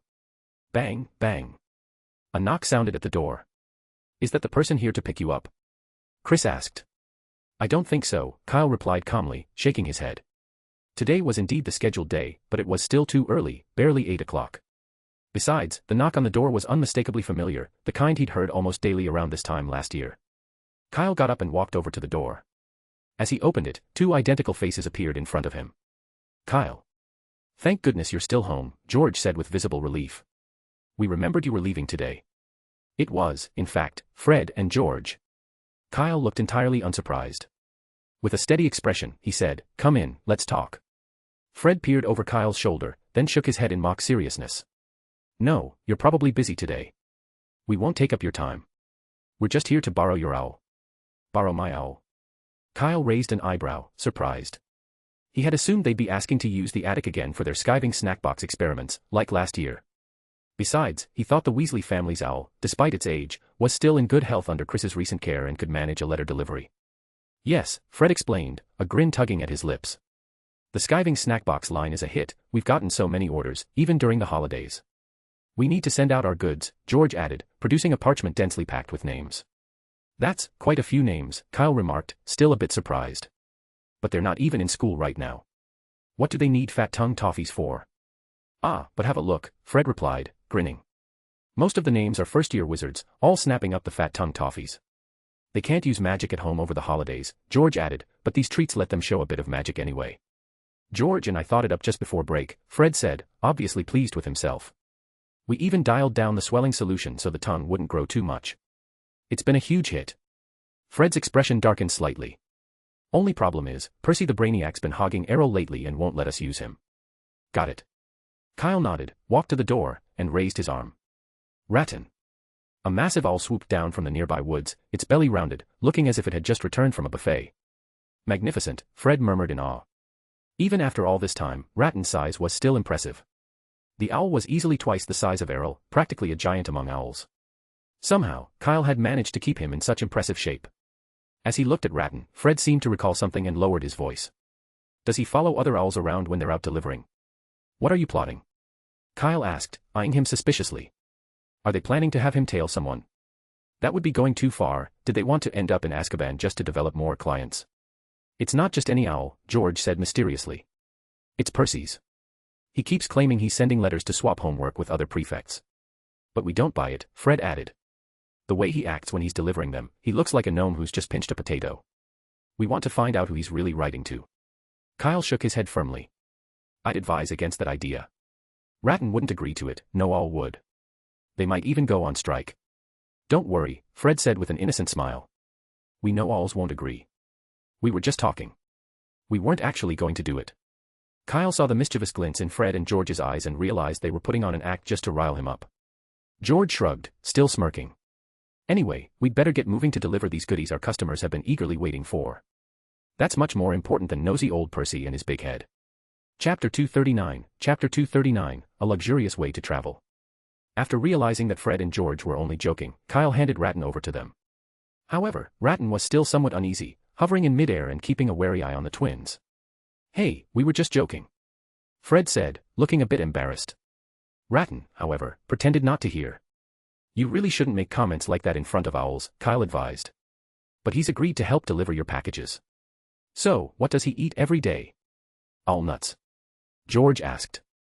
Errol usually didn't need special food. If they ever needed supplies, they could easily pick some up in Diagon Alley. No need to feed him, he'll find his own food, Kyle instructed. Just give him some water every time he comes back from a delivery. I think it's best if we buy him some owl treats as a peace offering, Fred said, grimacing. That's fine, Kyle chuckled. After all, discussing tailing another owl right in front of Ratton, it's no wonder he was suspicious. Even Errol would likely give them the cold shoulder for a few days after a stunt like that. Oh, by the way, when will you be back? Fred asked, glancing up at Kyle's attic with a hint of longing. We've already been caught twice by my mum while making skiving snack boxes this week, it was a disaster. I'm not sure, Kyle replied thoughtfully. Probably just a day or two. I'm only visiting as a guest, so I shouldn't be gone long. That's good, Fred said, brightening up. We still have loads of new ideas we want to try out. And at home, Mum would never allow it, George finished with a sigh. After seeing Fred and George off, Kyle turned back, intending to finish his breakfast. But as soon as he stepped inside, he noticed someone else had appeared in the living room, seemingly out of nowhere. Professor Dumbledore? Kyle asked in surprise. When did you get here? Just now, while you were chatting with the Weasleys, Dumbledore replied with a smile. Chris was about to call you, but I thought it best to let you finish. After all, there's no rush. Sorry, Professor, I wasn't paying attention, Kyle said as he walked in. So, are you the one picking me up this time? I'd love to take on the job, but unfortunately, I have a few other trivial matters keeping me here, Dumbledore said, a glint of humor in his eyes. Kyle nodded, refraining from asking further questions. He knew Dumbledore wasn't one for casual visits, so he decided to wait patiently.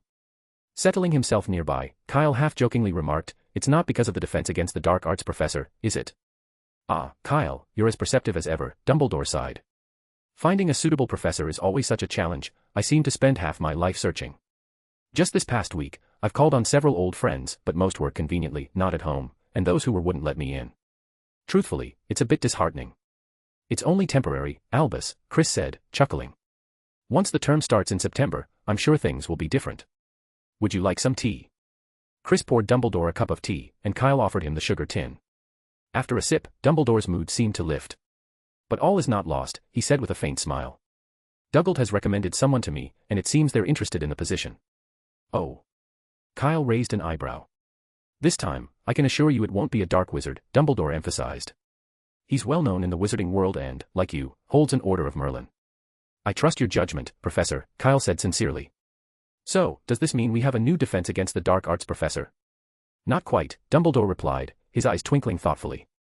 The teaching materials this candidate has requested are extensive and costly, which has me hesitating. I'm just wondering if anyone else might take the job. And if not? Kyle asked. Then it will have to be him, Dumbledore said with a resigned sigh, finishing his tea.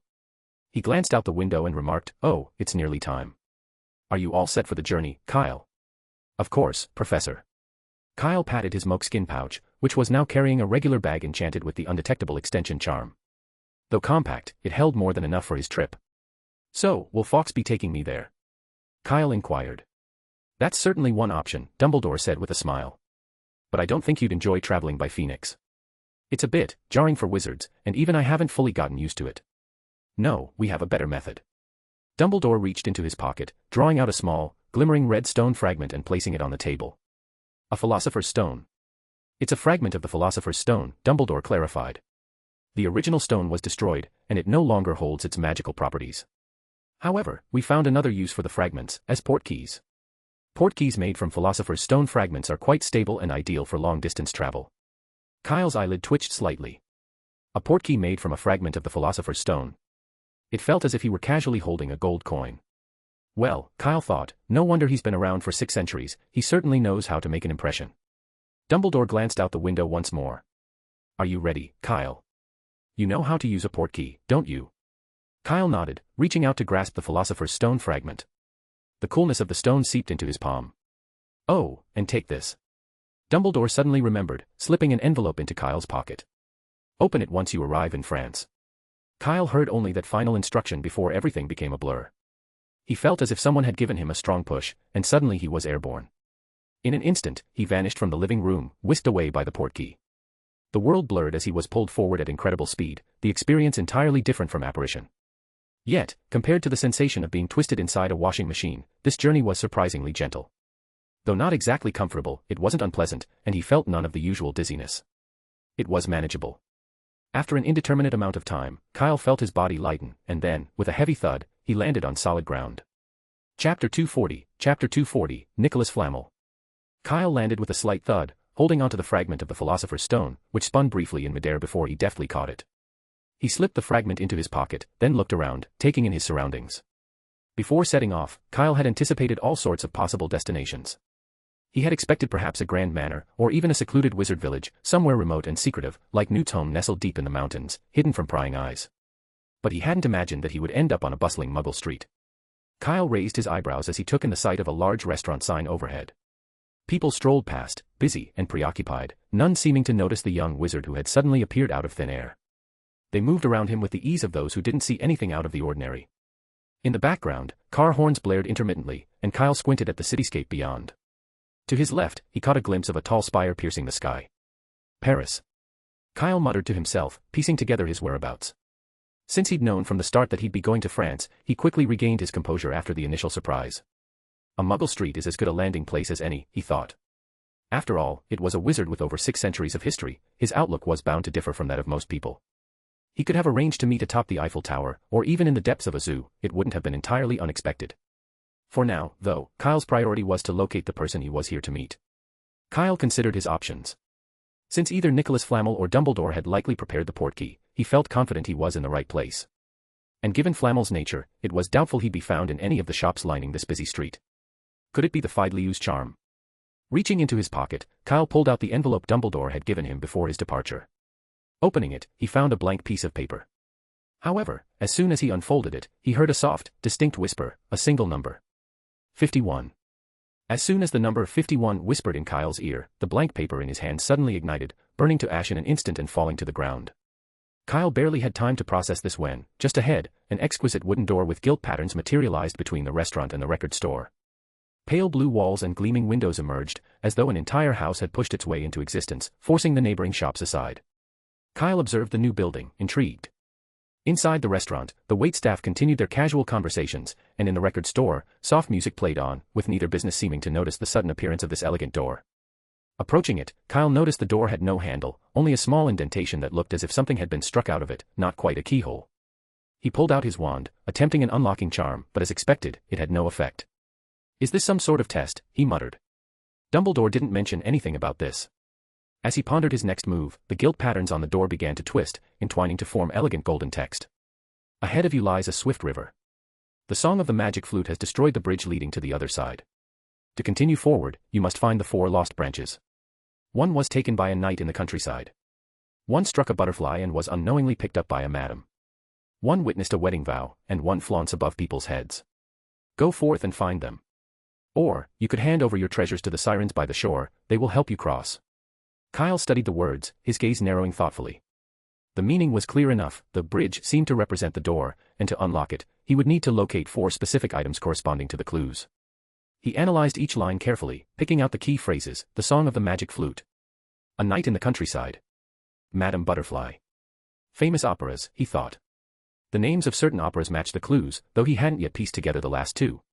So, I'm supposed to go to the opera house to find these clues. He paused, rereading the final line. The message seemed straightforward. If he preferred not to hunt down the clues, he could offer a valuable item in exchange for passage. But he knew the price here wasn't near galleons. The indentation in the door looked suspiciously like it was meant for something specific. A thought struck him, and he reached into his pocket to pull out the Philosopher's Stone fragment. To his surprise, the fragment's size and shape matched the groove perfectly. Clearly, this was the treasure mentioned in the riddle. Nicholas Flamel didn't intend to take back this fragment of the Philosopher's Stone.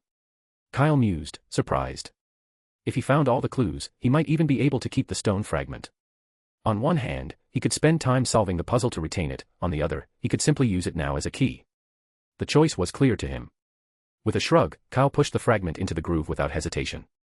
The Philosopher's Stone might have once been powerful enough to drive countless wizards mad with desire, but now, as a broken fragment, it was of no practical use. Like a pair of broken chopsticks or scattered Lego pieces, he thought, completely useless. Of course, it might still fetch a high price in Diagon Alley. After all, with the Philosopher's Stone as a gimmick, plenty of pureblood families would likely pay handsomely for a chance to own it. Just as he reached out to try to retrieve the shard, however, he realized it had already clicked seamlessly into place, fitting perfectly within the door's groove. The door before Kyle slowly began to dissolve into thin air, while the room beyond expanded rapidly, seeming to engulf the entire street. In what felt like the blink of an eye, the quaint shop transformed into a grand hall lined with elegant columns, and the bustling pedestrians outside vanished altogether.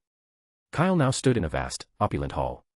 Warm yellow marble gleamed beneath his feet, and above him stretched an azure ceiling that shifted and shimmered like a living sky, its surface adorned with intricate golden symbols swirling in patterns that seemed both beautiful and cryptic.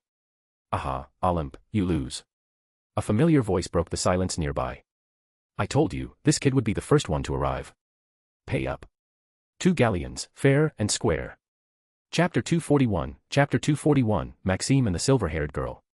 Kyle, who had been studying the golden symbols on the ceiling, turned toward the voices and noticed 2 others in the hall, chatting comfortably. The one who had just spoken was McPhail, whom he recognized from the Order of Merlin ceremony at Hogwarts. Beside him sat a strikingly tall witch, though tall hardly seemed adequate. Even while seated, she was at least 2 or 3 meters in height, making McPhail, himself a tall man, look almost childlike by comparison. Kyle had only met one person of similar stature, Hagrid. This witch was about the same height but had a very different presence. Unlike Hagrid's rugged appearance, she had a striking, handsome face, with deep-set dark eyes, a sharp nose, and hair swept back into a neat, glossy bun at the nape of her neck. She wore a splendid peacock-blue satin robe adorned with opulent opals around her neck and on her thick fingers, giving her an elegant, almost regal aura. As Kyle looked on, she handed 2 galleons to McPhail, though in her enormous hand, the coins looked no bigger than soybeans. "Fleur doesn't quite grasp the value of the Philosopher's Stone fragments," she said in a low, smooth voice. "And solving the clues is also a show of wisdom." McPhail chuckled without argument, pocketing the 2 galleons with a smug smile. "Don't mind her, child. Olymp means no harm," said a gentle voice beside Kyle. He turned to see an elderly man with a kind smile and flowing white hair. "In fact, we all know that your choice was the right one. After being used as a portkey, the magic within the fragment will completely dissipate, and it will eventually turn into nothing more than an ordinary stone." The elderly man's attire was quite unorthodox compared to the others. He wore a vibrant light blue floral shirt, bright orange beach shorts, and large brown sunglasses shaped like clam shells. The only thing missing was a water pistol. "Mr. Nicholas Flamel," Kyle said, quickly realizing who he was speaking to. "Oh, I'm glad you recognized me," Flamel replied with a warm smile, extending his hand. "Just call me Nicholas.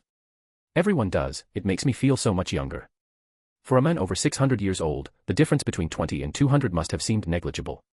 Kyle, a bit taken aback, nodded and shook his hand, feeling how frail Nicholas's grip was. It was like shaking hands with a piece of tofu. At that moment, the others approached. "Hello again, my boy." McPhail greeted him warmly.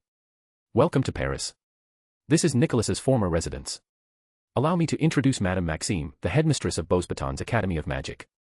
She made a special trip from her private estate in the Pyrenees just to meet you." Kyle looked up as best he could to meet her gaze. "It's an honor to meet you, Madame Maxim."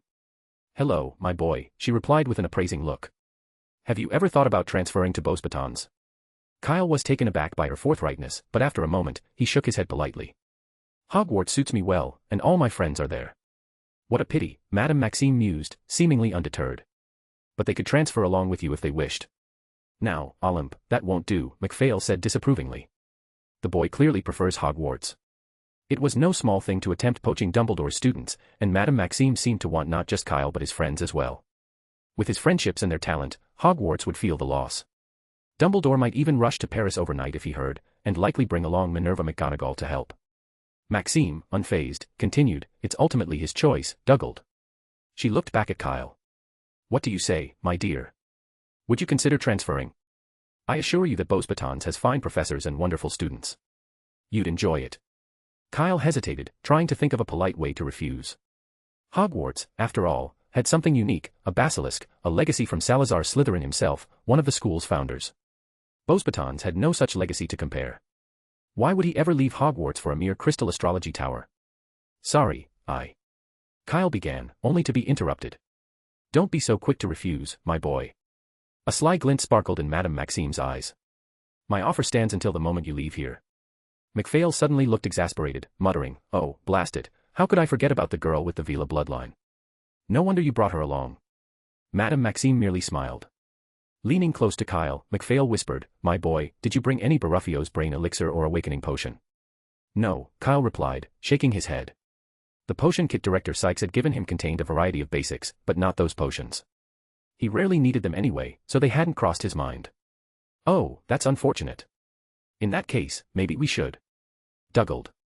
Maxim interjected with a smile. You can't make decisions for him. And I'm sure even if Dumbledore were here, he wouldn't refuse such an offer. Well, he's not here. McPhail shot back, glancing from Kyle to Maxim's smiling face and then back again. Scratching his head, he groaned, by Merlin's beard, I shouldn't have come today. Dugald, I have potion ingredients and a cauldron I can lend you, if you'd like, Nicholas offered with a grin. He had been quietly observing the entire scene, a glint of amusement in his eyes. McPhail sighed, resigned. There's nothing else for it. I just hope we're not too late. Still muttering his regret, he turned to Kyle, his tone serious. Listen, kid. Until I return, you must stay alert. No matter what happens or what you see, keep your mind clear. It's crucial. With that, he hurried off toward a room at the back of the hall. Maxim made no attempt to stop him, as a young girl had just appeared in the center of the hall as if out of thin air. She wore the same peacock blue satin robes as Maxim, and her silver hair cascaded down her back like a waterfall. Her eyes, a striking azure, seemed even more enchanting than the ceiling itself, holding a charm that was almost impossible to ignore. Maxim's smile widened as she walked over to the girl, took her hand, and led her to Kyle. May I introduce Fleur Delacour, Beauxbatons' brightest student? McPhail, watching from the doorway, groaned and covered his face with his hands, muttering, it's over. Albus, forgive me. Meanwhile, Nicholas had settled into the best spot to view the scene, a bucket of freshly popped popcorn in hand, clearly prepared for some entertainment. However, to everyone's surprise, Kyle showed no sign of being enchanted or dazed. Instead, he extended his hand politely and said, nice to meet you. You can call me Kyle. Chapter 242, Kyle's Bad Habit. Kyle remained composed and respectful as he shook Fleur's hand lightly. Hello, Fleur Delacour, she greeted him with equal poise. Despite not knowing French, Kyle understood her words as though an invisible translator hovered in the room. Nearby, Nicholas sat beaming, munching on popcorn, while a house elf dressed in a race car driver's outfit stood beside him, holding a glass of white wine. I've heard of you, Fleur said, her gaze appraising. You saved over 50 people and became the youngest recipient of the Order of Merlin. A few days ago, the Order of Merlin's decision to award a Level 2 medal to a 12-year-old had sparked a stir across the magical community, and Fleur was naturally aware of it. Beauxbatons had only 2 Order recipients aside from the honorary Professor Nicholas Flamel. Headmistress Maxime held an Order of Merlin, 2nd class, and Professor Victor, the alchemy teacher, held an Order of Merlin, 3rd class. Now, a Hogwarts student younger than her and in the same year had achieved the same recognition as Madame Maxime. Curiosity about Kyle had been inevitable. Some at Beauxbatons, however, doubted the legitimacy of his accomplishment. When Fleur learned that Kyle would be visiting Nicholas Flamel in France, she had asked Madame Maxime to bring her along, and to her surprise, Maxime had quickly agreed, perhaps due to the connection as alumni, with Nicholas being a proud graduate of Beauxbatons himself. Yet after meeting Kyle, Fleur's first impression was surprisingly favorable. As a Quartervila, Fleur naturally emitted a subtle allure that often rendered those around her a bit clumsy upon first meeting her, even among her professors. But Kyle's gaze remained steady, unclouded and sharp, unaffected by her charm. It's hard to believe you were able to face such a fearsome creature, Fleur remarked, genuinely curious. I just got lucky, Kyle replied lightly. 2 professors were there with me, so I had backup. I just ran in without thinking. He smiled. I bet if you'd been there, you'd have done the same. Of course. Fleur said proudly, lifting her chin slightly. Students from Beauxbatons never lack the courage to face danger. Her voice carried a confident conviction, and it seemed as though her charm intensified in that moment. Her long, silver hair shone more brightly, as if illuminated from within, and the enchanted ceiling above appeared to dim in comparison. McPhail, who had briefly relaxed, now looked tense again, clearly concerned about Kyle's reaction. But Kyle remained entirely unaffected. His mastery of occlumency not only shielded him from legilimency but also fortified his mind against most forms of enchantment. He had worked meticulously on this skill in preparation for dealing with Voldemort's horcruxes, leaving no gaps in his mental defenses. Fleur's Vela charm was powerful, but it was no match for the rigorously practiced occlumency shielding Kyle's mind. Even if her full-blooded Vela grandmother were here, the outcome would likely be the same. Kyle felt a twinge of pity. As she watched Kyle and Fleur conversing pleasantly, Madame Maxim's smile slowly faded, only to reappear on McPhail's face.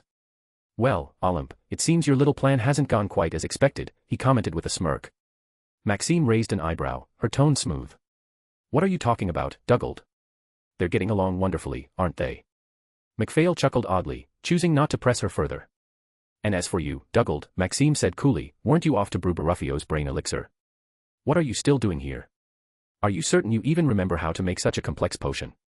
Both the brain elixir and the awakening potion required intricate steps and precise timing. One misstep, and the whole potion would be ruined, an undertaking even veteran potion makers found challenging. "As I recall, you haven't touched a cauldron in over a decade," Maxim continued, her expression skeptical. 9 years. McPhail corrected indignantly. "I was invited to the potions competition that time and personally awarded the winner's trophy." "Ah, yes, that time," Maxim said in an indifferent tone. "If I remember correctly, they mistook your scintillation solution for an invigoration draft and even sampled it, quite the spectacle." McPhail's face flushed, and he retorted with forced confidence, "I only did that to lighten the mood. I was aware of the mix-up from the start, it was deliberate, it wasn't an admission of error." He mumbled on about the universality of potion making, and the importance of keeping things lively. Nicholas, watching the banter, couldn't help but smile. Witnessing old friends squabble was one of his greatest pleasures, second only to attending the opera. He only wished Dumbledore were present to join in on the fun. Meanwhile, Kyle and Fleur continued their polite conversation, discussing the educational methods of their respective schools and exchanging tentative plans to work together for progress. Their topics remained focused on school life, as they didn't know each other well enough to dive into anything deeper. After a while, Fleur glanced at Kyle's hand, noticing a suitcase he was gripping. "I was meaning to ask, why did you suddenly pull out a suitcase?" It's just a habit," Kyle replied nervously, swiftly moving his hand behind his back. "Nothing to worry about, it's just an ordinary suitcase I use for carrying things." "A habit?"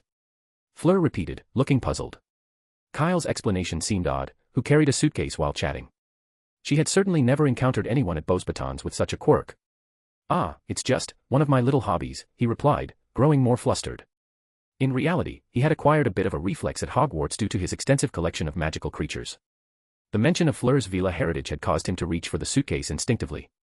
Fortunately, the real magical suitcase was with Dumbledore, and the one he held now was merely an ordinary case.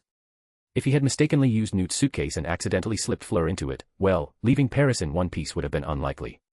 To defuse the awkwardness, Kyle opened the suitcase and took out a handful of candies.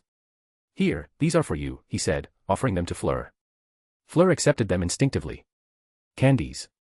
Well, I wasn't expecting you, so I didn't have time to prepare a proper welcome gift," Kyle explained with a smile. "But these are some of the most popular treats at Hogwarts, they're delicious." Chapter 243, A Different Maxim. Fleur picked up a yellow candy and popped it into her mouth, her eyes lighting up instantly. "It's delicious. Those are fizzing whizbees," Kyle explained with a smile. "One of Honeyduck's bestsellers. If you like them, I'll send you some more after school starts." Fleur was about to nod, but a thought struck her, and her expression shifted to a slight frown. "Sorry, I didn't bring you a gift." She had come with a competitive mindset, so naturally, bringing a gift hadn't crossed her mind. She hadn't expected Kyle to be so relaxed, not only humble but also giving her a gift willingly and without the slightest hint of being enchanted. This left Fleur feeling a little embarrassed. "It's fine. You can make it up to me the next time we meet." Kyle waved it off with a smile, casually tucking the suitcase back into his bag. "All right, if we meet again, I'll definitely make up for this gift," Fleur promised with a nod. "And when school starts, I'll send you some special French sweets. You'll like them too." Maxim, who had been standing nearby, had seen and heard everything exchanged between the two of them. She nodded slightly, and the smile that had vanished earlier slowly reappeared on her face. As expected, he was still just a 12-year-old kid. While he'd resisted Fleur's particular charm, he still got a bit nervous in her presence. And now, she was even giving him gifts. Though she hadn't managed to lure him back to Beauxbatons right away, it was a promising start. Besides, it would be concerning if this Kyle boy hadn't reacted at all. The wizarding world was never short of talented young wizards, but it was rare to find one mature enough to match his talent. She had even considered setting up an age line or something similar to exclude Kyle, should the event actually proceed. But now, she felt there was no need to go to such lengths. Let things unfold naturally. Seeing that the conversation between Kyle and Fleur had wrapped up, Maxim paid no further attention to McPhail, who was still chattering beside her. She strode over with a deliberately stern expression. I didn't realize that Dumbledore had already briefed you on that matter. Sharing strictly confidential information with a student, now that's something I've never seen before. What? Kyle blinked, looking puzzled. Maxim stared at him for a long moment, then suddenly laughed. Not bad. You've got a good sense of discretion. Just remember, this matter remains strictly confidential, so it's best to keep it to yourself. If word gets out, it could all go to waste. Kyle looked even more confused. Maxim continued talking, almost as if to herself. I suppose you guessed Fleur would be involved, which is why you mentioned seeing her again. Well, you were correct in thinking that. Fleur will indeed be there. Kyle's mouth dropped open. He really wanted to tell Maxim that he'd just been being polite. It was like saying, I'll buy you dinner sometime, one of those phrases that hovers somewhere between sincerity and politeness. He had plenty of candy, it wasn't worth fussing over. But then Kyle began to realize what Maxim was hinting at. The Triwizard Tournament. It was supposed to be kept secret, and Fleur's participation was guaranteed, that had to be it. But wasn't the tournament set to start in 2 years? Why were they talking about it so early? Kyle mulled this over, but his expression remained completely unchanged. Maxim lowered her head, grumbling in frustration, it's all Karkaroff's fault, that coward. We were so close to reaching an agreement, but the moment he heard Hogwarts was involved, he hid himself in fear. It's just a wandering soul, what's there to be afraid of? That Death Eater. Olymp. McPhail interjected sharply. There are children here. Sorry. Maxim paused, her tone softening. I just can't fathom what Demstrang was thinking, letting such a coward become headmaster. Karkaroff may genuinely have an important commitment, McPhail offered after a thoughtful pause. He did mention escorting a student for professional Quidditch team tryouts. Do you actually believe that? Maxim scoffed. Even if the child is a Quidditch prodigy, is it worth the headmaster personally taking him to tryouts? Especially such a long journey. Since when did Demstrang start taking Quidditch so seriously? I always thought they only used broomsticks for clearing snow. Perhaps things have changed, McPhail suggested. So, we're just supposed to wait. Maxim said irritably. We had everything planned for next year. And now, who knows how long it'll be delayed? There's nothing we can do about it, McPhail replied, shaking his head. Karkaroff represents Demstrang, and without him, that matter has to be postponed for now. Humph, Maxim huffed, clearly displeased. She shot a glance at McPhail, her irritation evident. Why are you just standing there? Aren't you supposed to be brewing the potion? I'm eager to see the results. Actually, I suddenly don't feel like it, McPhail began, but before he could finish, his feet left the ground. Maxim had grabbed him by the collar, lifting him effortlessly as though he were a child, and carried him toward the back room of the hall. Wait, what are you doing? Put me down. Let go. I don't want to brew anymore.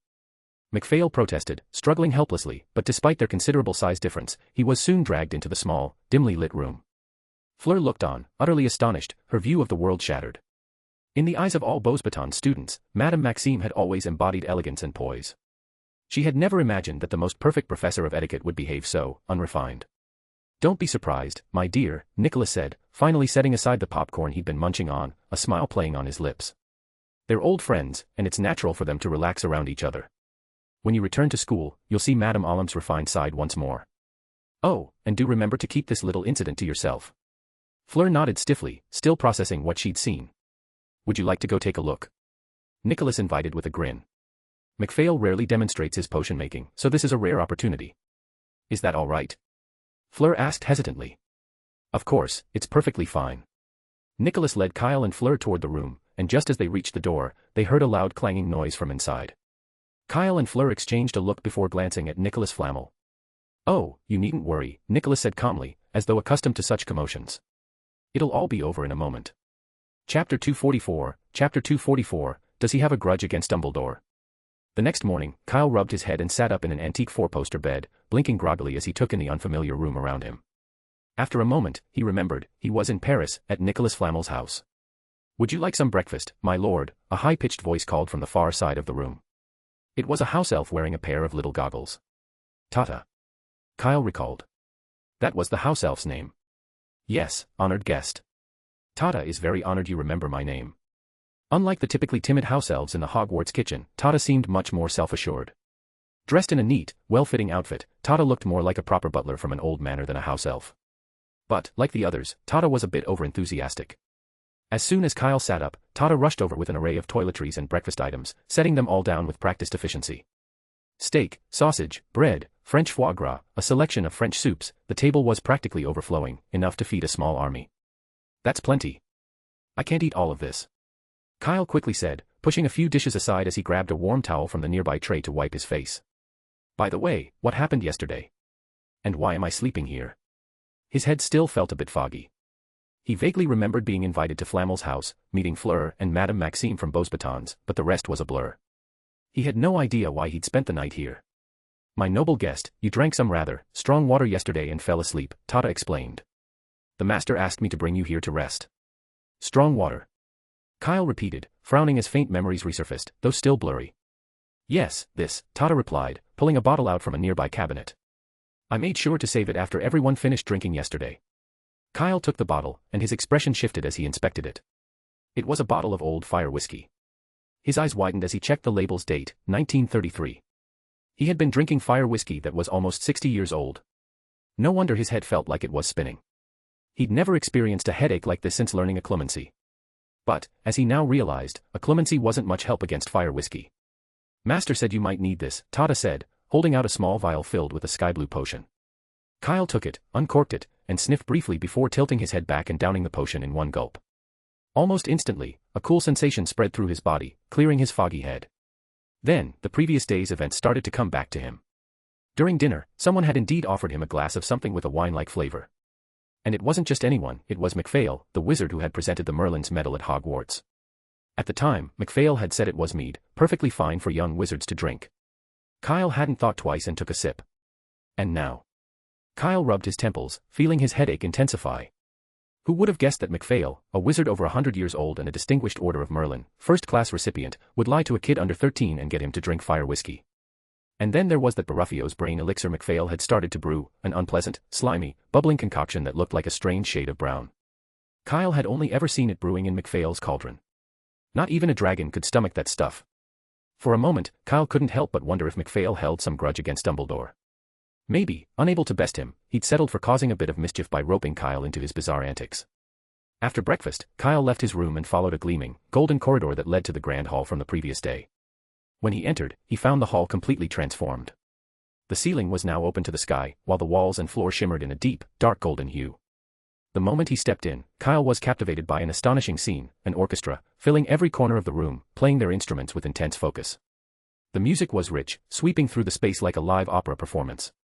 Nicholas Flamel lay reclined on a beach chair, soaking up imaginary sunrays as he listened contentedly to the music. Spotting Kyle, he smiled and said, Tata just carried away all the leftover food. I guessed you must have woken up by now. Kyle approached Nicholas, still entranced by the magnificent orchestra around him. Mr. Flamel, what is this? Oh, you mean this? Nicholas responded with a proud smile. This is the most precious treasure in my long life. With that, Nicholas rose from his beach chair. The beautiful opera continued seamlessly, but in an instant, the orchestra vanished, and the hall returned to its original form. Kyle noticed faint golden symbols flashing briefly along the walls, similar to the intricate carvings on the pensieve in Dumbledore's office. Mr. Flamel. Kyle began, still processing what he'd seen. As we agreed, call me Nicholas. Okay, Nicholas, Kyle corrected himself. Are these your memories? Yes. Nicholas's gaze softened. An unforgettable encounter from a century ago. I often feel drawn to relive it. Amazing. Kyle marveled. A life-sized pensieve, surely, only in Nicholas Flamel's house would one see such a marvel. This is my proudest creation, Nicholas admitted, a fresh tune now filling the air. Kyle looked around at the vast, now empty hall, then leaned in and asked quietly, Nicholas, do you think Mr. McPhail has some personal grudge against Professor Dumbledore? As far as I know, no, Nicholas replied. In fact, they get along rather well, and both share a strong interest in Quidditch. Before you arrived, he even promised Albus he'd look after you. By tricking me into drinking fire whiskey? Kyle asked skeptically. That's a rather unique way to show care. Nicholas chuckled. That has little to do with Albus. Ever since Dumbledore retired, he become something of a loose cannon. And it's not just you, he even pulled a few stunts on Fleur. But he seemed to forget that Olymp is here too. Oh, this might lift your spirits a bit. Nicholas clapped his hands, and suddenly, the painting in the hall transformed. The original music was replaced by pitiful wails and a loud, rhythmic thudding sound, unmistakably McPhail's voice. Kyle recognized it instantly. He had heard the exact same scream yesterday from the potion room, and it had made quite an impression. Kyle whispered, "Could it be that Madame Maxim?"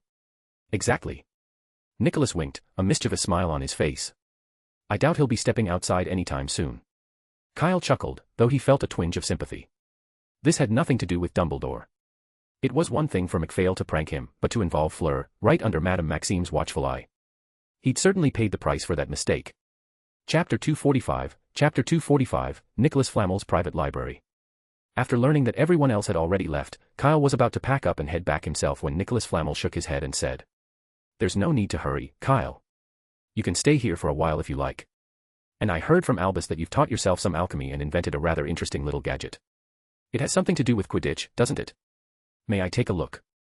"Well, yes, though I'm not sure if it really qualifies as alchemy," Kyle replied, pulling a transparent snake bracelet from his mokeskin pouch, the same type he had once sold to Malfoy for 100 galleons. Since then, he'd received a few more orders, though not many, only 5, as 100 galleons was no small sum. Even for Slytherins, few would spend so much on a toy. This bracelet was something he'd made in advance, ready to use as a way to attract new customers when the school term began. It was also the only item related to alchemy he currently had on him. Nicholas took the bracelet and raised his eyebrows, a hint of surprise showing on his face. "To embed a charm into a solid object, yes, this is indeed alchemy. I think you've read that book, Alchemy, Ancient Art and Science," he added. Kyle nodded. "I stumbled across it in the school library." "It's an excellent book on alchemy," Nicholas said thoughtfully. "Though some ideas in it differ from mainstream alchemical thought, it's very beneficial for beginners."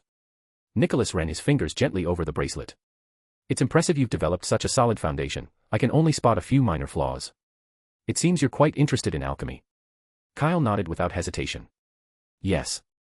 Of course, he had to show interest now. Admitting he was studying alchemy to research horcruxes would hardly go over well.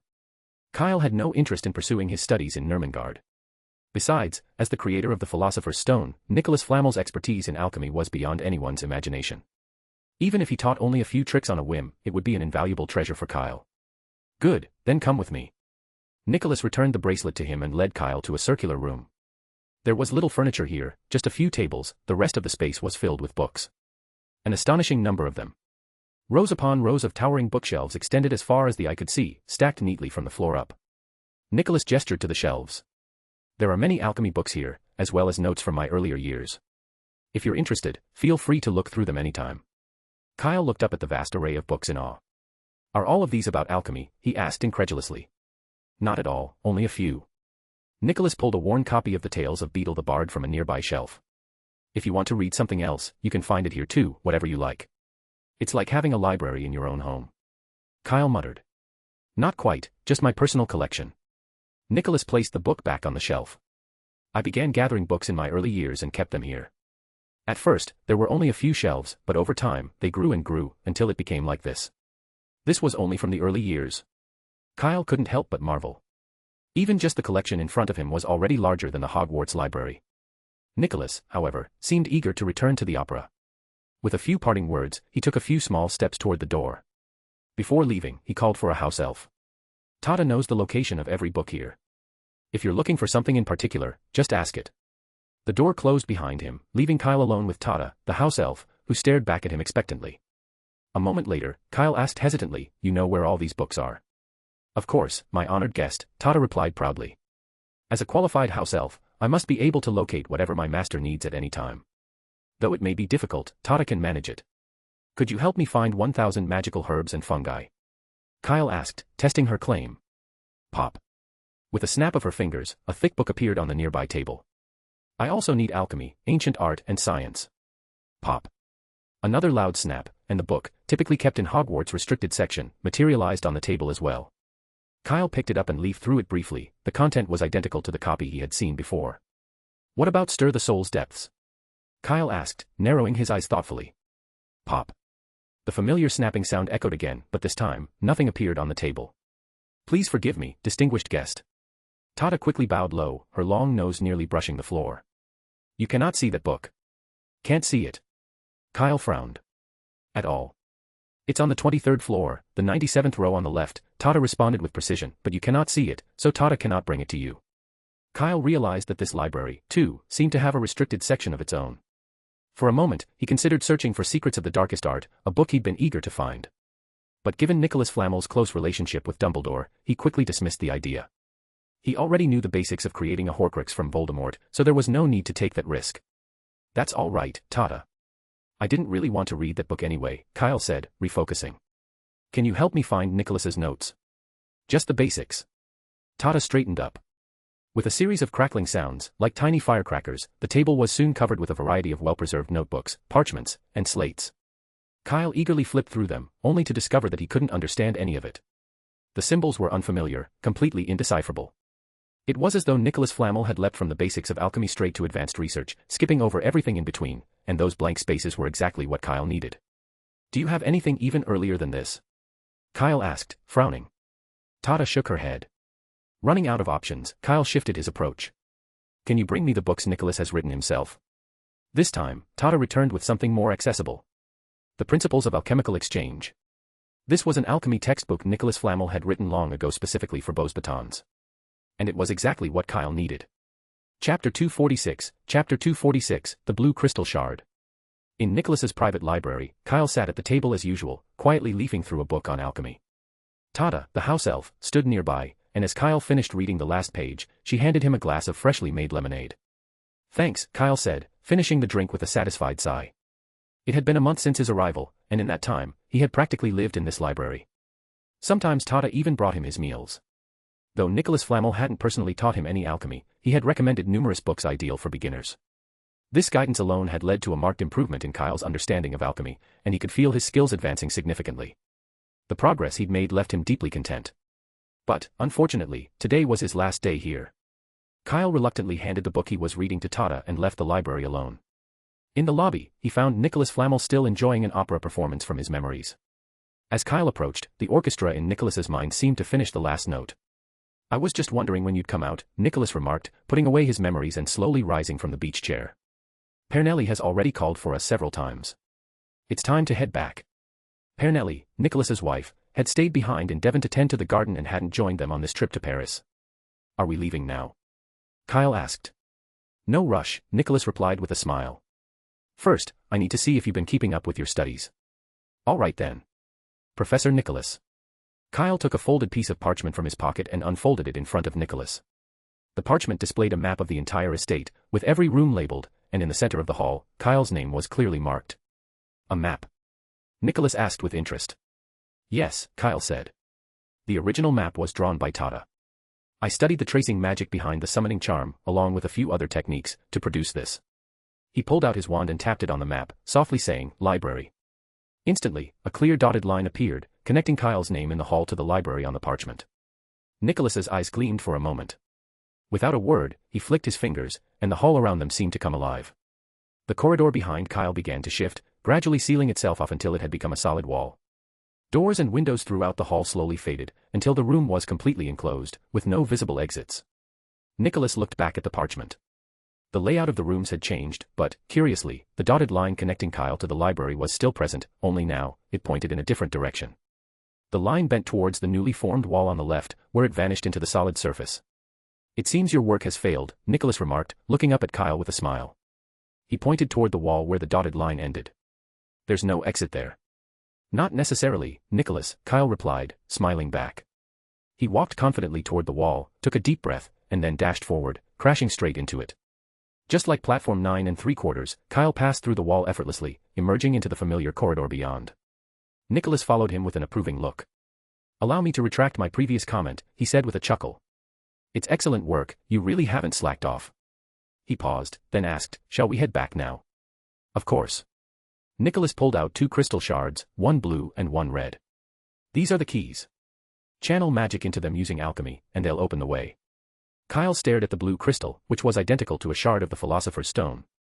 He opened his mouth, about to ask a question, but decided against it. Nicholas continued, the red one will send you home. The blue one will allow you to return to this library if you ever need to.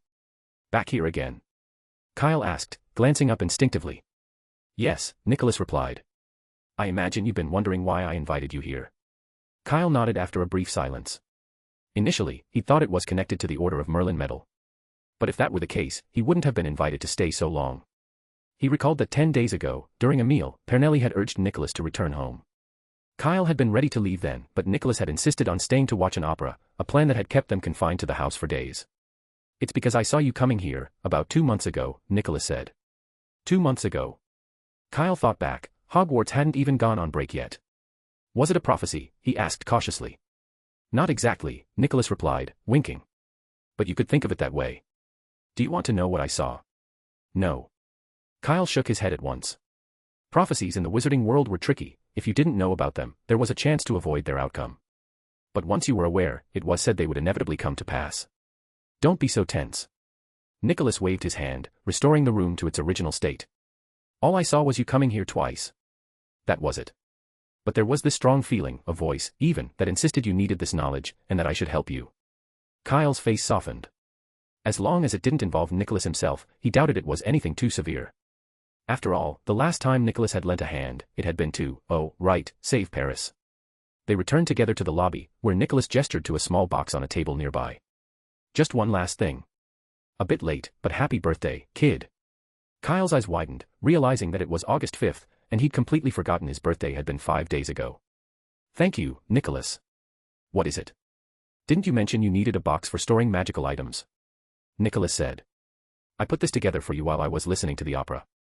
Kyle picked up the box, inspecting it with fascination. It had a dark gold finish, and along the opening were golden symbols he recognized as preservation runes. "This is perfect," Kyle said, grinning. "I'm glad you like it."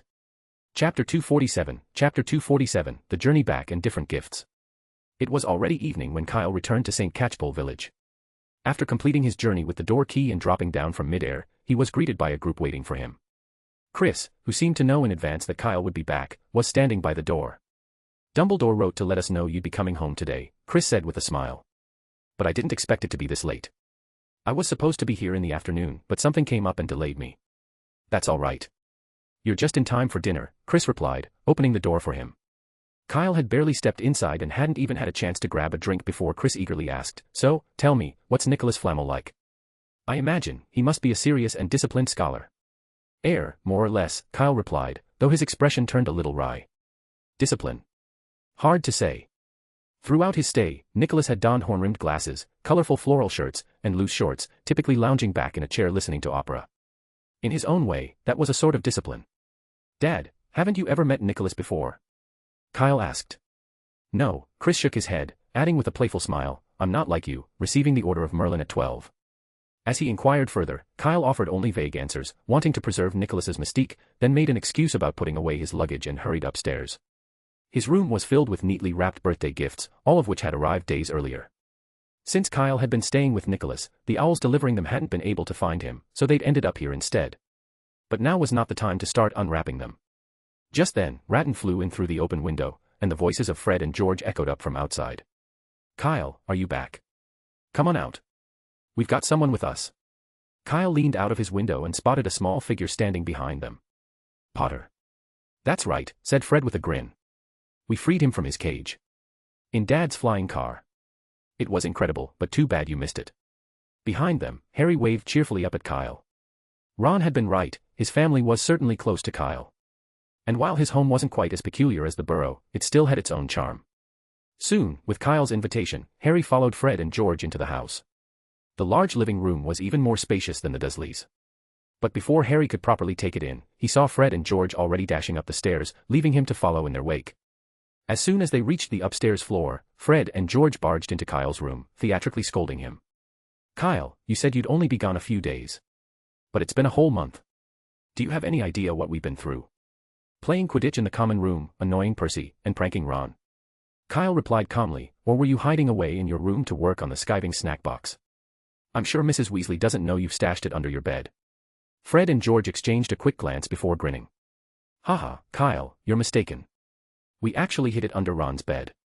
Beside Harry, Ron's eyes widened in disbelief. His cheeks flushed as he spluttered, "You never told me." No wonder Fred and George had been sneaking into his room recently and even letting him borrow their broom, it had all been a cover. Ron thought they were just being nice, but now he realized it was just a scheme. "Come on, Ron, it was only temporary," Fred said with a laugh. Ron's face turned stormy. "No way. What if Mum finds out?" Take it out of there now. If you insist. George sighed dramatically. You're our little brother, and you won't even help us with this tiny favor. It's heartbreaking, really. Fred nodded solemnly. We were even planning to get you a present when school starts, but now, well, forget it. Fine, fine. Ron's face grew redder as he mumbled something under his breath, almost as if he wanted to retract his words, but before he could, Fred and George had already dashed off, cackling as they left the room. While the twins raced off, Harry's gaze drifted over the neatly wrapped gifts piled in Kyle's room. He noticed several of the packages marked with "Happy Birthday" labels and froze, looking over at Ron. Ron, you should have told me it was Kyle's birthday today. I didn't have time to get him anything. Oh, no, Ron shook his head, snapping out of his embarrassment. Actually, Kyle's birthday was a few days ago, July 31st. July 31st? Wait, that's my... Yeah, Kyle and you have the same birthday, Ron said, frowning. Didn't I tell you before? Never. Harry muttered, though he had a vague sense he'd heard it somewhere. Oh. I remember, it was Hagrid. Harry said, clapping his hands together. When he first took me to Diagon Alley, he mentioned that him and I share a birthday. What are you two whispering about?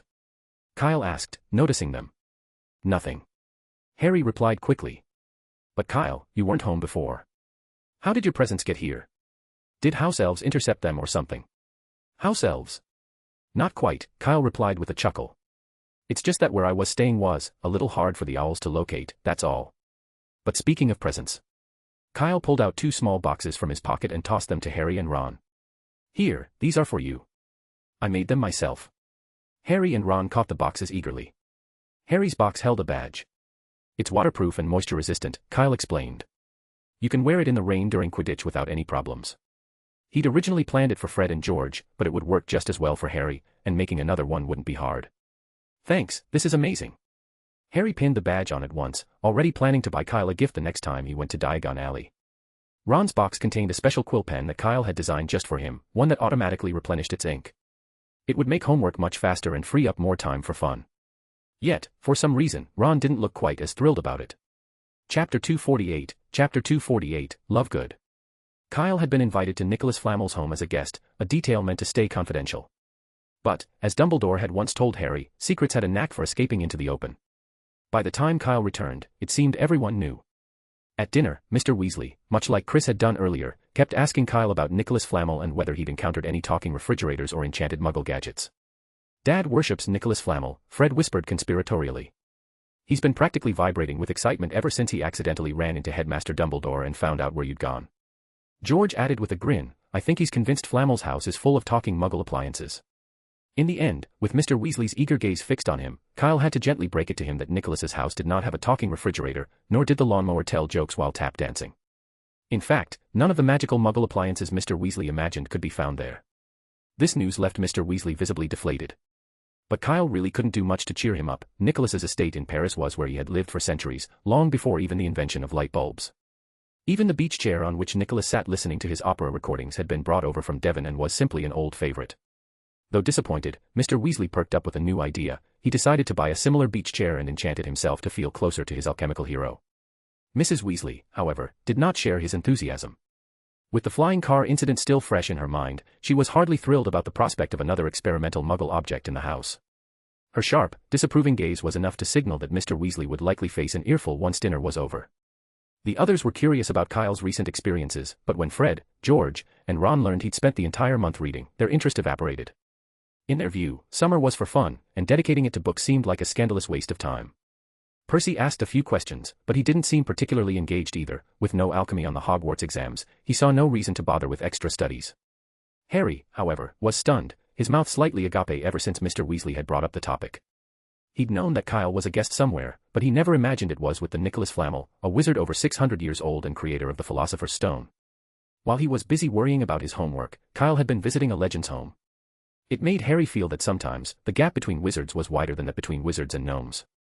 After dinner, Mr. Weasley was indeed pulled aside by Mrs. Weasley, while Fred and George, feeling overstuffed from the meal, invited Kyle and Harry to join them in a traditional activity of St. Catchpole Village, a round of gnome tossing in the garden. The rules are simple, Harry, Fred explained as they reached the garden. He grabbed a gnome, a creature resembling a potato with limbs, from the flower bed. You just need to throw it or use a bat to send it flying as far as possible. Like this. With a swift swing, Fred whacked the gnome with a short bat, sending it soaring through the evening sky. At Harry's surprised expression, George clarified, gnomes have tough skin, so a wooden bat barely bothers them. Sometimes I think they'd make decent blood jares. Harry, hesitant at first, soon found himself bitten by a particularly feisty gnome and quickly morphed into a dedicated batting machine. Oh, that last one was at least 200 feet, Harry, said Fred, watching the flight of the gnome. More like 250, said George, nodding. Since it was late, they didn't bother with strict measurements and simply estimated distances as they went along. I think I had the angle off on that last one. I bet I can hit it farther this time. Harry said, grabbing another gnome, which had been watching the fun, and swung again. Nice one, Harry, George said with approval. That was a textbook straight fly. You've got a knack for beater skills. Ow. A painful yelp echoed from somewhere in the distance. The group exchanged alarmed glances and rushed towards the sound. When they reached the spot, they saw a figure crouched down, clutching his head. I'm really sorry, sir. Harry stammered. I didn't know anyone was there. The man looked up, a little dazed, and smiled weakly. No worries, it's my own fault for not paying attention. But then he noticed the group and froze, a faint smile dawning on his face. Ah, Fred, George, Kyle, good, you're not throwing garden gnome again this time, right? It was then that they all recognized him, a man with slightly crossed eyes, fluffy white hair like cotton candy spilling down to his shoulders, dressed in a bright yellow robe. A gold chain hung around his neck with a pendant resembling a triangular eye. Mr. Lovegood? Kyle asked, a little surprised. The unfortunate man hit by the gnome was Xenophilius Lovegood, who lived just north of St. Catchpole village. Just back from a trip? Kyle asked. Yes, replied Lovegood, rubbing his head with a chuckle. I was so caught up with Luna, searching for Crumplehorn Snorkax, I lost track of time. Just then, a little girl dashed up to them from the distance. She had long, messy blonde hair, wore carrot-shaped earrings and a necklace made from butterbeer bottle caps, and was clutching half a leaf she'd picked up somewhere. Her whimsical look made her seem almost otherworldly. Dad, I found something interesting. Oh. Kyle, it's been ages. Luna Lovegood said, bouncing over to him. Tilting her head, she fixed her slightly protuberant silver eyes on him. Long time no see, Luna, Kyle replied warmly. Have you been hunting for rackspurts? I've never seen rackspurts on you, and I don't see any now, either, Luna said, her voice lilting like a song. She then pointed at Harry. But he's got loads of them, right there, buzzing around his ears. Chapter 249, The Eccentric Girl, Luna. Harry, thinking rackspurts might be some sort of insect, instinctively scratched at his ear, but didn't feel anything. Even after he'd rubbed it red. He wanted to ask what a rackspurt actually was, but before he could, Luna had already skipped back over to her father. She studied the bump on Mr. Lovegood's head with fascination and reached out to touch it. Ouch. Mr. Lovegood winced, his face scrunching in pain. Sorry, Dad, Luna said quickly, though she couldn't resist poking it again. Did the Crumplehorn Snorkack do this? Did you actually see it? At this, Mr. Lovegood's pain seemed to evaporate. Standing up, he brushed off his vibrant yellow robe and said, No, Luna, I didn't actually see the Crumplehorn Snorkack. But I believe it knew we were looking for it and left us this little reminder. You're amazing, Dad, Luna said, twirling with a delighted smile. Harry, listening to this, grew more confused by the minute. He couldn't shake the thought that maybe the bump on Mr. Lovegood's head wasn't caused by the gnome after all. He glanced around and saw the gnome he had hit earlier, muttering and stomping off nearby. But if the gnome hadn't caused the bump, why had Mr. Lovegood mentioned a what? And what was a Crumplehorn Snorkack, anyway? Harry scratched his head, feeling utterly out of his depth. By the looks on their faces, Ron and the others seemed just as puzzled. Only Kyle seemed unfazed and curious as he asked, Mr. Lovegood, did you manage to find a Crumplehorn Snorkack this time? We were very close, Mr. Lovegood said with a hint of regret. We found signs of it in the southern valley, but it must have moved on before we got there. And I found this. Luna chimed in, proudly holding up a half-nibbled leaf. It's leftover from the Crumplehorn Snorkack. Dad, it must have left this behind when it passed through. Exactly, Luna. Mr. Lovegood sighed with a touch of wistfulness. If only we hadn't left the area. Can I see that leaf? Kyle asked, intrigued. Of course. Luna handed it to him eagerly. Are you interested in the Crumplehorn Snorkack too? Well, I'm interested in all magical creatures. Kyle took the leaf and examined it carefully in the moonlight, but his expression quickly turned dubious. The bite marks looked very familiar. If the Lovegoods could swing by the Burrows' garden, they might find plenty of what they were looking for. This clue was clearly a potato sprout, nibbled by none other than a garden gnome. There were loads of them out front, and if they wanted, they could collect a whole pile. Just then, Luna's voice brought him back. Kyle, stay still, there's a blibbering humdinger right next to your nose. Oh, it's gone now. What? Kyle blinked, handing the potato sprout back to her. What exactly is a blibbering humdinger? It's a type of house elf, Luna explained serenely. They dance around intelligent people to confuse them, so they forget what they were going to say. They're very rare. Did you see it, Dad? She asked. Mr. Lovegood looked disappointed. I must have missed it while tidying up, he replied with a shake of his head. Kyle shrugged it off. The Lovegoods often talked about creatures no one else seemed to know about. Even Newt Scamander would probably need a detailed manual to decipher their conversations. Mr. Lovegood. Kyle changed the subject. Luna's starting at Hogwarts this year, right? Yes, her acceptance letter arrived 3 days ago, Mr. Lovegood replied happily. Such a joyous occasion. I've been gathering materials to make her a special gift, a pair of magical glasses. They'll help me see rackspurts, Luna added dreamily. Kyle managed a polite smile, though he couldn't help but feel wary. He didn't exactly want to be caught wearing any of the Lovegoods' inventions. It might make him look, well, a bit too eccentric. The three chatted for a while longer before Mr. Lovegood and Luna hurried off. As they walked back to the burrow, Harry couldn't hold back his curiosity. Ron, who were those two? The Lovegoods, Ron replied. They live in the house with the big chimney on the north side, with a wooden windmill out front. Oh, and Mr. Lovegood's the editor of the Quibbler. The Quibbler? Harry repeated, intrigued. A really weird magazine, Ron explained. Almost everything in it is nonsense, so hardly anyone takes it seriously. Oh, Harry nodded, amused. And that, what did she call it? Rackspurt. And Crumplehorn Snorkack. Are those supposed to be magical creatures? I've never heard of them. Nothing you need to worry about, Ron said dismissively, waving his hand. Everyone calls her Loony Lovegood. She's got a wild imagination, just like the magazine. Loony. Yeah, everyone who knows her calls her that, Ron shrugged. She's as into nonsense as the Quibbler itself.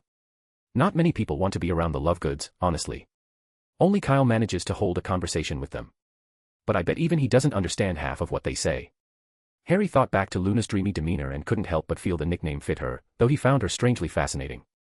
What a peculiar family, he muttered. Have they always been like this? They used to be different. We even had dinner with them a few times. But since 2 years ago. Ron suddenly glanced around, then lowered his voice. They've been like that ever since an explosion 2 years back. Mum invited them over loads of times afterward, but they always refuse. Explosion? Harry asked, intrigued. It was supposed to be a magical experiment gone wrong, Ron sighed, whispering. I even remember Kyle warning them to be careful with magic experiments. Ron. Ginny appeared, scowling as she approached them. Did you forget? Mum told us not to mention that to anyone. I didn't forget. Ron defended himself. But this is Harry. He's not just anyone. Normally, at the mention of Harry's name, Ginny would go bright red and hurry off, but this time she stood her ground, frowning at Ron. Fine, fine. I won't tell anyone. Ron muttered, looking away. Chapter 250, Course Selection. A week after returning from Paris, Kyle finally received a Hogwarts letter on a bright morning. Heading downstairs for breakfast, he found Fred and George waiting in the living room, looking restless and eager. After hiding out for over a month, they now spent nearly every day in Kyle's attic, happily working on their skiving snack box experiments. Chris, surprisingly, didn't mind their racket. In fact, he welcomed it, calling it early morning excitement.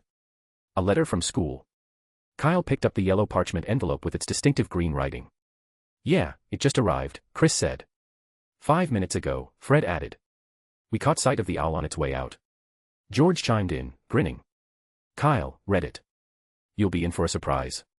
Kyle opened the letter and read it carefully. As usual, it informed him to board the Hogwarts Express at King's Cross Station on September 1st and included a list of required books for the upcoming school year. For third years, the list read. Intermediate Transfiguration by Emmerich Switch. The Standard Book of Spells, Grade 3 by Miranda Goshawk. Break with a Banshee by Gilderoy Lockhart. Gaddying with Ghouls by Gilderoy Lockhart. Holidays with Hags by Gilderoy Lockhart. And 7 more books in the same series, all by Gilderoy Lockhart. Though Kyle had expected it, he couldn't help but rub his forehead at the sight of this extravagant book list. Lockhart's books weren't cheap, averaging around 5 galleons each. With 7 required books, the total came to 35 galleons, a substantial sum, nearly half of what Mr. Weasley earned in 2 weeks.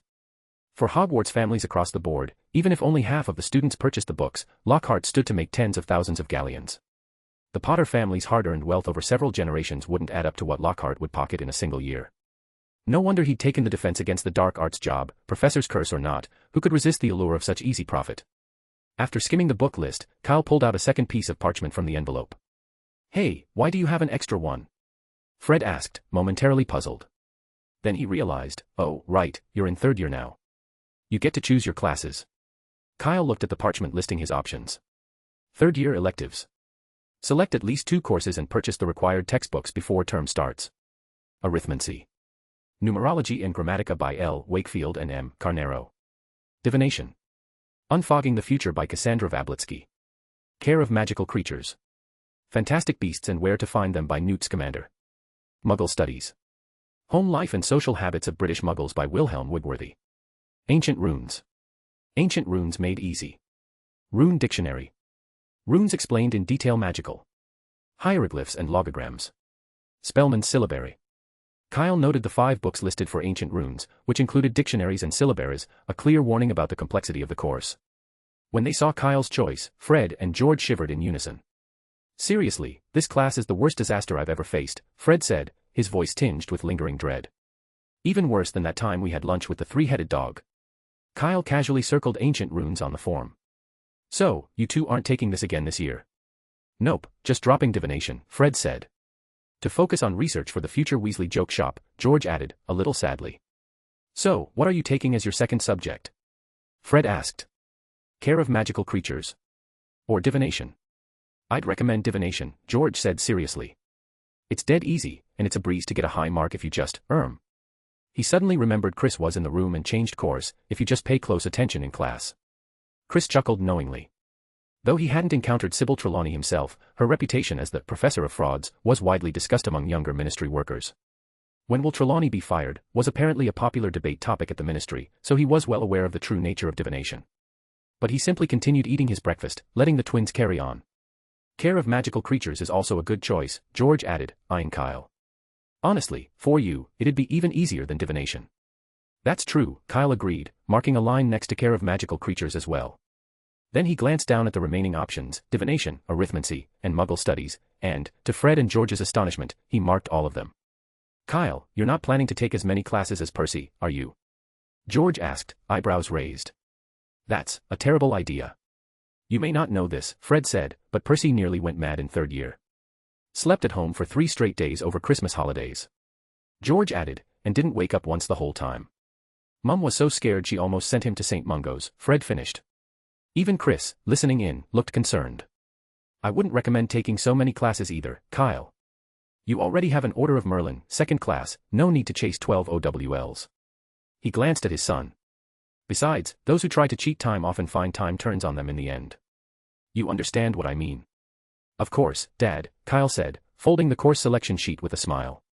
Trust me, I can handle it. If you're sure, all right. Chris nodded after a brief hesitation. Kyle called for Ratton, who took the form in his claws and sped off toward Hogwarts, disappearing in a flash. Fred and George looked at each other in alarm. They'd meant to talk Kyle into choosing fewer classes, after all, they'd seen firsthand how Percy had been reduced to a pale, sleep-deprived wreck by third year. But Ratton was already gone, leaving them no time to react. Seeing their efforts dashed, the twins exchanged resigned looks. They'd have to regroup and try another plan. They would write to their friends and rally them on the Hogwarts Express. One way or another, they were determined to talk Kyle out of his decision before classes started.